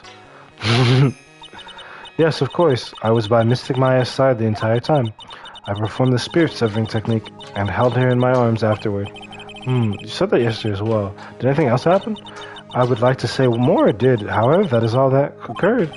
I was really hoping for some new info. I suppose nothing happened in the end, good sir. Sorry to have played on your hopes. Could she possibly be more patronizing? She probably could be. So do the students train every day? Yes, absolutely. They were given a day off the day after the murder, of course. However, I assume both Maya and Pearls went through this training? Mr. Wright. I guess. Wow, she got really scary. Real fast. How many times must I tell you before you answer, good sir? They are to be addressed as Mystic Maya and Mystic Pearl. Sorry, I meant Mystic Maya and Mystic Pearl. Wait, I'm sorry, but Mystic Pearl, isn't that going a bit too far? Next question, please. Oh man, she's really being a pain in the butt about this. Please remember to watch not only what you say, but how you say it, good sir. The Master. So the Master is, Maya's mother, right? Misty?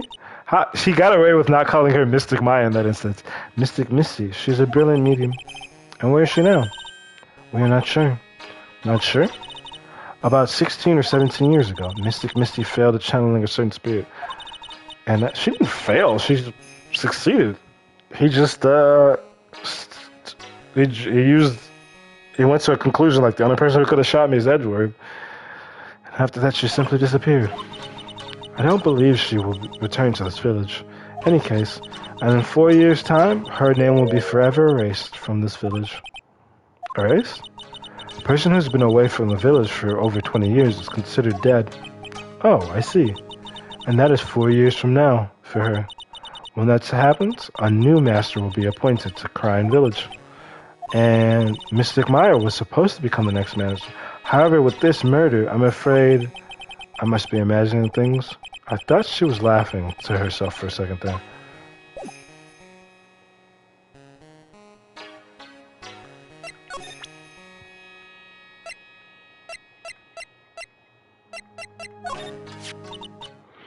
This is the key to this room. That's right. But why do you have it, good sir? That I'm not telling. Return it at once. I can't. It's evidence after all. I think she knows exactly how important this key is to the murder. But what is this feeling I'm getting from her? I can't describe it.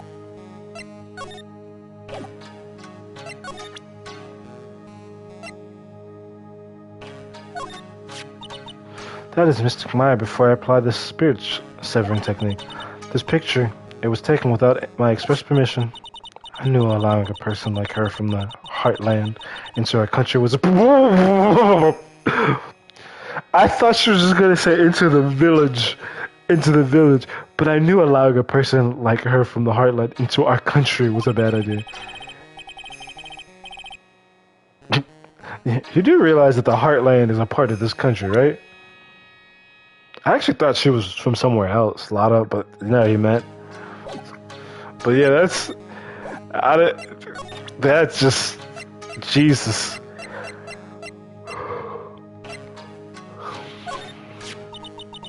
That is Mystic Maya's costume, is it? It's a shame. I never thought anything like that would happen to her. But we don't know that it was Maya that did it. Oh, poor Mystic Maya. Do you ever listen to anyone other than yourself?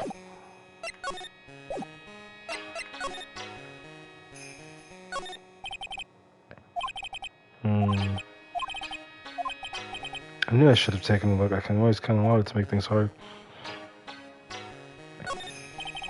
Phone screen is really strange. Notice frame 2. I think I reckon for characters on here. Korean. Pretty sure that's what it says. Maybe I'll ask Maya about it.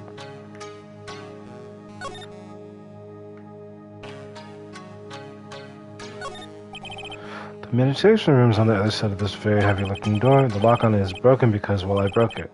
It doesn't seem possible, but I managed to break it pretty badly. When we want to do something bad enough, people can do the most amazing things. He's just complimenting himself.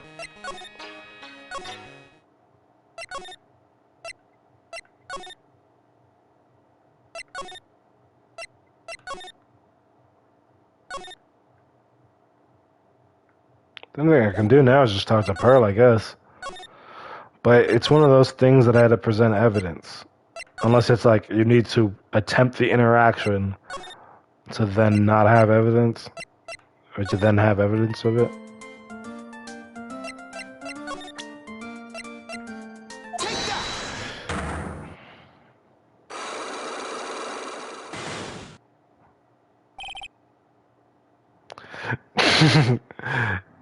Damn it.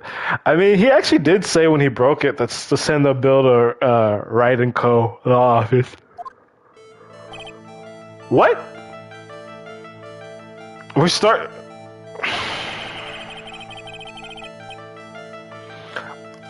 I keep the, energy from court. I didn't realize that. But what if I can't just tell you what happened? Then I guess what happened. How does that sound? What? You can do that? You tell me if I get something right, won't you? Yes. Now, when the murder was taking place, you were here, right?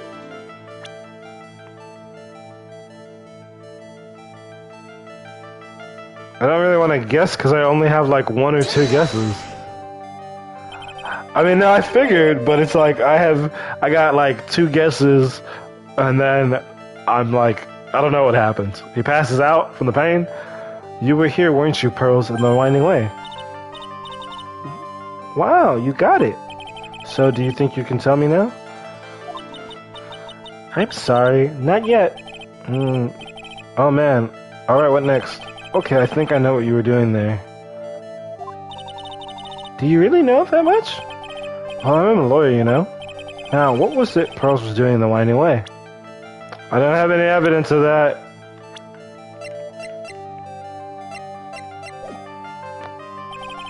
I don't think I have enough evidence yet. Yeah, because I'm pretty sure I'm looking for a ball now. Because she was playing ball. Because I know exactly what it is. I just don't have the evidence. So where is it at? Oh, it better not be in the corner.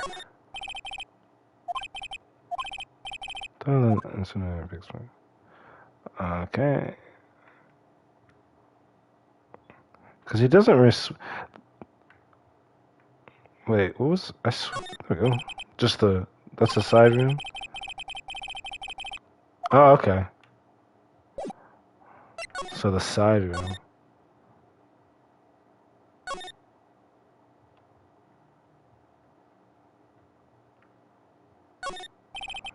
Excuse me. Who am I talking to? There's no one here. Oh, it's in the...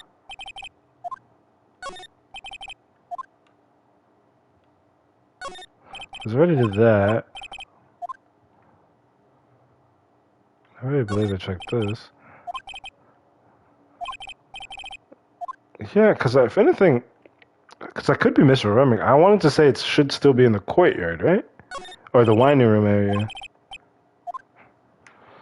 Because it's not in the front of the village. Yeah, it's not. I don't think it's here. So if we go back to Winding Way, but there's nothing to click. Or nothing to check. Yeah. So it can't be here. That leaves... I mean, I actually haven't examined here.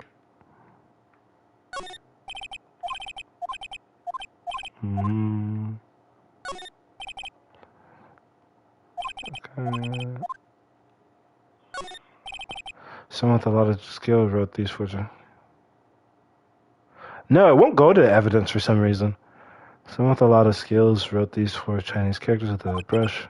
Oh look, here's a translation once in a lifetime. Its message is people should value their ghostly meanings as once in a lifetime chances. That's what the weird thing is, like, I'm not able to get the vase as evidence, even though it's clearly broken. Where's Lada? Is she supposed to be back here?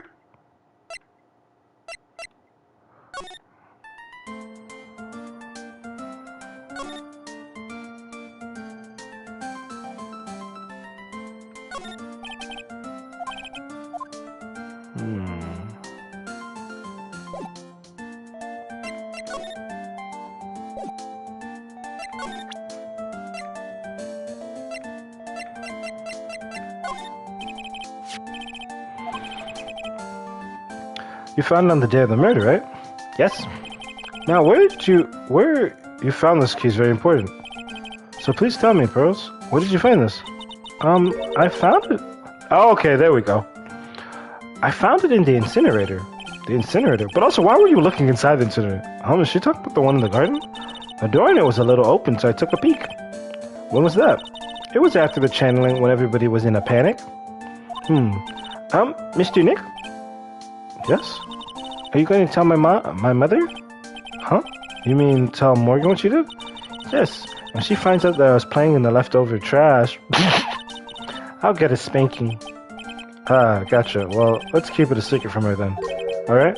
The incinerator. Sounds like a good place to search next. See, now I can check.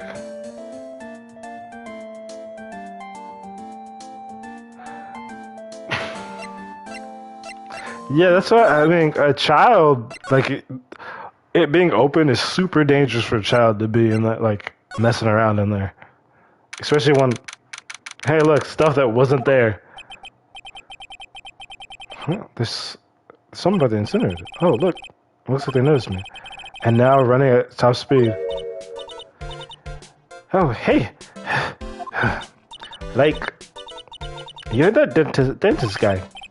Actually, it's Phoenix Wright, attorney at law. Nice to see you again.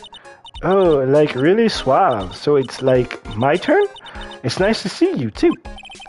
So what's up? You're all out of breath. Like, huh? Oh, like you mean like I'm just totally happy and like totally excited to be here? Excited? Like, I mean, there are so many things to like see. It's like the real deal here. I'm trying to I don't know her name in the Muppets, but I'm trying to. She's part of Electric Mayhem. I'm trying to channel that for Eni.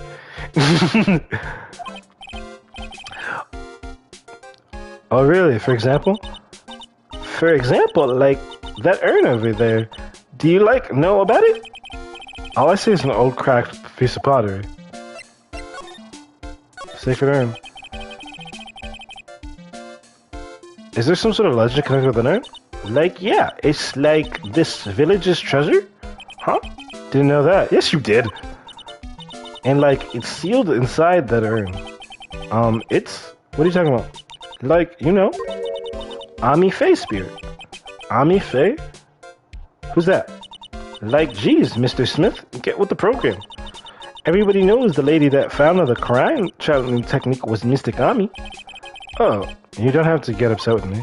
So, like, as long as her spirit, like, lives in that urn, the spiritual powers of the Faye family will stick around. Like, isn't that totally romantic?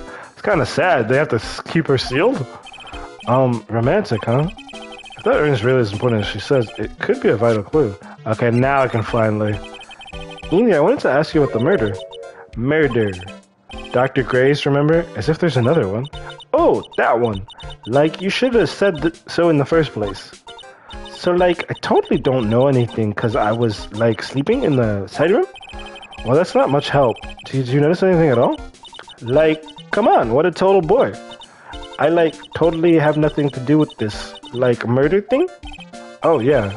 You only introduced Dr. Gray to Crime Village. No relation, sure. Even if you were only acquaintances, that still means you knew him. Furthermore, your sister who was died in the...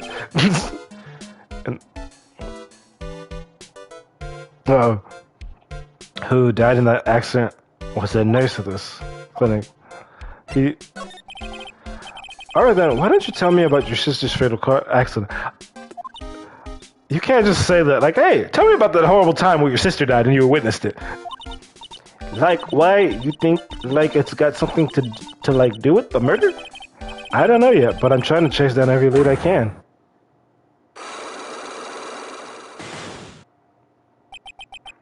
Silox? Like, what is it?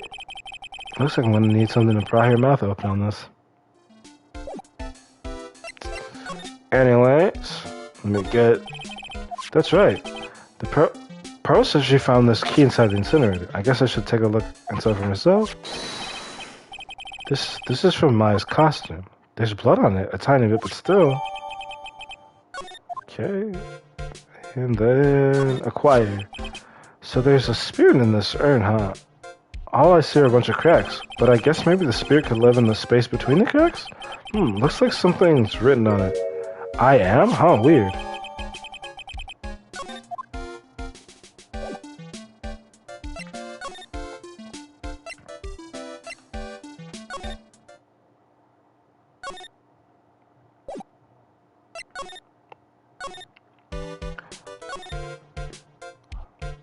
I am all of me.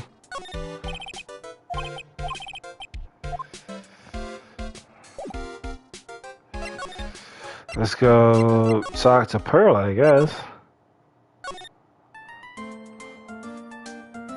Wrong button. Yeah, I thought so because I was like that. I was gonna ask. I was like, that sounds familiar. Yes, yes, it is. From is it from the Shadow 2000 and what was it 4 game?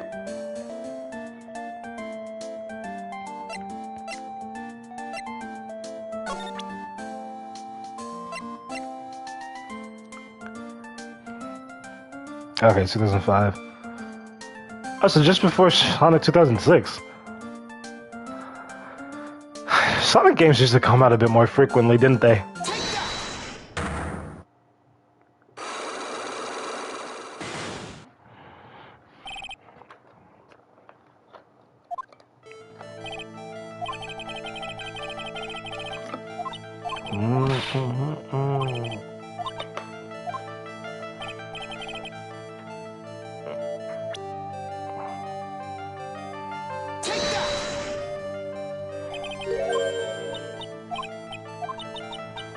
I'm sorry, not yet. Man, oh man. Alright, what next? Okay, I think I know what you were doing there. Do you really know? Do you really know that much? Well, I am a lawyer, you know. Now, what was it Pearls was doing in the Winding Way?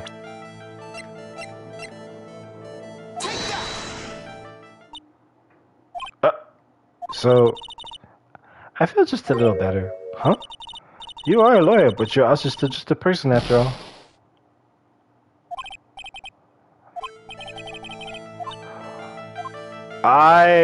Hang on.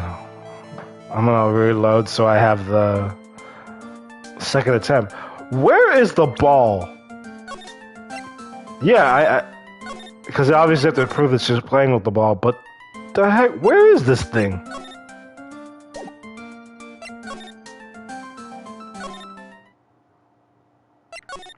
I swear it's supposed to be here.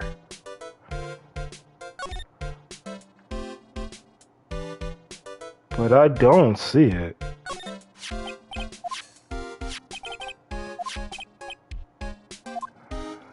Yeah.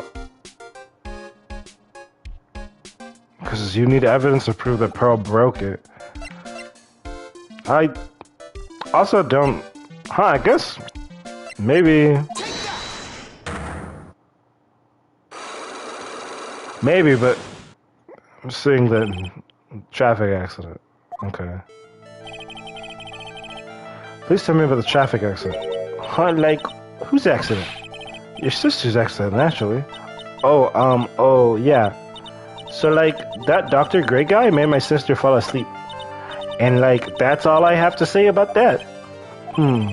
Interesting. You just asked whose accident.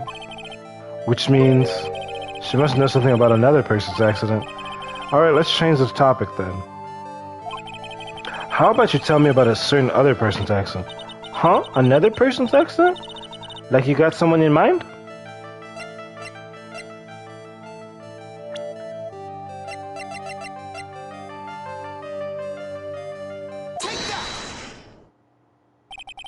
I want to ask you about your own car accident. Me? Yes. So, wow, like, how strange. I have, like, no idea what you're talking about. Can you, like, prove I was in, like, an accident? Didn't you say that you knew Gray?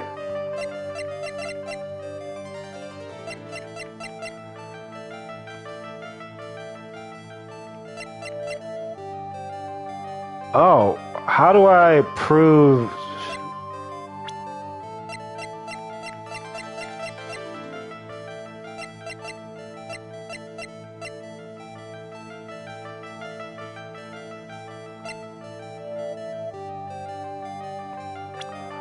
I don't have proof she was in an accident, other than the fact that she said it.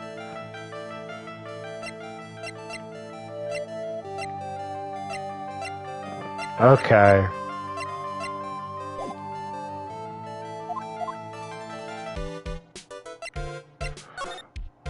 Okay.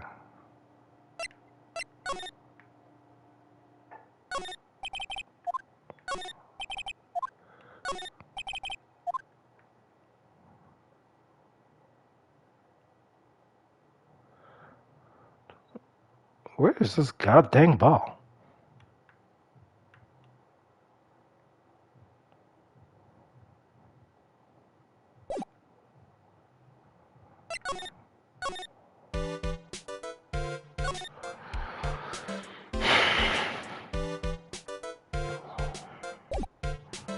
I can't imagine.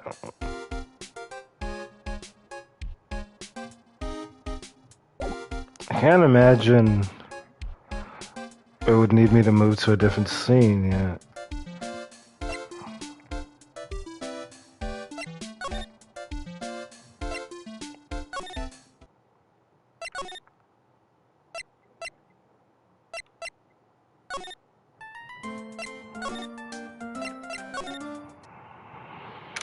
The other option would to be, hey Nick, I've been waiting. She looks so helpless. So how was it? What did you find out? Well, I found a few things. Excuse me. Is it so bad that you can't even look me in the eye? I just need a little more time. It'll all come together by tomorrow, I promise. I'm sorry, Nick. Every time I see you, all I do is cause trouble. Dang. So, I mean, you were fantastic, Nick. Every time I thought our goose was cooked, you managed to turn it around. I bet it would make a great Hollywood movie. They did a movie of the first one, of the first game, but never after that. The actor who does Ron Karma, his breakdown of the movie is pretty good. Don't be silly. You have to concentrate on the trial. We're gonna win this, Maya. Thanks a lot. Really. Hey, Nick. The person who shot Dr. Gray wasn't me, was it? Of course not. You're completely innocent. If that were true, then I'd be really happy, but there was anyone else in the room with the two of us, right? Well, did you check behind the folding screen? I took a quick glance, but there wasn't anyone there. That's exactly what Lotta said, too. I wanted to ask you something about Pearls. Pearly? What about her? No matter what I try, she won't answer me. I want to know what she was doing at the time of the murder. Huh? Wait, Nick, you don't think she did it, do you? No, nothing like that. She'd never do anything like that, you hear me? Never. She's a great kid, and really cute, and really great, and cute. I didn't think she was the murderer, but she definitely hid something. She's definitely hiding something. You were with her on that day, right? Yeah, the two of us, we were playing with her ball. There we go. A ball? Huh? Sounds like a dead end to me.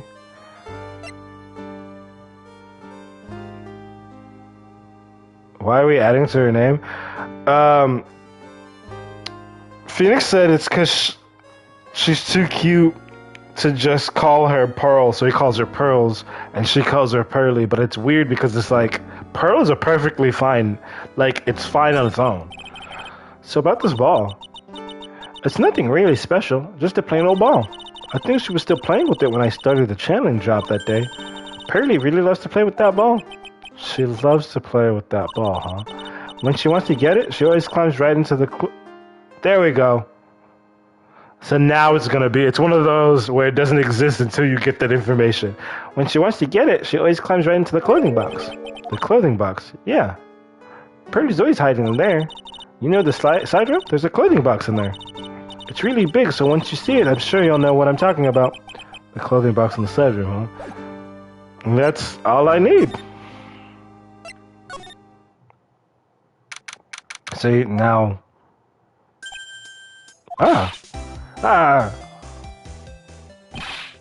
Hey, wait, please, Lotta. She ran off into the manor.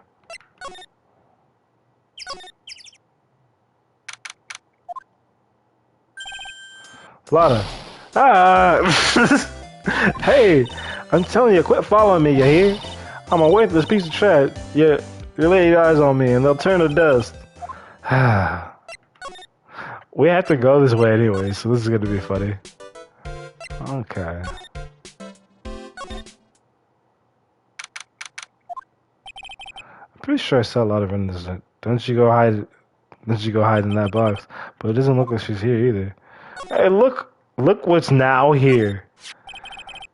Sarah, it's Pearl's ball. Mine said it's always kept in the clothing box. So then, what is it doing on the floor? Oh, because Phoenix wasn't gonna open the box. So that makes sense. It's a clothing box where pros' balls usually kept. I wonder what's inside. Ah, what? What are you doing in there? What were you thinking? I'm a bad person, just another piece of human trash. I need a hole to crawl into. So you crawled into this clothing box because there wasn't a hole to crawl into? Oh man, huh? There's a small hole in this clothing box, and it's about 8 inches off the ground. That's the same height as the hole in the folding screen. Then could this be... Go on, ask the court record. So do we just leave Lada in there? Okay, now with the ball.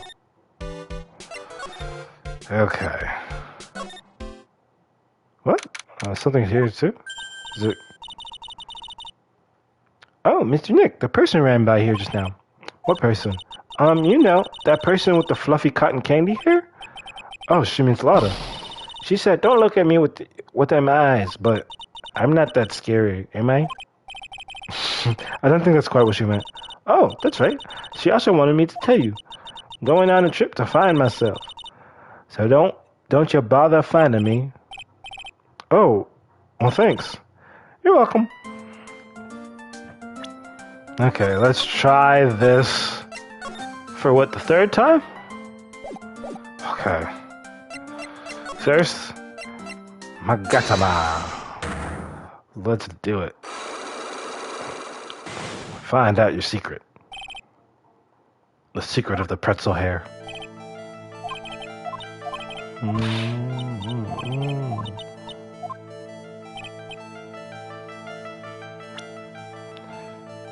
What's that? You were here, weren't you? In the winding way. Okay.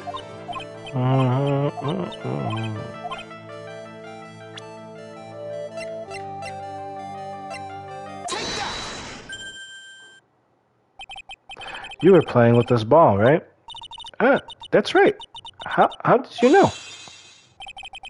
Maya told me that you love to play with your ball. Yeah, I was playing with my ball. And then... Something happened, huh? Something real bad. What do you mean? Something... Nothing happened. This is it. While you were playing with your ball, this happened.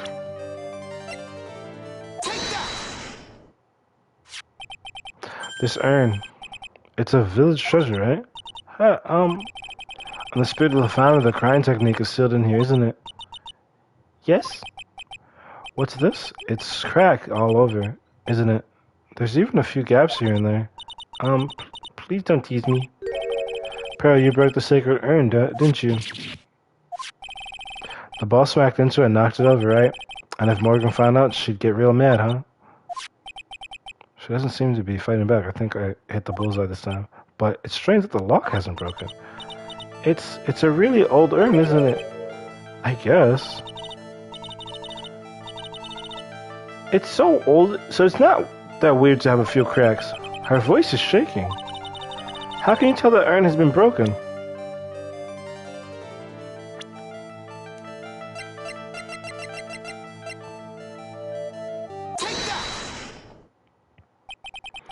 Who started the crying channeling technique? Huh? Oh, it's Mystic Ami. That's right. And how do you spell her name? Do you know? How do I spell her name? I don't know. It's 3 letters, girl. You're 8! It's spelled A-M-I. I thought it was a little odd when I saw I am written on this urn. And that's how I knew that someone must have broken this urn and made a mistake in spelling when they put it back together.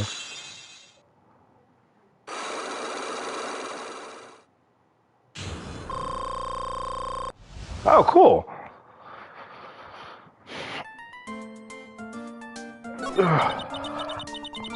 Around when Mystic Maya studied the channeling on that day, I was playing the winding way with my ball. And that's when you broke the urn. Yes, I broke it. I accidentally let Mystic Ami's spirit fly away. Don't worry, Morgan will never know, okay? I'm a bad child. Breaking a village treasure is unforgivable. I thought that maybe they would make me leave the village, but the broken pieces were pretty big, so... You thought you could put them back together and no one would notice? Yes. I found some glue and brought it to the hallway and fixed the urn there. The hallway? You mean winding line? Yes. The channeling had already started, so I didn't think anyone would walk by. I see. So about how long did it take you? It must have been a nasty repair job. Yes, I might be strong at spiritual things, but when it comes to arts and crafts, I am not nearly as skilled. When I finished fixing the urn and looked up, I saw you come into that manor. So that's around when Lotta and I were coming back inside after reporting the murder. When I saw that, I packed up everything in a hurry. Mr. Nick? What is it, Pros? I'm going to get banished, aren't I? I really don't think that's going to happen. I mean, I bet Mr. Am is happy to be free from that cramped urn. Yeah, I hope so. No harm done and a happy resolution. Okay.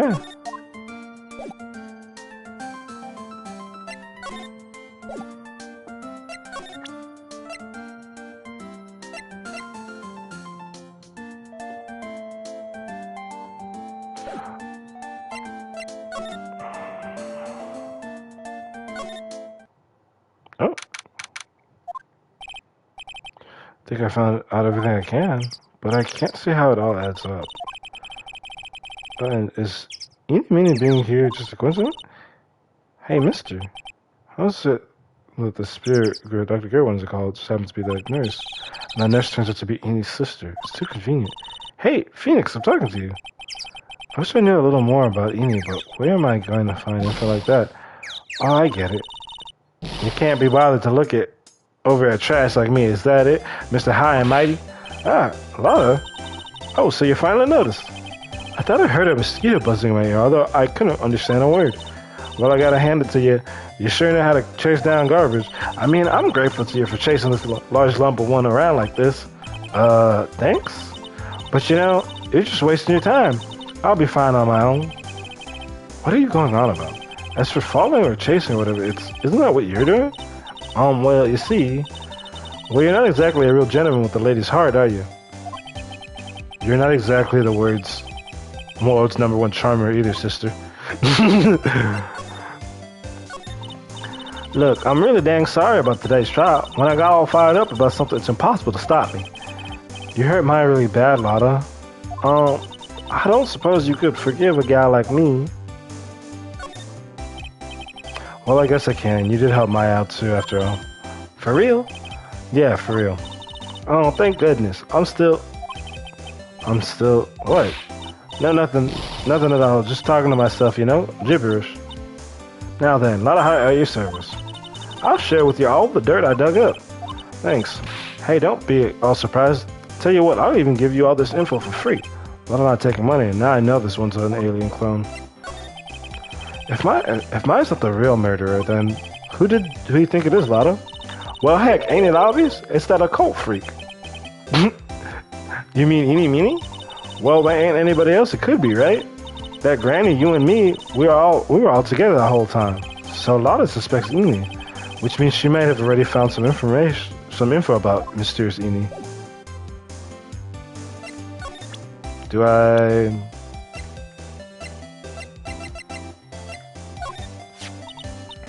Huh, that's Eeny Miny, right? Yeah, I was wondering if you know anything about this girl. You know, actually, I did a little checking on her the other day. Her sister, she's the one that Dr. Gray wanted to call back from the spirit world. Yeah, I heard her as much. I'd also heard that Eeny was the one who introduced Dr. Ed to Crane Village. Is it Crane? Because I always called it Crane, but is it Crane? You don't say. That's one sneaky glow if you ask me. Hey, you want me to tell you more about her? Speaking of Eeny, do you have any other information about her? Sure. Well, what is it? Haha. It'll cost you, and it'll cost a lot. What? Oh, silly me. Here thought free meant not that money necessarily. That girl was hospitalized about half a year ago. Hospitalized? But why? Well, heck, you can go find out on your own. Huh? Here, I'll give you the clinic suggestion. Maybe you find out something. Maybe. What's that supposed to mean? Well, See, actually, it was gonna be annoying, I reckon. So I didn't actually go there. Alright, well, that's the way the gumbo spoils, right? Spoiled gumbo sounds ill. I mean, look, don't blame this on. Oh, never mind. I mean, spoiled any food's bad. Looks like I don't have much of a choice. Better go check out this hottie clinic.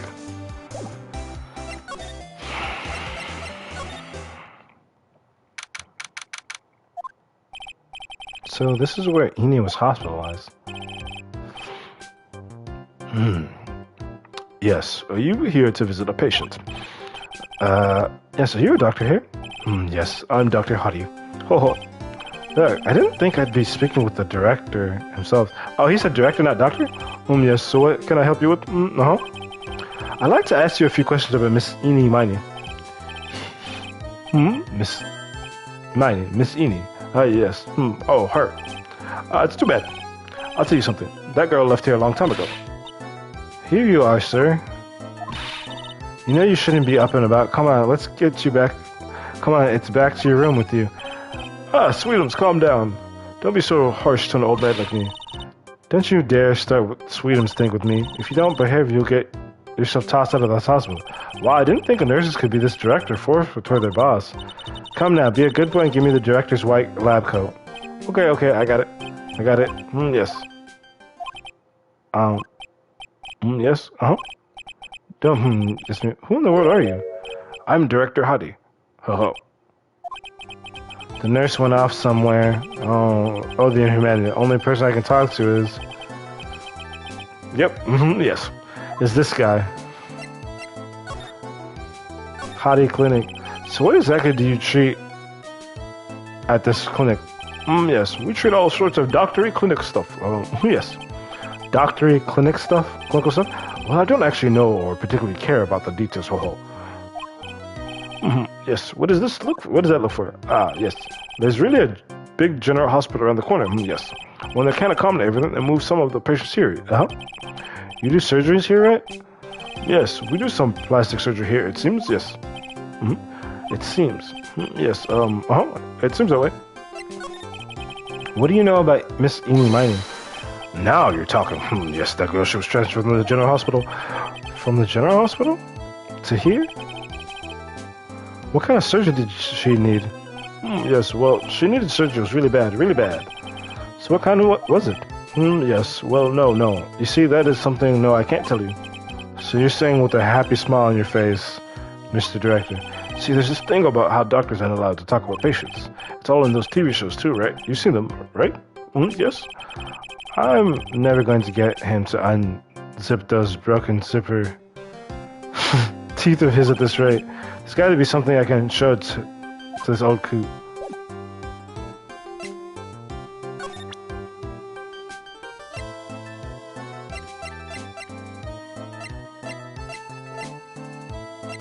It's probably the profile.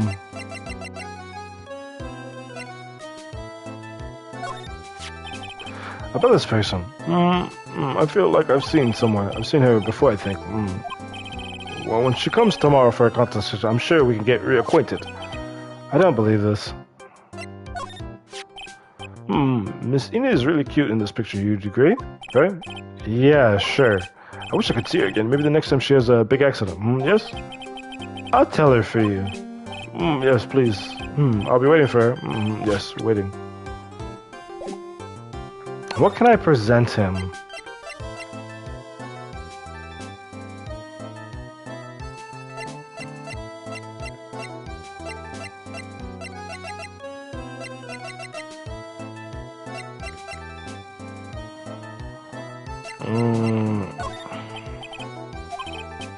Listen, put it as more attractive items. I don't think it shows profiles, and there's nothing else to show. Picture claims to be, seems to be extremely healthy.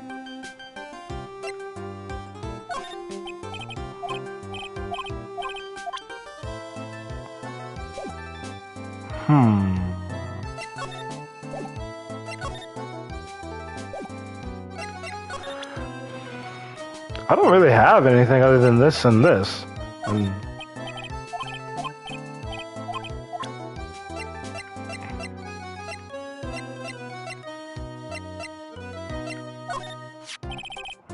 now this is what I'm talking about.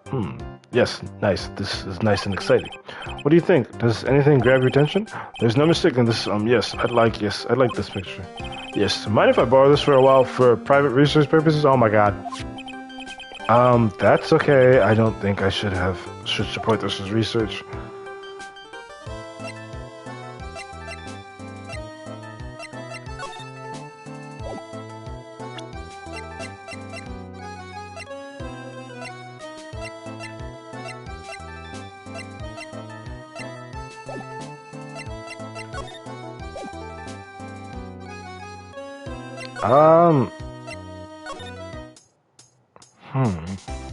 It's weird because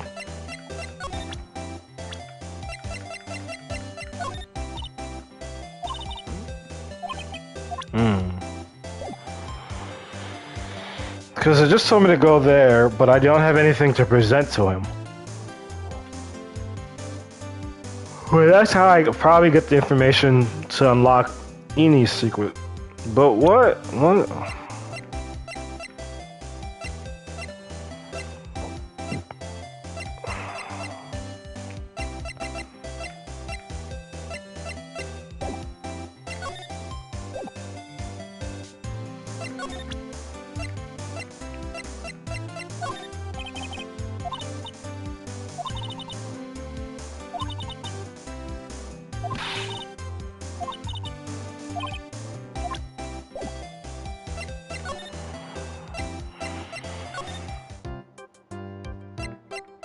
Because if I remember correctly, something I'm supposed to do is supposed to activate a Psylocke.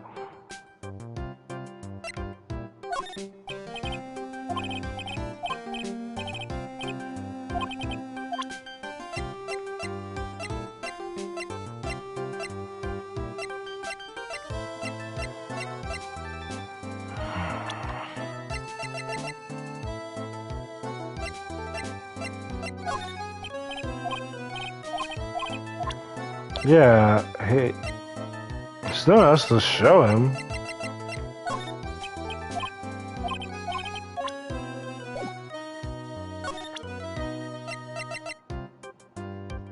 I already showed him this.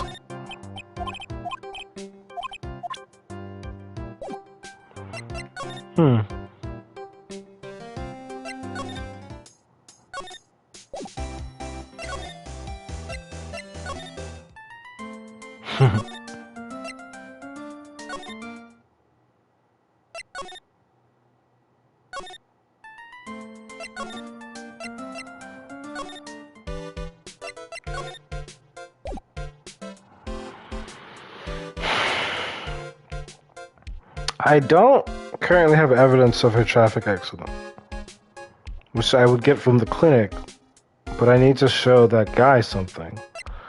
But I don't have anything else.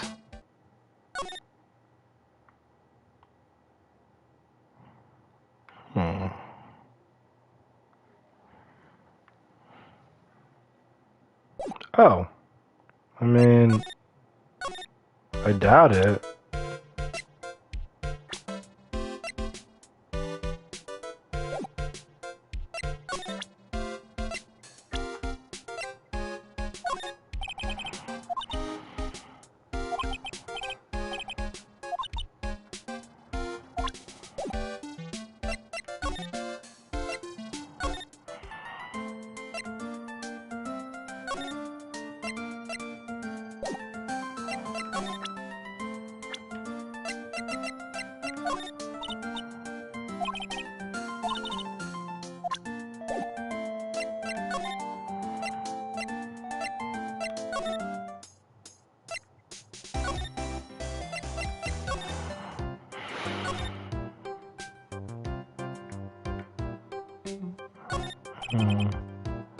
So the clinic's resumed, but it doesn't look like there's anyone on the counter. On the walls, this month's words that wise.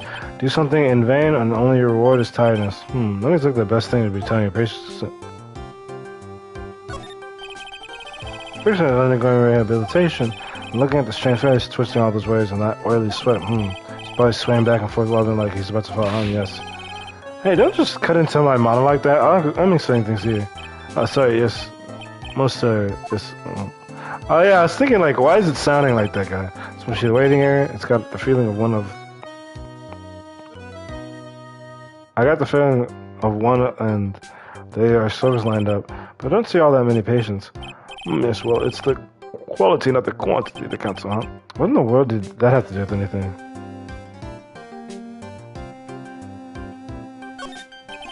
I wonder what that door is. Oh, that's the X-ray room, yes. How did you know what I was thinking? Yes, well, it's because that's the X-ray room, huh? There's something very peculiar with this guy because I know it's not me.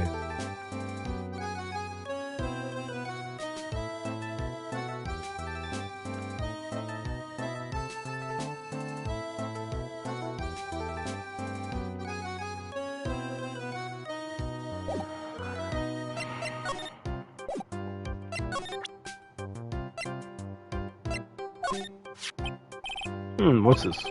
I'm a lawyer, right now I'm investigating murder. Yes, what is with your angry face? Violence isn't the answer, yes. The trial's tomorrow, and I would really like some information from you. Is that right? Well, you know, I think I can let you in on a secret. What's that? Yes, actually, I'm not the real director. Are you kidding? Anyone with half a brain, brain can do that. What do you mean? Do you have to explain this to him? Well, hold on. I'll give you something, information, okay? I'm actually the clinic's. See, I'm like this place's walking dictionpedia. You mean walking encyclopedia? Yeah, that. And my specialty is the young, silky, smooth, haughty patients.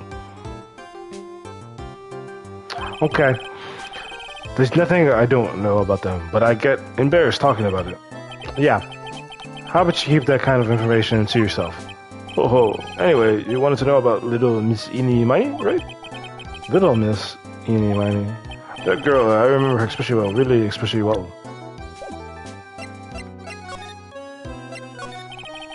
Please tell me what you know about Eenie Miney. Oh, yes, I'll get to that. Trust me, I will. That girl, that's right, she was transferred here from the general hospital. That was, yes, a year ago, she was one of those emergency cases. What was she ill with? Ill? Nah. She was injured, not ill. With my trained eye, I could see. Yep, I could see it was a huge wound at that. A huge injury. Her whole body was wrapped around and around in bandages, with her arm was in a cast. That sounds pretty severe, alright. Yes, it was an accident place, scary. Yes, cars, yes. Car? You mean it was a traffic accident? Yep, that's what gave her the terrible injuries. I swore it was in the papers. Yes, I looked it all up. I did, it was terrible, yes. Did I even ask what is wrong with this old guy? Just now, you mentioned something about a big operation. Are you talking about Miss Enie's operation? Yes, Miss Enie's. That was one heck of an accident. Yes, her full face was burned like bad toast. It was bad, very bad. Was it really that bad? It was a good thing that Miss Eenie had a picture of herself. I heard the picture was how they put her face back together. Picture? That girl said she had just gotten her license, so she just happened to have a license photo on her. Oh, so I got her picture as a way to remember her. Yes, well, more like that swiped. Piece of X, oh wait. What a beautiful girl like her. I bet she has tons of pictures, a lot of pictures of herself. Sure. It's a treasure, my treasure. Precious. What happened to the actual license itself? Who knows? I didn't bother to ask. It probably got burned up along with the car. Yes.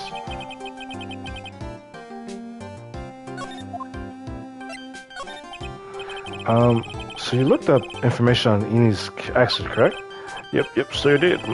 Yes, I read every paper the coroner covered it at the time. What kind of accident was it? Do you remember? Yes, hold on. I'll go get it for you. The article I'm in. Huh? You have? Well, don't get me wrong. I thought something like this might come up. Sure did. I'm stressed to the max, but... yes. But I bet I could learn about how to stay on a lead from this guy. Here we go. Yes. Witness Miss Eenie was in the passenger seat. The passenger seat, huh? And dozing off, or so it says. A strong jolt woke her up, and the next minute, a sea of fire was all around her. Miss Eenie fought with the door and finally managed to get it open. Finally got it open, and somehow managed to get away. You can read all of the details in the article on this. Yep. A new clue. I should probably look this over. It's been a half a year since Miss Edie had her surgery and got better. She was discharged sometime in December last year. It's already been half a year, huh? Yes, so how was it? I was a real help, was I? Yes. Yes, thank you very much. Yes, well then I'll get back to my room then. Tell Miss Edie I said hi, okay? Yes. I'm not doing that. It's time for me to leave. Yes, it's definitely time to leave. Okay, now... Hey, so how was it? Did you go to the clinic? Yeah, I found out a few things, I guess. What's the matter? You ain't looking so well. Yeah, so earlier that old granny called the cops. Huh? The cops? Why would Morgan call the cop? Police. She said she had something to tell them. Things are sure getting interesting.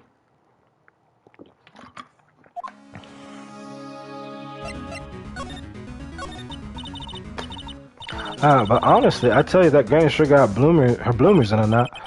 Well, I guess you could put it that way. The story starts small, you know? Stealing the master's seat and controlling the village folk. And now you see what it's turned into, a murder. That's what. Yeah, what a mess. Hey, hold on. What? That stuff you were just talking about. That's the first I've heard of it. Huh? Really? Well, it's old news to everyone else in the world. Well, excuse me for not keeping up with gossip while I'm busy saving people. You said something about stealing the master's seat. Yep. Right, now, the master is this medium named Mr. Fay, but the one that was really supposed to be the master was that old granny. Morgan was supposed to become the master? So I hear that the master has always been the eldest daughter. The eldest daughter? Turns out that old bat is Misty Fay's older sister. Oh. They said the older sister is usually the one with more spiritual power. Come to think of it, Maya said the same thing a long time ago. She warned me not to take Mia's powers lightly. Well, anyway, somehow Granny there lost to her younger sister, Misty. I see. This made the townsfolk turn against her, so I hear he said all sorts of things too, like she's the oldest and yet she doesn't have the power to be the next master. Disgraceful. Well, I had no idea. So what would have happened had Morgan destroyed her? Maya's family would have been the Branch family, I reckon. Do you know where Ini is, Lotto? Yeah, I saw her not too long ago. She's hanging around the garden in the middle. Okay, thanks. You got something to ask her? Yeah, I got a whole list of things, only she can clear up for me.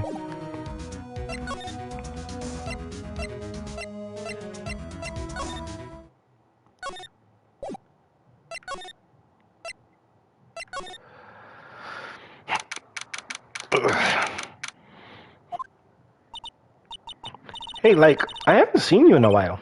Yeah, I think I have enough to find and unlock your secret. What's with that scary look on your face? Magadra!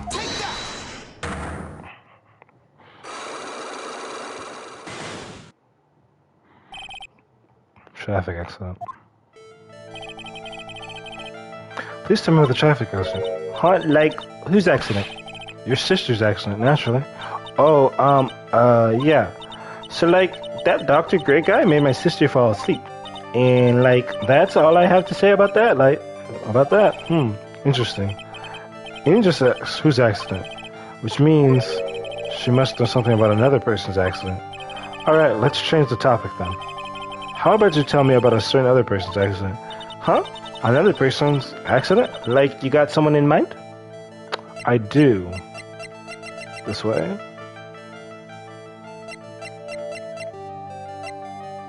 Oh, was the clippings updated?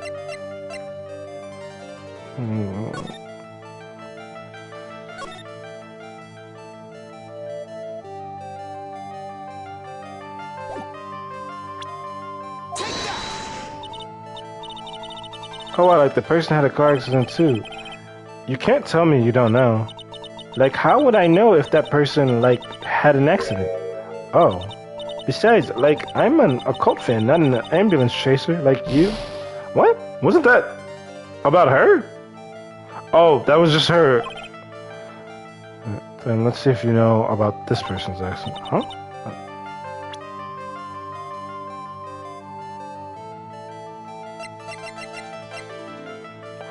Felix said I had enough evidence. Oh. Is it?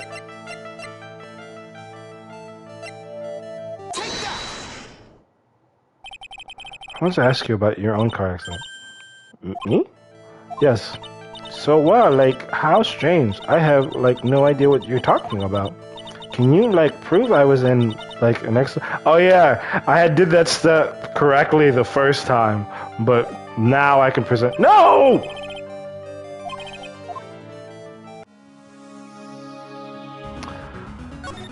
Okay.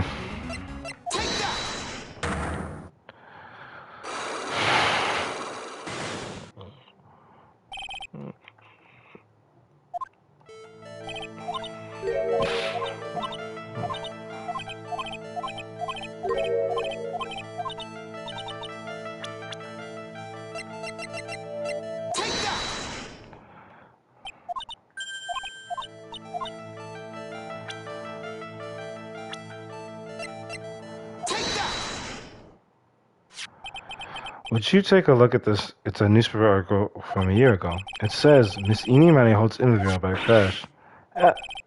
You suffered a very bad injury and had to be admitted to a hospital, correct? Like, wait. What now? That's not me. Huh? I mean, like, this person has, like, the same name, but she's totally not me. My name, Eenie Meenie, is, like, pretty common. What in the world are you babbling about? Your sister's name is Mimi Miney. It's in here too. Like, totally, wow. What a scary coincidence. I'm totally getting, like, goosebumps. You think I'm gonna let you get away with it? So, like, now what? Like, do you have something that totally says I was hospitalized?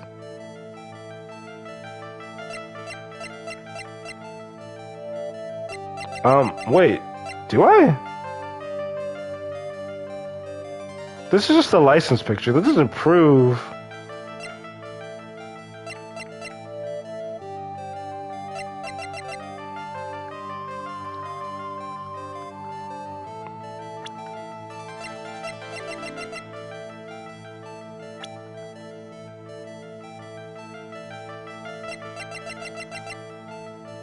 Yeah, do I have anything that proves she was hospitalized?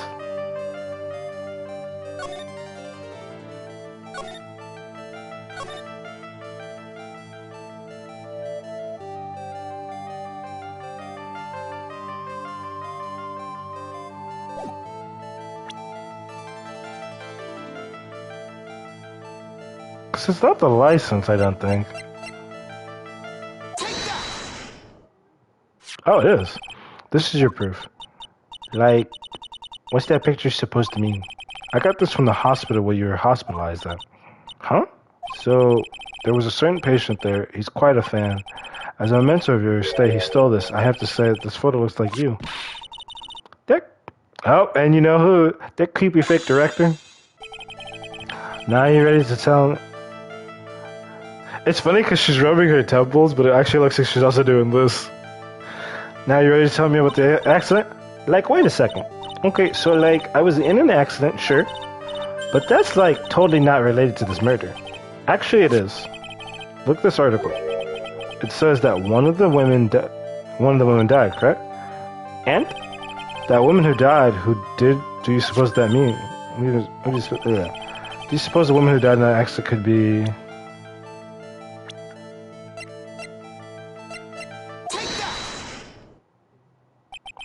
I believe it was your sister, Mimi Miney. Mimi? You were riding in your sister's car while she drove. The two of you were together when your accident occurred, making it one and the same.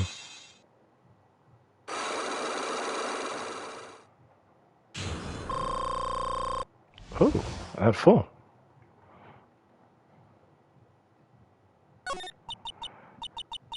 Yeah, I was riding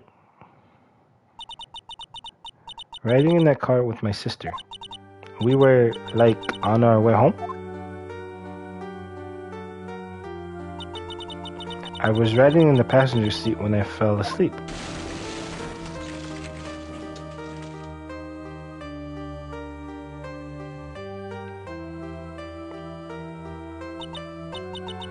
And then it happened. At the time, I grabbed for my purse and escaped from the passenger side door. And your sister? couldn't do anything. The car was full of smoke. I couldn't see anything. Oh, I'm sorry.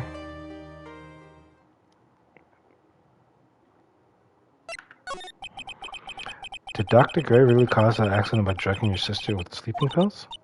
Like, he was totally out to get my sister. He totally did that too. Like, pay my sister back? I wonder. This does give Enya a good reason to want to murder Dr. Gray. Haha, it seems simple, doesn't it? What do you mean? But it would be very hard to catch me, actually. I'd say impossible. What? So that's... What? I think you get the picture. I'm going to serve you a slice of humble pie. I hope you enjoy it. Ha ha ha.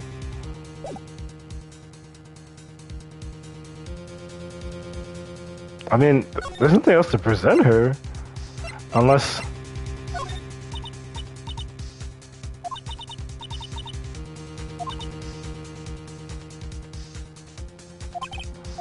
What?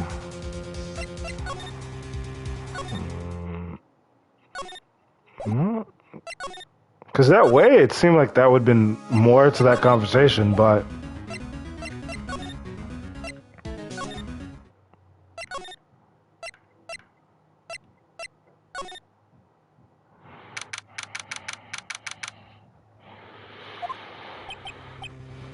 Looks like something's up. Stop! Leave my mother alone! Oh! Hey, hold on. Okay, pal, I'm not gonna hurt. Pearl dear, it is perfectly alright. I will be out for a short while with this young man. Mother, please, let me go too. No, you must stay here and protect the manor. But... don't make that face. Hey, I'll tell you what. I'll show you something cool. Here, look, it's a real detective. Do not upset me further. Sorry.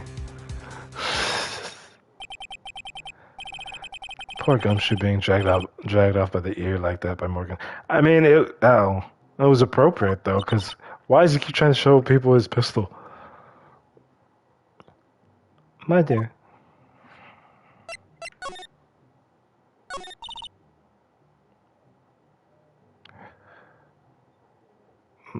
Mother, this has never happened before. Pearls? Mr. Nick, I have a really bad feeling that I can't shake. I think something really bad is gonna happen. I'm scared. I'm really scared, Mr. Nick. Say something, Phoenix. Anything. I'm terrible with this. Mr. Nick, what about Mystic May? Should be alright. I think I've gathered enough evidence.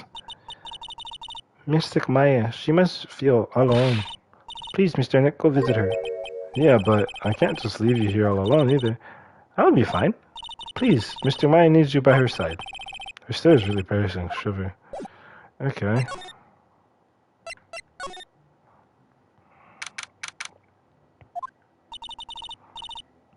Jeez, it's been 5 hours. I was thinking about if I should have split the first case and the other, but then it was like only like an hour or something and a half. But yeah, this would have been like shorter than just a little bit. You kept me waiting, Phoenix. Mia. So how are the preparations? I think I have enough evidence and information now. I think. Everything will be on your shoulders tomorrow. Whether Maya is found guilty or innocent, it's a heavy weight to bear. If memory serves, Mia had a few Psylocks on her own.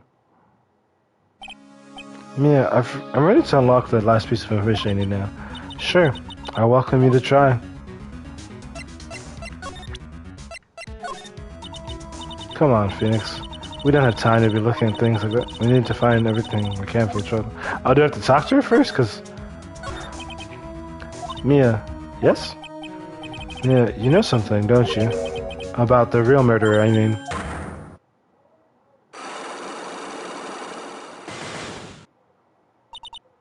Why? Why do you think so? It's really trying at times to be able to say other people's secrets. It looks like it's time for you to explain your reasoning. Yeah, I battle wits against Mia. I never thought I'd actually see the day. Are you asking about me? Are you actually asking me about Spirit Channel? This case is about spirit channeling, and I feel like I don't understand a thing about it. Well, that's only natural. After all, spirit channeling isn't exactly an everyday thing, is it? Yeah, I guess you're right. The power to change your physical appearance of the person you're calling was something our ancestor, Mystic Ami Faye, acquired. I've heard that name before. The Faye family was originally a family known for its service to the gods. When Mystic Ami was born, she was given certain fate through her name. Because, you see, she was named after one of the Buddhas of Buddhism, Amitabha?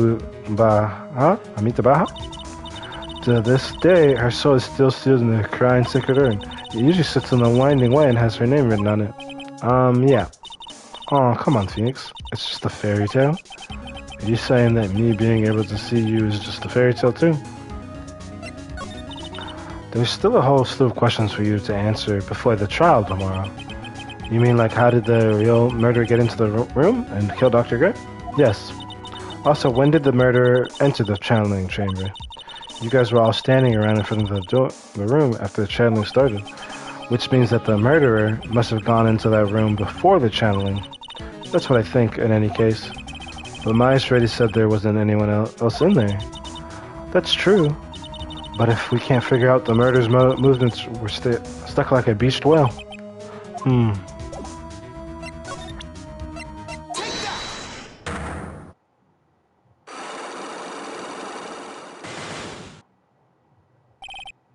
The murderer. Phoenix, you think I'm hiding information about someone from you? Isn't that right? Yes. Alright, then tell me who you think I'm protecting.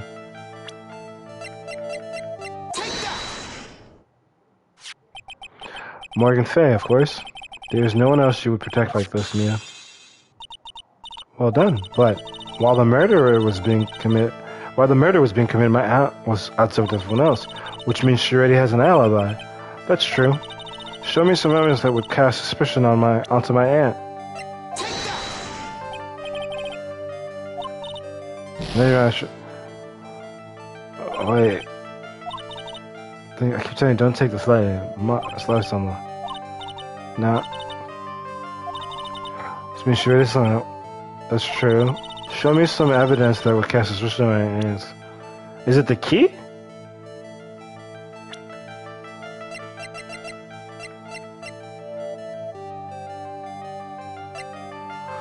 Evidence that puts suspicion.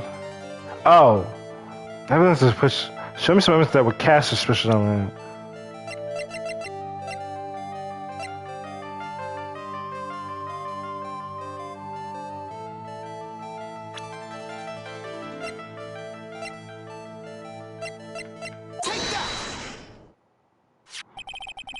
My evidence is this black key. At the beginning of the channeling, Maya had possession of this key, and yet somehow it magically ended up in the incinerator in the center garden. You're right. There's only one person who could have done that while I was busy calling the police. The person taking care of Maya, Morgan. What's that look mean? Your argument's too flimsy. Huh? When did the key find its way into the incinerator? It could have happened long after the murder happened. Long after? Someone could have found the key somewhere and dumped it into the incinerator. But that prosecutor would use something this small to shred your case. Do you have something other than just the key to cast suspicion on Morgan?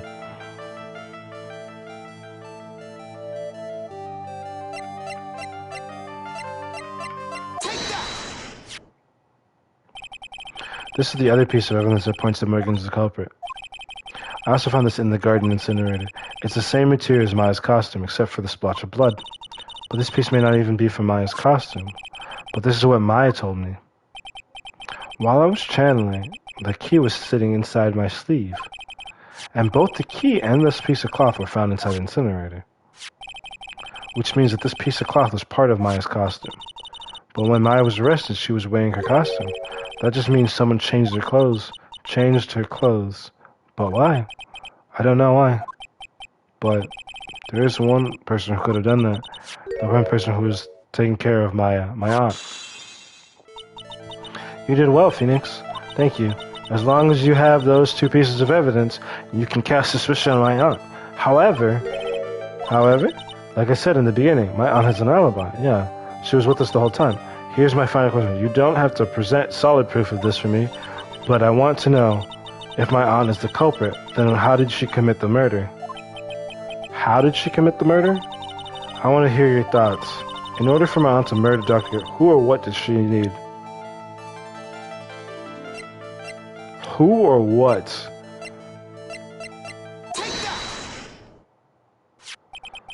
Eeny Miny. She's the answer to the final question, which means that my aunt and Eeny Miny were in cahoots.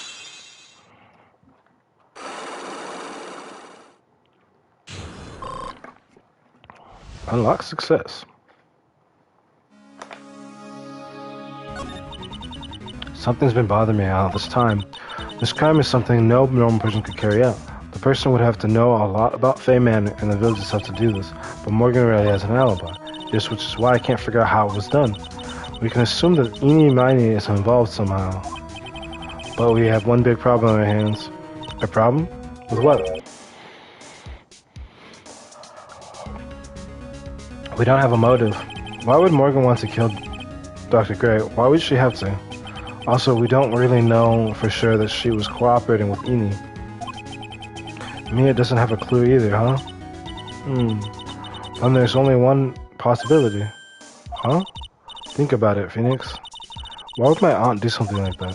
Why would she do it in such an underhanded fashion? Because... Mother, she's the one who holds the key to this. Mother?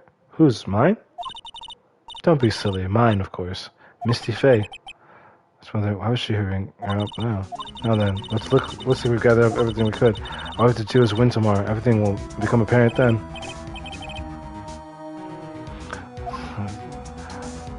I wonder, will I finish this before? It's 6 hours. Probably just before.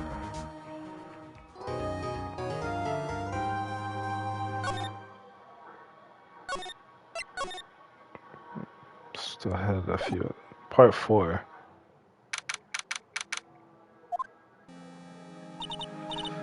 Nick. Yeah? Did you know that Von Karma's daughter is only 18? Just like me. Yeah, why? I was just thinking about how strong she is. I mean, she's been in Germany all this time all by herself, and she's so grown up. Yeah, and sure, she felt a lot of pressure from her father's reputation.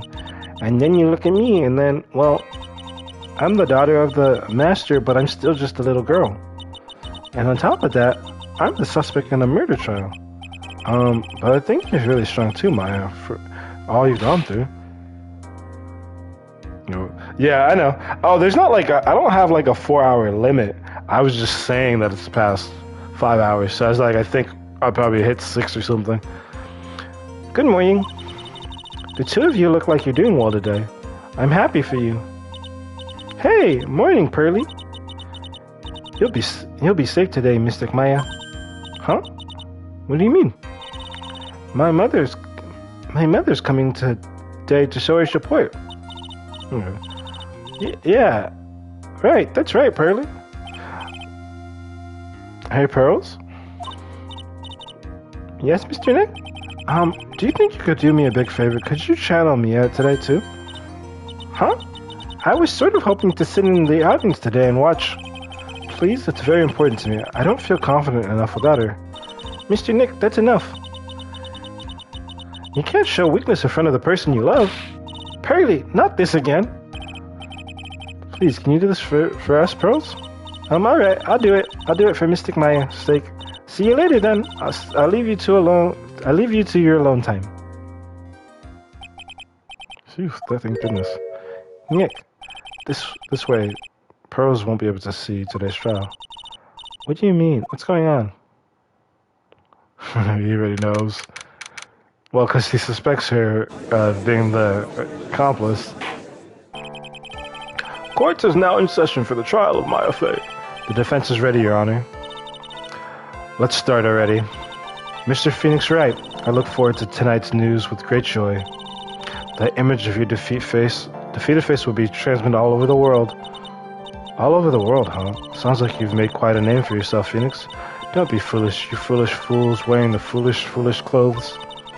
The famous one is me. I'm the prodigy who's never lost a case since becoming a prosecutor 5 years ago. Naturally, the world's eyes are on me. I conduct my first trial in this country. That's nice, Miss Von Karma. Glad to see you're in such good spirits today, Miss Faye. It's true what they say. Women really are scary when they fight. Now then, a very interesting theory was presented during yesterday's session. That the defendant could have left the channeling chamber, correct? Yes. And this key is proof of that. This key, the only key to the channeling chamber, was not where it should have been. Your Honor, I would like to say one thing before we begin. Alright, let's hear it. The prosecution has determined that from the time of the murder to the time of arrest, the defendant did indeed leave the room at one point. What? But, Mr. Von Karma, then how do you explain this picture? Are you saying, then, that the person in this picture is not the defendant? I never said that wasn't the defendant. Then what is the meaning of this? All I'm saying is that Maya Fey, after killing the victim, exited the room. And I believe that's when she dropped this key. Can you substantiate your claim? Isn't that what I'm here for? The prosecution would like to call the defendant's aunt, Morgan Fey, to the stand. Just as I expected, Aunt Morgan. Poor Mia, she seems really torn by this. Witness, name and occupation. My name is Morgan Fey, and I am a spirit medium, in a manner of speaking. I'm sorry, but what do you mean, in a manner of speaking? I don't think anyone really cares. Now then, after the murder took place, you kept watch over the defendant, correct? Yes, that is correct. I performed the spirit severing technique on Mystic Maya then. Spirit severing technique? A technique to which to remove a spirit from a body and send it back to the other world. Yes, that is... You, be quiet. Now, witness. Something happened while you were performing this technique, correct? Yes. Yes, that is correct. What in the world could have... Mystic Maya, she escaped from the room. What? What? And here we come to the heart of the matter. Maya Fey, while in this possessed state, managed to escape from the channeling chamber. I don't think I've streamed it this time, but never through to this time, I think. Order. Because I was like, hey, the light's not a problem anymore. Miss Fey, please testify to this court what happened during that time. Your Honor, I will try my best. I think someone just upped the ante on this trial.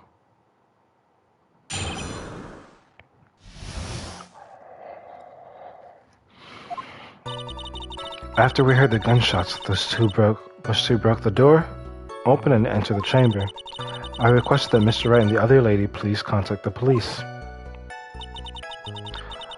A pistol was hanging from Mr. Maya's hand and she was in a daze.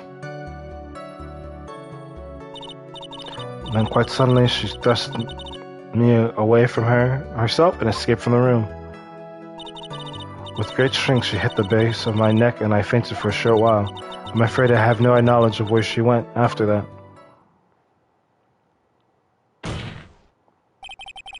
Why have you hidden this until now?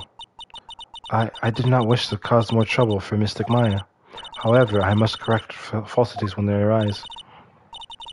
That's right, she's simply correcting a falsity, Mr. Phoenix, right?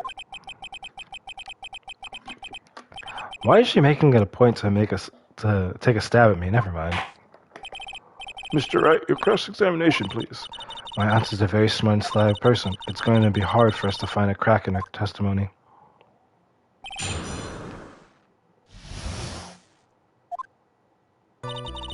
After we heard the gunshots, those two broke the door and entered the chamber. Yep. I requested Mr. and the other lady please contact the police. During our investigation, you stated that you struck the defendant on the head, and this strike caused Maya to lose consciousness. Do you stand by this statement? I'm afraid I don't. This statement I gave you was a lie. But why would you do something like that? It's very painful for me to say this, however. The witness was lying to cover for the defendant. She was covering for Maya? So you were covering for the defendant. Well, yes. It was only later that I was informed of what had occurred. That the renegade Mystic Maya had done something very unexpected. Something unexpected? What pray tell did she? This witness didn't and couldn't have seen what happened. If you want to know what this unexpected thing was there, it's always later. Yes, very well. Why does it suddenly feel like there's a rock in the pit of my stomach? Now, witness, continue with what happened. Then, quite suddenly, she thrust me away from herself and escaped the room. With great strength, she hit the base of my neck and I fainted. You fainted? I became dizzy and then collapsed onto the floor. How long were you unconscious? I'm not sure. About 10 minutes, perhaps? And the defendant almost certainly was somewhere in that time. Happy witness, elaborate on that point for us. I have no knowledge where she went after that. Is that because you were unconscious? Why, yes. Great. Well, now what? So while you were unconscious, you have absolutely no idea where the defendant went. I wouldn't think that's obvious, I would think that's obvious, good sir. If that's true, then how can you know for sure that the defendant left the channeling chamber at all? Now that you mention it, I have to wonder myself. It's true that this witness is not able to confirm this, but the key word here is this witness. What do you mean by that? I mean, she has another witness up her sleeve, that's what. It looks like Miss Von Karma is ready to move on to her next witness. I can't see a crack in her testimony. What should we do? For now, we should try and get more information out of her. After we get more information from her, we may be able to use it later to our advantage. Because... what the heck? I don't know what that was. Just now you said those two. Who are the two you're referring to? I was referring to that foreign lady and yourself, good sir. Bob's not a foreigner, despite how she talks. Oh, is that so? I'm sorry. I simply could not understand her atrocious English, not to mention she looked awful. You always see people in the heartland gearing up for a riot. In any case, I've already sent the repair bid to your office, Mr. Wright. Oh, thanks. What did you do after that, Mr. Wright? I requested that the other lady please contact the police.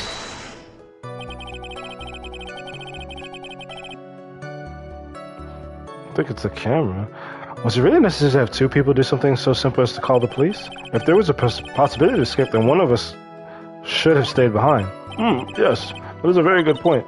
At that time, I myself was a little confused. On top of which, there was another... What, madam? Oh, it's nothing. No need to concern yourself.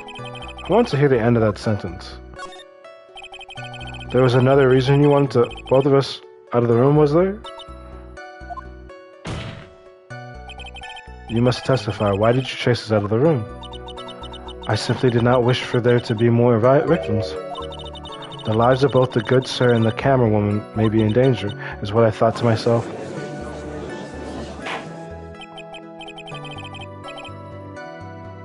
Well, that was very noble of you, Miss Fay. This is bad. Now people have a good impression of her, and a bad one of us. Looks like she caught us napping. That's my aunt for you. Are you satisfied now, Mr. Wright? Please continue. Miss Wright, Miss Fay, please continue. A pistol was hanging from my left hand and she was in a daze. I pressed her already, then quite suddenly she thrust me away from herself and escaped from the room. Was it really that easy for her to escape from me? I am ashamed to admit to such a thing, however, yes. But you're physically larger and stronger than the defendant. There is no way she could have escaped you so easily. Have you forgotten already, Mr. Phoenix Wright? What about this picture? Remember that at the time the defendant was not physically Maya Fey. Growing old is such a mysterious thing. Trust me, I know firsthand. Basically, Mystic Maya's body was still that of the nurse she had called. But if she had run away, wouldn't you have given chase right away? Well, yes, I would have. However... That's enough. From what I can tell, there is nothing wrong with this witness's testimony. And from what she has said, we can establish that Maya Fey did leave the chamber. I hope this isn't going to come back and bite us in the butt. Now, let's take the next logical step and ask, where did the defendant go after leaving the channeling chamber? Yes. But... Be quiet, you. Now then, what what the escapee had done was she had gone to speak with a certain person. She went to speak with someone? Who was it? The prosecutor calls Miss Eenie Minor, who was sleeping in the side room at the time. Eenie Minor? I think you can see where this is headed.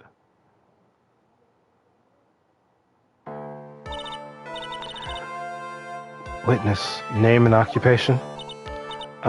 Okay, so my name is like Eenie Miney. I'm like researching like parapsychology stuff at the university.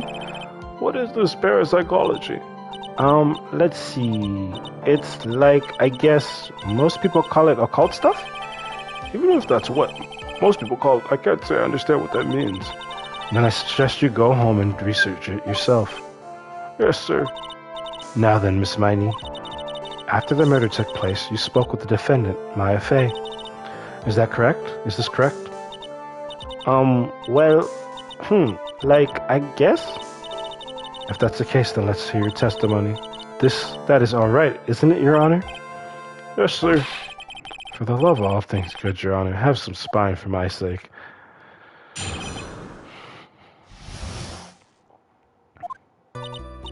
Like, when the channeling started, I was, like, sleeping in the side room. Like, a little later, someone came into the room, like, really suddenly. It was like, oh my god, totally my sister. I, like, hadn't seen her in, like, so long. I was so happy in, like, a sad way. My sister, she, like, told me something, like, totally terrible. Now hold your horses, young lady. You're saying the person that entered was your sister. Don't you mean the defendant, Maya Fey? Really now? Really now, Your Honor. Maya Fey was still in the middle of channeling at the time. Are you saying that the spirit was the spirit of the witness's sister? Yes, Mimi Mini. She was a nurse at Dr. Gray's clinic. Oh, well, this is... Witness. Like, yeah? In your testimony, you mentioned a terrible thing. Why don't you tell the court what this terrible thing was? I'm sure we'd love to hear about it. Like, do I totally, like, have it answer? Of course. Miss Mini, please. My sister, like, this is what she said to me. That was no accident.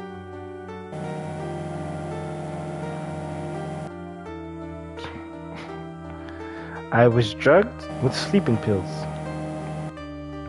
I was murdered by that person.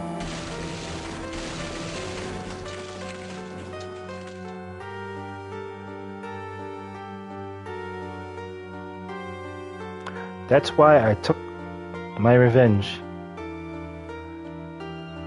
It's only fair, isn't it? Eenie?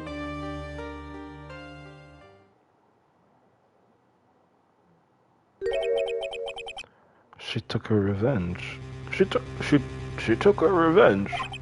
Are you sure that's what she said? Yes. There, are you satisfied, Your Honor? I still can't believe it. I cannot believe that a spirit would go far as to use a medium to get revenge. It is a bit hard to swallow.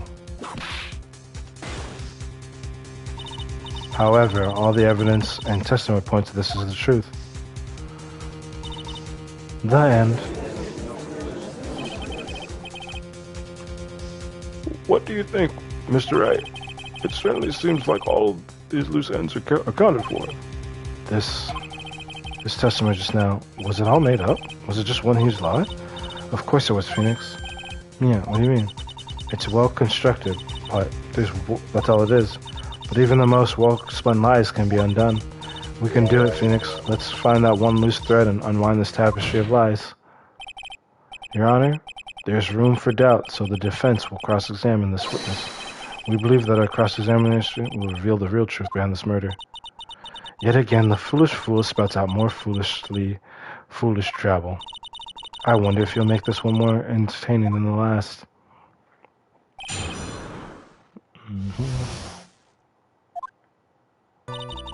Like, when the challenge started, I was, like, sleeping in the side room.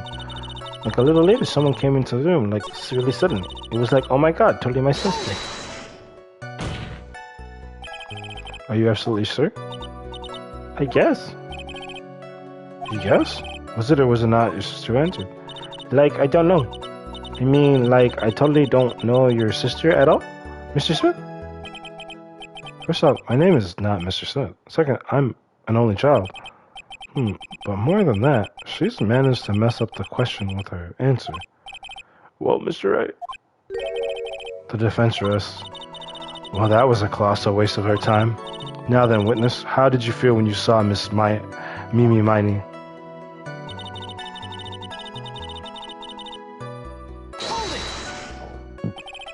Excuse me. You were happy in a sad way. Yeah, like, I mean, it was my sister. But wouldn't most people react here with surprise at seeing a dead loved one alive again? But like, maybe if I was like someone who didn't know about like the occult, but I like know all about the Quran channeling technique. The point here is the witness immediately recognized that it was her sister. Yeah, like what she said. Should I drop this line of questioning? So you really didn't think anything strange of the whole encounter? No? Like, there wasn't any reason for me to, like, think anything was strange. But don't keep badgering her. You know the phrase objection. Could you try using that once in a while? Mr. Wright, this question of what the witness felt when she saw her sister, is it really that important?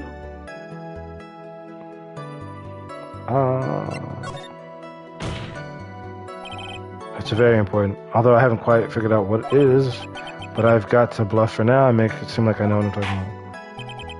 Alright, Mr. Wright. Miss Meany, please amend your testimony. Like, okay, I am like totally cool with that. I wasn't like scared to death, and like her costume looked totally like normal. So there was nothing odd at all about your sister's appearance.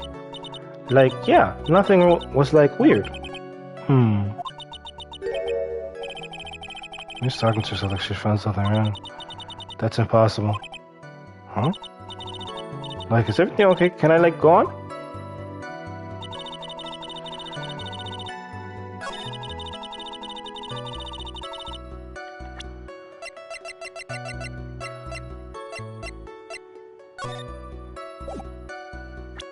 Objection! That was a very well spun lie, Miss Amy.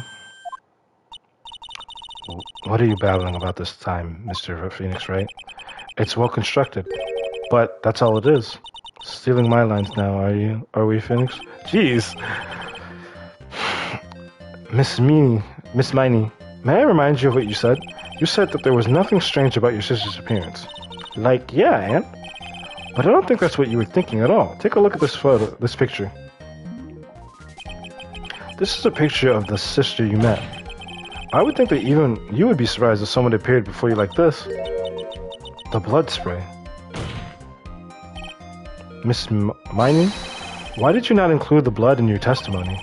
If you were really testifying and not lying, you would have noted it right off the bat. Order. Miss Miney, what is the meaning of this? Miss Miney? I'm thinking, don't interrupt me. What are you stammering about, Your Honor? That witness, her personality did a complete 180 there. Lots of people do that when they get on the stand, though. First of all, calm yourself, witness. Like, I'm sorry. I, didn't mean to snap. Now hurry up with the testimony. If you please. The judge still looks a little shaken. A lot of help he's gonna be. After the murder, part 2. Like, the side room was, kind of dark, you know? So, the costume is, purple, right? The blood totally blended right in. And I, persuaded my sister... persuaded my sister it wasn't, right to do something like that. And then, I took my sister to the channeling chamber. Yes, now I see. And you have given us a clear reason for why you didn't notice the blood. You think? Thanks, Gramps. Are you satisfied, Mr. Wright? Alright, I guess not.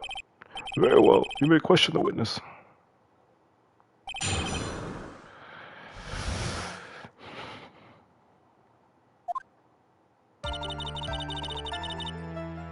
Like, the set room is, like, kind of dark, you know? So, like, the costume is, like, purple, right? The blood totally blended right in.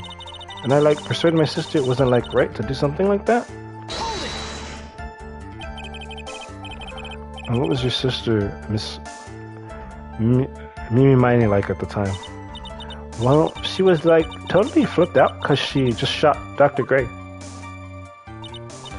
But I think, like, she knew. She, like, said she did something really bad. And, like, she said she wanted to go with me to, like, apologize to Miss Morgan.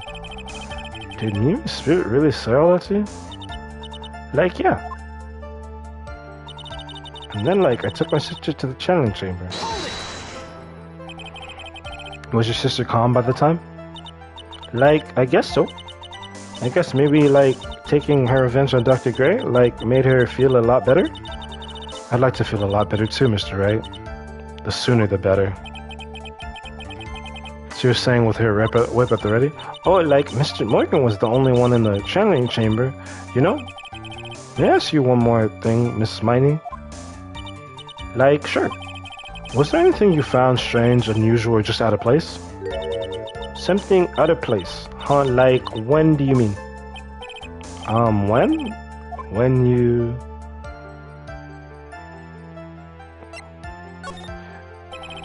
I'm talking about when you were going to the channeling chamber, of course. Like, no, nothing strange. She answered rather quickly. Now what? Think harder. I know you can remember something. I, like, totally can't. That's not good enough. You have to explain yourself clearly to this court.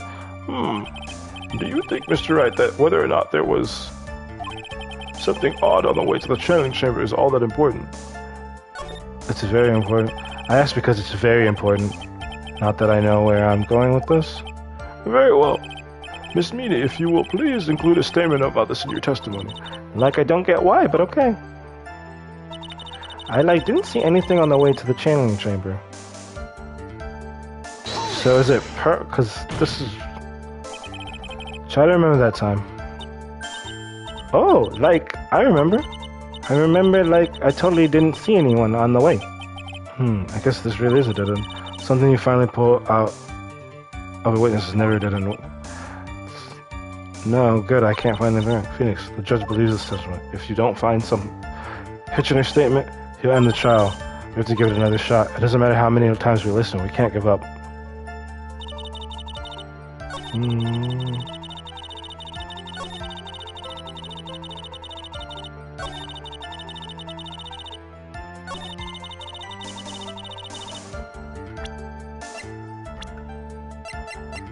Objection! You say that you didn't see anyone on the way to the channeling chamber. However, that's possible. Like, what do you mean? I'd like to introduce someone to you. This is Miss Morgan Fay's daughter, Pearl Fay. Interesting you have a semi-intelligent look on your face, so what about this child? It just happens that at the time of the murder, Pearl was playing in the center garden. The garden. Yep. Which means anyone walking through the area would have had to seen her. So, Miss Miney, what do you have to say to that? No! Objection! As the court can see, she's a bit of an airhead. Also, she was leading her sister at the time. Do you honestly think she would have noticed a simple child playing preposterous? Objection! It's not preposterous, and I can prove it. What sort of foolish? There's no way someone walking around along the riding way could not have noticed Pearl. Take that! This urn is my proof. An old cracked clay pot. What is that going to prove? Do you know why it's cracked? It's because Pearl broke it. That's why. She broke the urn? Yeah. Why do I feel like you're about to ruin my beautiful day? The urn was broken around the time the channeling started. Ah. And Pearl was the one who put it back together. while sitting right in the middle of the winding way. What? Miss Mining. Pearl was there in the winding way at the time. She was hard at work putting the pieces of the urn back together, you see. If you couldn't see that while you were walking, I'd have to declare you legally blind. Good. I think I've sufficiently proven one thing, Miss Mining. You are a masterful liar. Mr. Wright, you need to watch what you say. The one who needs to watch what she says, what she's saying is the witness. So, Miss Mining, tell us the truth. About what? About what? About where you really were at the time of the murder, of course. The witness just testified about that. That's right. I was like sleeping in the side room. Can I really believe her? Was she really sleeping in the side room? Your lies end here. What do you... The witness says that during the actual murder, she was asleep in the side room. And I say that's not possible because there's clearly a contradiction here. A contradiction? What's the contradiction?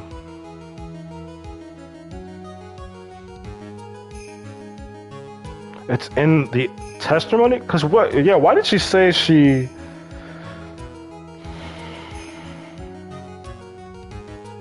What? In her testimony, she said the outfit was purple.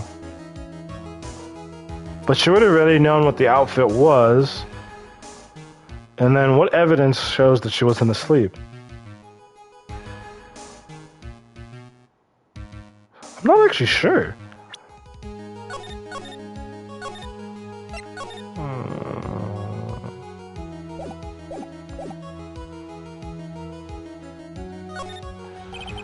Earlier in testimony, you made the following statement.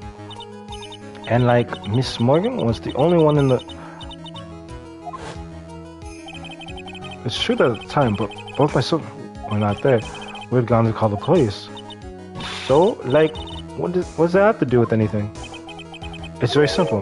Miss Morgan, how did you know that fact? How? I considered that Miss Fair was the only person in the challenge chamber. But however, someone who was asleep in the room could not have known that. Which means, Miss Mining, you did in fact go to the challenge chamber. But you didn't go the way there by way of winding way. Wah! But look at the manor guide map. If one were to go between the side room and the challenge chamber, one would have to use the winding way. Yes, that's right, Your Honor. Which is why I asked this very important question. Where was the witness at the time of the murder? Miss Mining, please answer the question. Don't ask the question off of a baseless assumption, if you please. Well, I suppose since you've put it on the table, Mr. Phoenix, right? You might as well answer the question for us. Where was the witness at the time of the murder? Now's your chance, Phoenix. Yeah. The only person who could have killed Dr. Gray was Eni Mining. So now is the time to prove it. So then, Mr. Wright, let's hear your answer. What was the witness when the murder took place?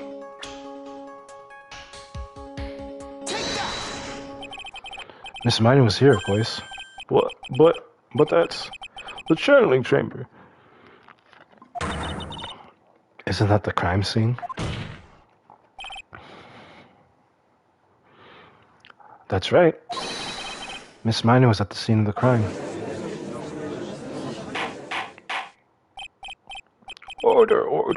That's why that is. Mr. Phoenix, have you lost your mind? Yesterday's testimony established that only the victim and the defendant were in the channeling chamber when the channeling started. Yes, that is correct. Please explain yourself, Mr. Wright. Simple. Miss Eni was hiding at the scene of the crime. I was hiding? Where was I hiding?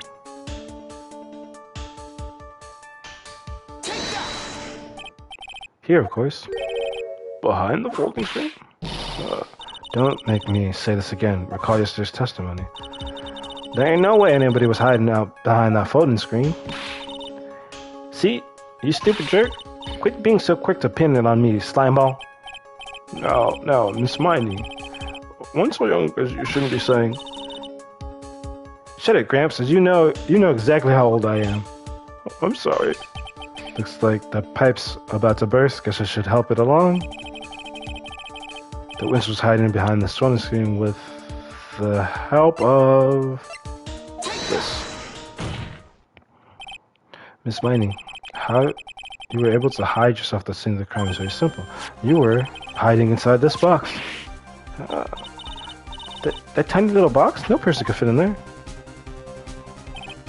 Sorry, but your theory has already been disproven. Lada disproved you when she was hiding from me in it. Objection! But that clothing box was in the side room, right? Which means it has nothing to do with the murder at all. That's right, I was sleeping there, so I should know. That clothing box was there in the side room, the whole time. Mr. Wright, do you think you can prove where the clothing box was at the time of the crime scene? And now I can present the piece of evidence that would prove the clothing box was at the scene of the crime when the crime scene took place. Isn't it just the clothing box itself? Take a look at this clothing box. You're so stupid, as if there any sort of evidence in that old thing. What on earth? I don't have time for you to sit there surprised. Hurry up and say it already. There's a hole about 8 inches off the ground. A hole about 8 inches off the ground. Where have we heard that before? The folding screen. It had a hole at the same height. That's right, I hope this has opened your eyes to what happened. At the time of the shooting, the clothing box was sitting behind the folding screen, which is why the bullet from the pistol hit both the box and the folding screen. It went through the screen and then into the box. Miss Mining, you were hiding behind the folding screen, waiting for your chance. Yes, for your chance to kill Dr. Gray.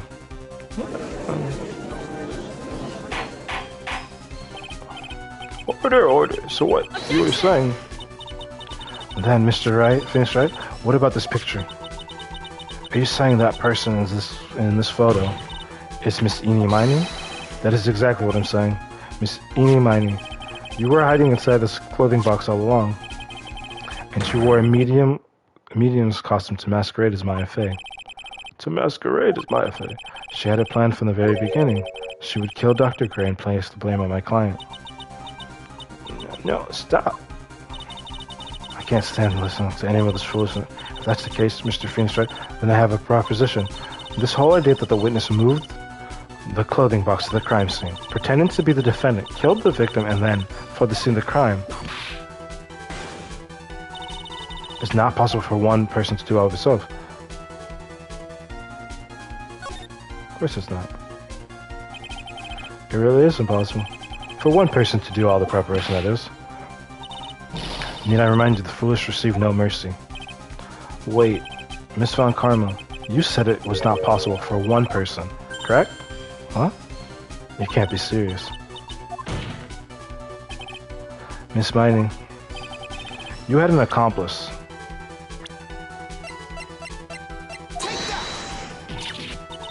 This person? If it wasn't someone from Crime Village, you couldn't have gotten the costume. And if it wasn't someone from the Fey house, you wouldn't have had the box to use. Morgan Fey?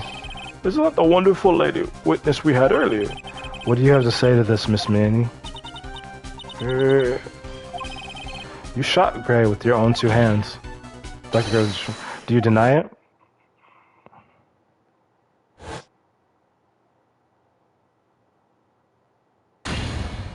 I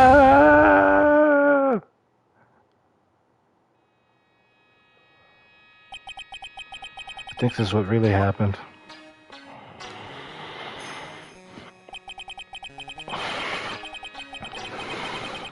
The murderer had planted herself at the scene of the crime long beforehand, dressed in a medium's costume and wearing a wig. She pretended to be the defendant.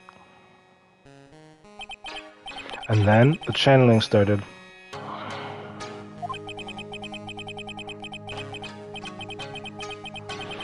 The murderer crept slyly toward the other two, both of whom had their eyes closed. First, she drugged Maya with a strong sleeping agent. Then, she stabbed Dr. Gray with the knife. Next, she hid my client inside the clothing box. She did so she could take my place and frame her for the murder. But that's when something unexpected happened. Unexpected? Yes. Dr. Gray is actually not dead yet. With the last 3 strings he fired shot at his attacker. And that's why the hole in the folding screen was so low to the ground. The murderer then took the gun from Dr. Gray and... After that, you and the others lady thought to break into the room. Yes, a gunshot is certainly something you wouldn't expect to hear, which is why upon hearing the shots we forced our way into the training chamber. Click. Miss Meany, she immediately covered her own costume with blood. Oh. Click. And pretended to be Maya Fey. But that sort of decision would have been easy to see through. Which is precisely why Miss Morgan Fey chased us out. Please leave this area to me. Go quickly and inform the police. Hurry before there are more victims here. What is one supposed to say? This is the real truth behind this murder.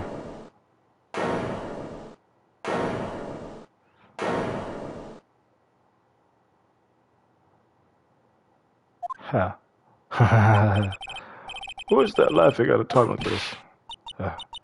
Oh, you simple-minded fools. I'm sorry, are you still by chance evolving? What? What is it this time? Mr. Von Karma, surely. Of course it was me. Do you really think someone of Von Karma blood would lose due to something this petty? What in the world? Mr. Phoenix Wright, your argument is flawed in one very crucial area. And that is, if the witness is the real murderer, why would she go through all this trouble? Huh?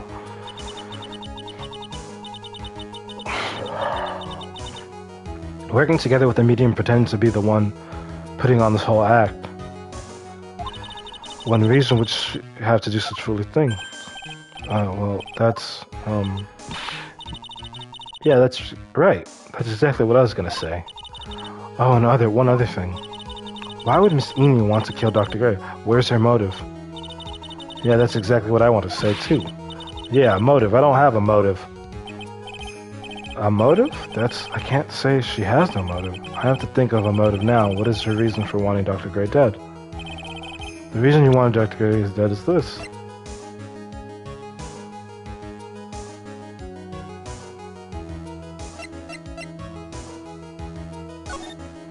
The thing...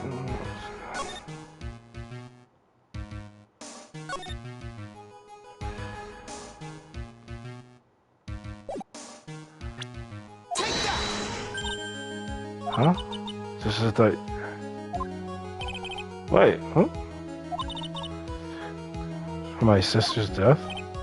Yes. Because through that accident you suffered a lot of hurt and pain yourself. Don't be stupid. No one has proof that Dr. Gray drugged my sister, right? And you want to say I wanted to take revenge based on nothing? What do you mean by that? See now, stupid Gramps.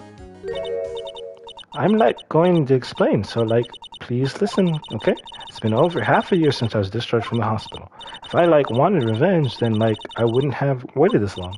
And besides, the guy that thought of the spirit thing was Dr. Gray. It was a total coincidence he asked me about it, you know? She gets back to her air personality. However, you see... Pathetic, Mr. Phoenix Wright. You failed to support your own theory. The end. I think we have our answer, Mr. Wright. What Miss Meany has established is very true. The revenge plot is overly complicated and she has no motive in the first place. Furthermore, there is no reason for Miss Morgan Fay to cooperate with this plan. What? You don't even have any truly decisive evidence to demonstrate your point. So many faults, Mr. Fincher. You should have really learned your place. What happened? I thought I had it for sure. Hee hee. See, it's just as I... told you. I hope you liked your slice of humble pie. Very well. I now conclude the cross-examining, Miss Eni. What? Yeah, because I was about to say, Your Honor, please allow the defense one more minute. All right. You can't lose here. Have faith in yourself, Phoenix. Mia, yes, it does sound like a ridiculous messed up plan for a murder, but you know, regardless, that girl trained for this crime. Really? Listen, Phoenix, everything happens for a reason. Yeah, because people do stuff. There's a reason for why she had to kill Dr. Grant, and it's also the reason she had no choice but to kill him in this fashion. Time is up, Mr. Wright. Your final answer, please. My final answer is save.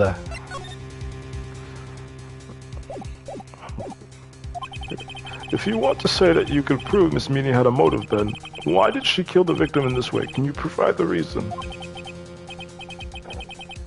Excuse me. I'm not totally confident here, but I know that I must press on no matter what. That's right, Phoenix. Only you can do this now. I will show and substantiate the fact that Miss Miney had a motive. Haha, too bad. You're too late. My cross-examination has already ended, after all.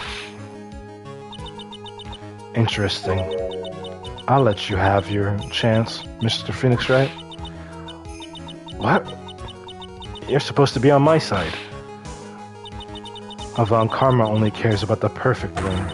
As long as you have the will to fight, I will knock you down, Mr. Phoenix Wright. And I don't care if you are my witness, so help me, I will throw you out of my way. No way. Very well. The court will take a 5-minute recess. We will continue the cross-examination after we reconvene. Hey, wait a second here.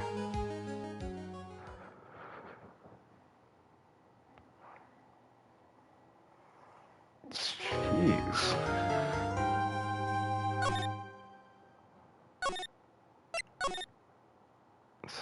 This is 6 hours.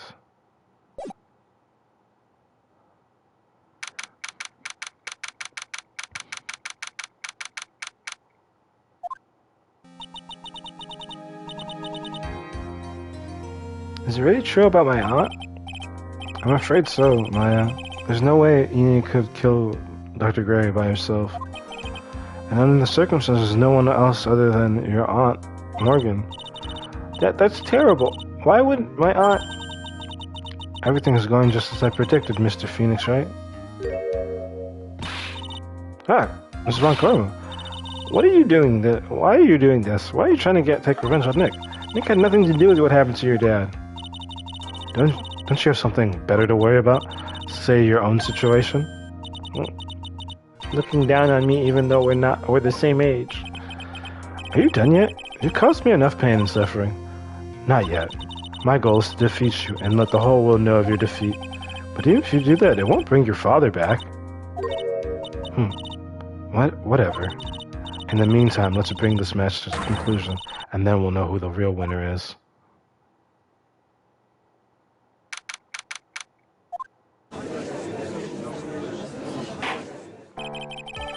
Court will not reconvene, Mr. Wright. Yes, Your Honor? Can you prove Miss Enid had a motive? Yes, I believe I can. Eenie, Meenie, and Dr. Gray have only one point of connection, and that is the car accident 1 year ago. The motive I'm looking for must be there. Miss Meenie, please testify to the court about your car accident last year. Huh? I thought, you wanted to, ask about my, motive. I, don't see the point in, bringing up the past. Miss Miney, if you please. Okay. I totally don't think it'll do any good, but...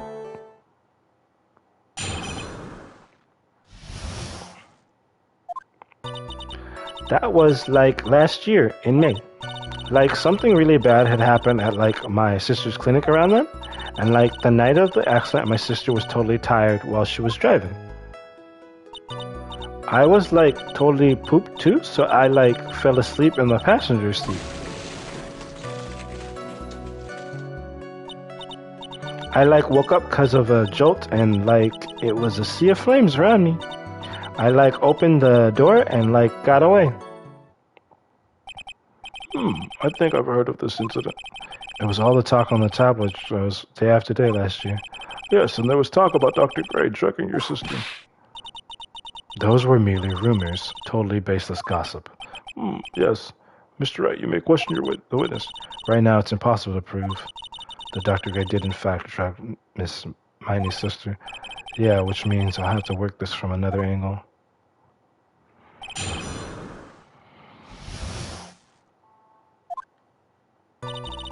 That was like last year in May. Like something really bad happened at like my sister's clinic around now. That was the malpractice incident where 14 patients died, correct? Yeah. What was the cause of the mistake? Like I heard it was cause the medicines? Like got mixed up. Was that the fault of your sister, Mimi Miney? Like no way. Dr. Gray like wanted to blame it on my sis. That incident has nothing to do with our murder here. Besides, the police report has already documented it was entirely Mimi Miney's fault. Which means as far as the real facts are concerned, Mimi Miney is the one who made the mistake. But like, it really wasn't my sister. And like, the night after my sister was totally tired while she was driving. I was like totally pooped too, so I like fell asleep in the passenger seat. Like, woke up because of a jolt, and then it was a sea of flames. Right? My sister was totally tired while she was driving. She was totally tired? You mean exhausted? Like, she had to talk to the police and, like, was being investigated, like, every day. It was, like, a total terrible situation. It's no wonder then that the car accident happened, huh? So then, why didn't you ask to switch places? Huh? Like, what are you talking about? I meant switch drivers. If your sister was so tired, then you should have switched with her. True. But like, I don't like have a driver's license?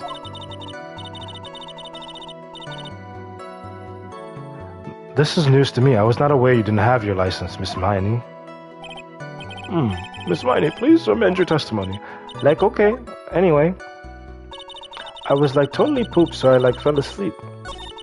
I like woke up because of a joke. Oh, so the driver's license thing's at the end? I like opened the door. I like didn't have my license, so I couldn't take over driving. Objection! Miss Miney, that was a lame lie just now. Like, what do you mean? I know you had a license back then. This is a photo you took for the express purpose of getting a driver's license. Oh shit. My remote's low. So,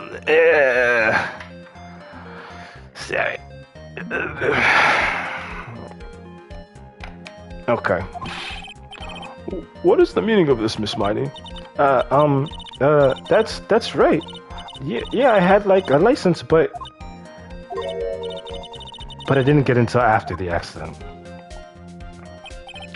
No, you had it. You had it at the time of the accident. Director Hottie, or the guy pretending to be him anyway, said so. What are you talking about? That perverted fake clinic director? Yes, that perverted fake clinic director. And how... No one cares. Witness, when did you receive your driver's license? Like last November. What? November? The accident happened last May. That's a half a year lapse in time, Mr. Phoenix, right? What in the... That's what happened, Mr. Wright? At the time of the accident, Miss Miney did not have a driver's license. How? Cry and my whip will accommodate. Anyway, without a license, the witness and her sister could not have switched drivers. I'm like glad you get it, but like even if I had my license, I like don't think my sis would have let me drive. Don't just stand there to yourself. Not you too, Mia. With the whip and the pain and the ow. Miss Miney, what do you think? Why do you think you would not have been able to drive anyway? That's because I think the situation calls for a more detailed testimony. Miss Miney, if you please. Like, how annoying. Oop, like, sorry, didn't mean to be mean. I wouldn't be allowed. Like, around that time, I was, like, really close to getting my license. My sister was, like, this total big fan of cars and, like, really valued them. She, like, had just gotten this really shiny, bright red sports car. She, like, would say things like, no way am I letting a newbie drive my car. So, like, that's why I ended up in the passenger seat that night, too. I see. A bright red car for sports. Now that the defense may question the witness. I'm not terribly knowledgeable about cars, but...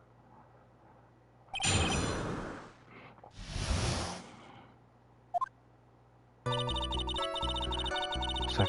Uh-huh. Uh-huh. Hold it! It was a new car? Yeah. She had, like, just gotten it. It was, like, from the UK. The UK? Were those her boyfriend's initials? It was a real special model. She had waited for a whole year for it to arrive. I guess her love of cars would be the obvious next topic. I really don't know anything about cars, but I have a feeling this is about to come up. Your Honor. Yes. Please have the witness amend what she just said to her testimony. You mean the part about it being a special... You mean the part about it being a special import car? Yes. Well, if you like cars that much, then... That's not my point. Though, to be honest, I don't know what the point is either. Miss Miney, would you please fix your testimony? Sure, whatever. My sister's new car was like a total special model from England. I yelled, hold it? Pretty forcefully, but I don't actually know about cars. Ask for the heck of it. So what am I supposed to pick? Let's start with this. Why a British car? What? Like, huh? They're expensive and their driver's seat is opposite to our cars here in the States. States? Oh. It would seem there's no benefit to owning one. Like, huh? This whole steering wheel on the right side thing is kind of goofy, isn't it? What do you know? The sleek shape, the power that the way it starts and smooth... forgive me. Her persona really changes at the drop of a hat. It's interesting, isn't it, Phoenix? Bit by bit, we're beginning to see the real contradiction behind this case.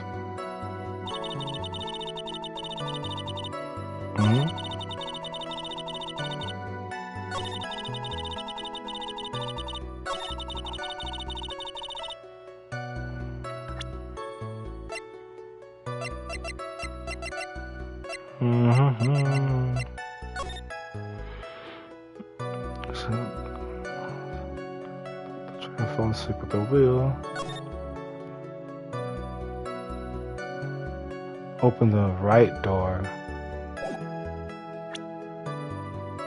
Wait, I know so when do I present that? Because she said I opened the right door. Oh. It said pressed. Oh, that was when the accident occurred, correct? Like, yeah. I, immediately reached for the passenger side door and fled, in a daze. Sounds like you had a terrifying time. There's something very big here. It's going to be hard to break apart such a natural sounding terror, but we have to attack it, and by doing so, a flaw will show itself. It has to. Do you really think so? Believe, there's a path, I know it. You also sound like a prophet there.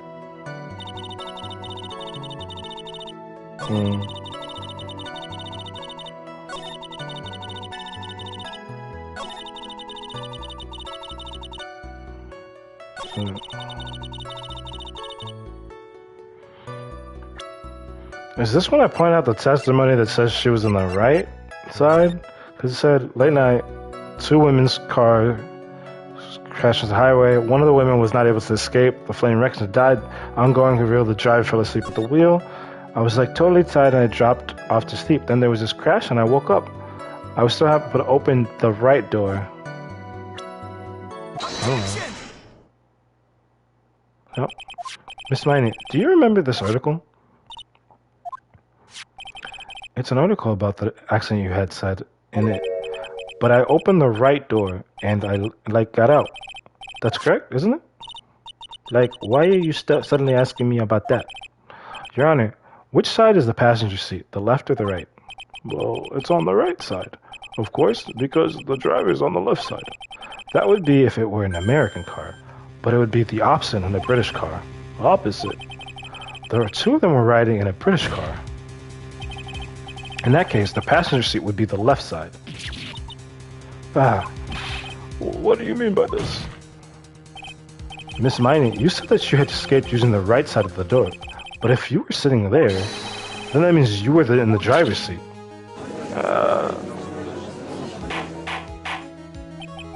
Order in the court. Order. Mr. Phoenix Wright is blabbing nonsense again. Eni said the person who was driving was her older sister, Mimi Miney. That is what Eni said, yes, but that's where her story falls apart. Somewhere, all of us made a big error in our assumption. Phoenix, it looks like you finally found the real root of this murder. If we connect all the dots, there can only be one answer. I'd like to ask the court a question. Eni or Mimi, who was driving? The answer is the one person who had driver's license, Mimi Miney. After all, that makes her the only person who would legally drive. But you just said the witness, Miss Eni Miney, was the one in the driver's seat, which leads us to the next question. The next question? Who was the person standing right at the witness stand right now? What sort of ridiculous ruse is this, Mr. Phoenix, right? This witness name is... I'll tell you what her name really is. And it's like, oh, it's gonna cost half. The witness real name is... Mimi Miney. Mimi Miney. That is her real name. Of all the foolish drivel, then how did you explain her appearance? Yep. The witness had severe facial burns when she was admitted into the hospital. So for the purpose of facial reconstruction, the surgeon used a picture. Facial reconstruction surgery? This is the picture she gave to her doctors at the time. Excuse me. That's right, it's a picture of her younger sister. No.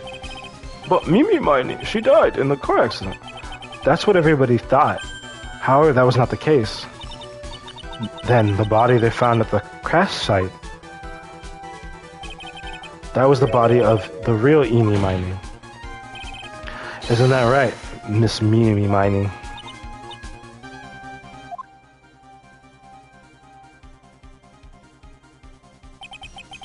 That car accident 1 year ago, that one who died that night was Eni Miney. Her sister Mimi then stole her face and was reborn as Eni. With this, she effectively erased Mimi Miney from existence. Your Honor, I'm sure you can now see why Mimi had to kill Dr. Gray. What do you mean? What is the meaning of this nonsense?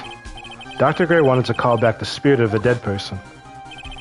Specifically the spirit of his nurse that died in the crash, Mimi Miney.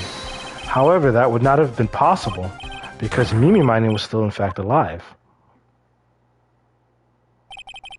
And that fact would have been discovered had the channeling been conducted.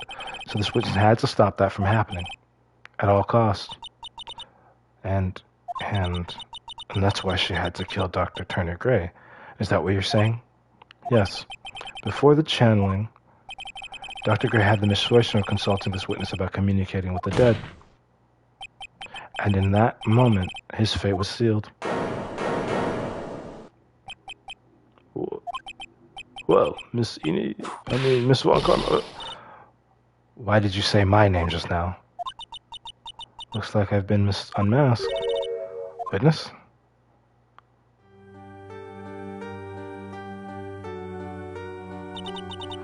That's right, I admit it. My real name is Mimi Miney.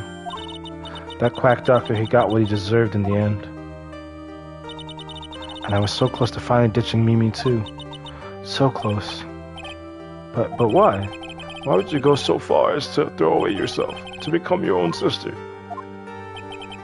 I think I understand why. Mimi Miney wanted her old self to disappear because of this.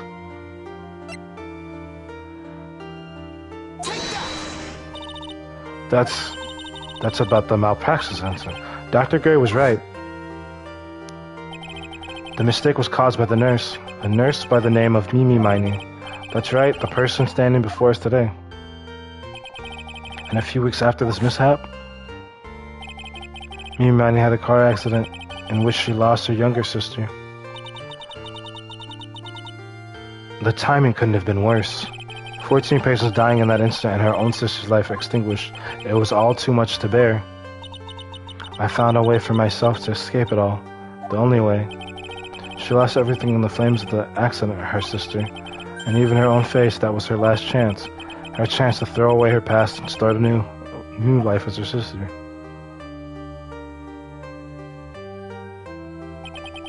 Unbelievable. A plan beyond my wildest imaginations. That jerk. If only he hadn't thought of the channeling mumbo-jumbo. Mumbo-jumbo? Becoming Eni has been the most horrible experience in the world. Spirit channeling, the occult, I hate it. I hate it all.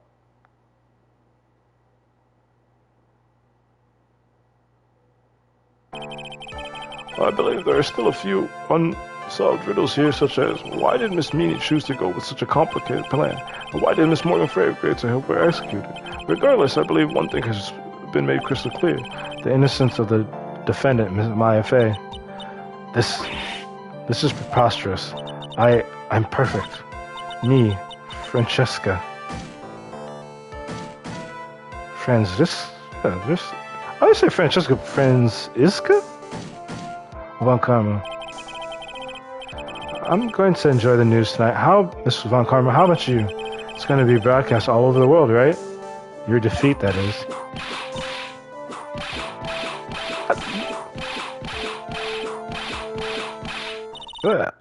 And one more for goodness. How is she not arrested for assault? Phoenix, hang in there, Phoenix. Phoenix. This court is a fraud, a sham. He passed out. Now then, it looks like it would be some time before Mr. Wright regains consciousness, so I will go ahead and pronounce the verdict. This is a long one.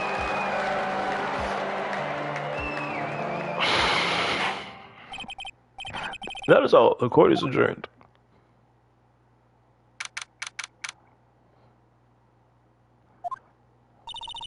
Congratulations, Maya. Sis.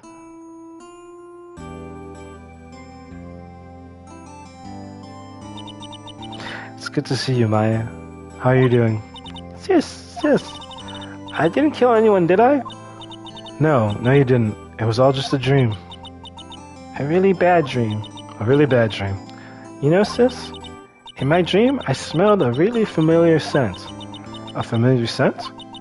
I was inside that clothing box, right? That box? That was the box you used to store your clothes in a long time ago. That's right.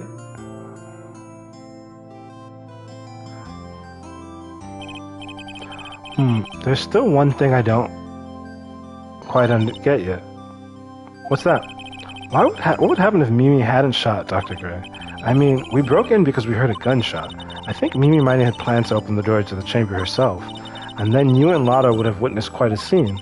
A possessed Maya who had just committed a murder. She had a plan down to the smallest detail, huh? Nick! Congrats, Maya. Thanks. Looks like you bailed me out of another jam. Well, you know... But I really don't want something like this to happen ever again. I'm fine because I have you to help me out, Nick. But every time something happens, I lose someone special to me. First my sister, and now my aunt. Oh, yeah. Huh. The developers are really harsh on Maya. Hey, Nick, tell me. Tell me why my aunt went and did something so horrible. Why would she help Mimi with a plan like that? I just don't understand it, Nick. Maya, it's over. Why don't we just let it go? Nick, please, I need an answer. The reason Morgan helped me with her plan wasn't it this? Pearly? 4 years from now, a new master will be born into Cryan Village, and that person will be you, Maya. But if you weren't there, then the main family's bloodline would disappear, and what would happen then? The Branch family, my aunt. No, Morgan's spiritual power is too weak. The next person would be Pearls. Ah. Everything was done for her sake. It was also that Pearls would become the next master. Yeah, I could see that. Did Maya say something just now? I think that she was saying, I thought so. Sad. Date and time unknown. Detention center. Solitary confinement. Cell 13. My precious Pearl. You're the one only suited. You're the only one suited to be the master of crime, dear child. I sacrificed it all for you. I helped that brainless nurse carry out her murder. I cooperated with that whip-happy prosecutor. It was all to unseat that annoying, witless Maine family girl, that Maya Fey. But I shall be patient, my dearest Pearl. A chance will present itself. Your time will come.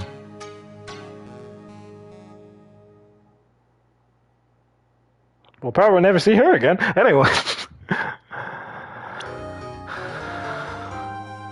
Turnabout Big Top. Okay.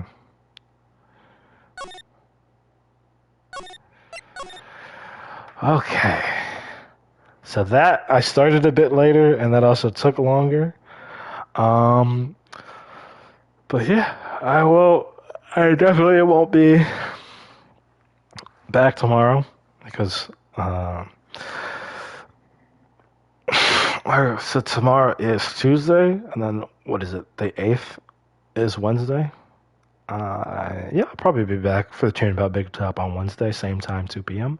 Thank you guys for joining me, especially since this was a longer one, especially if you stayed. Yeah, I'll see you guys for Turnabout Big Top on Wednesday. Bye.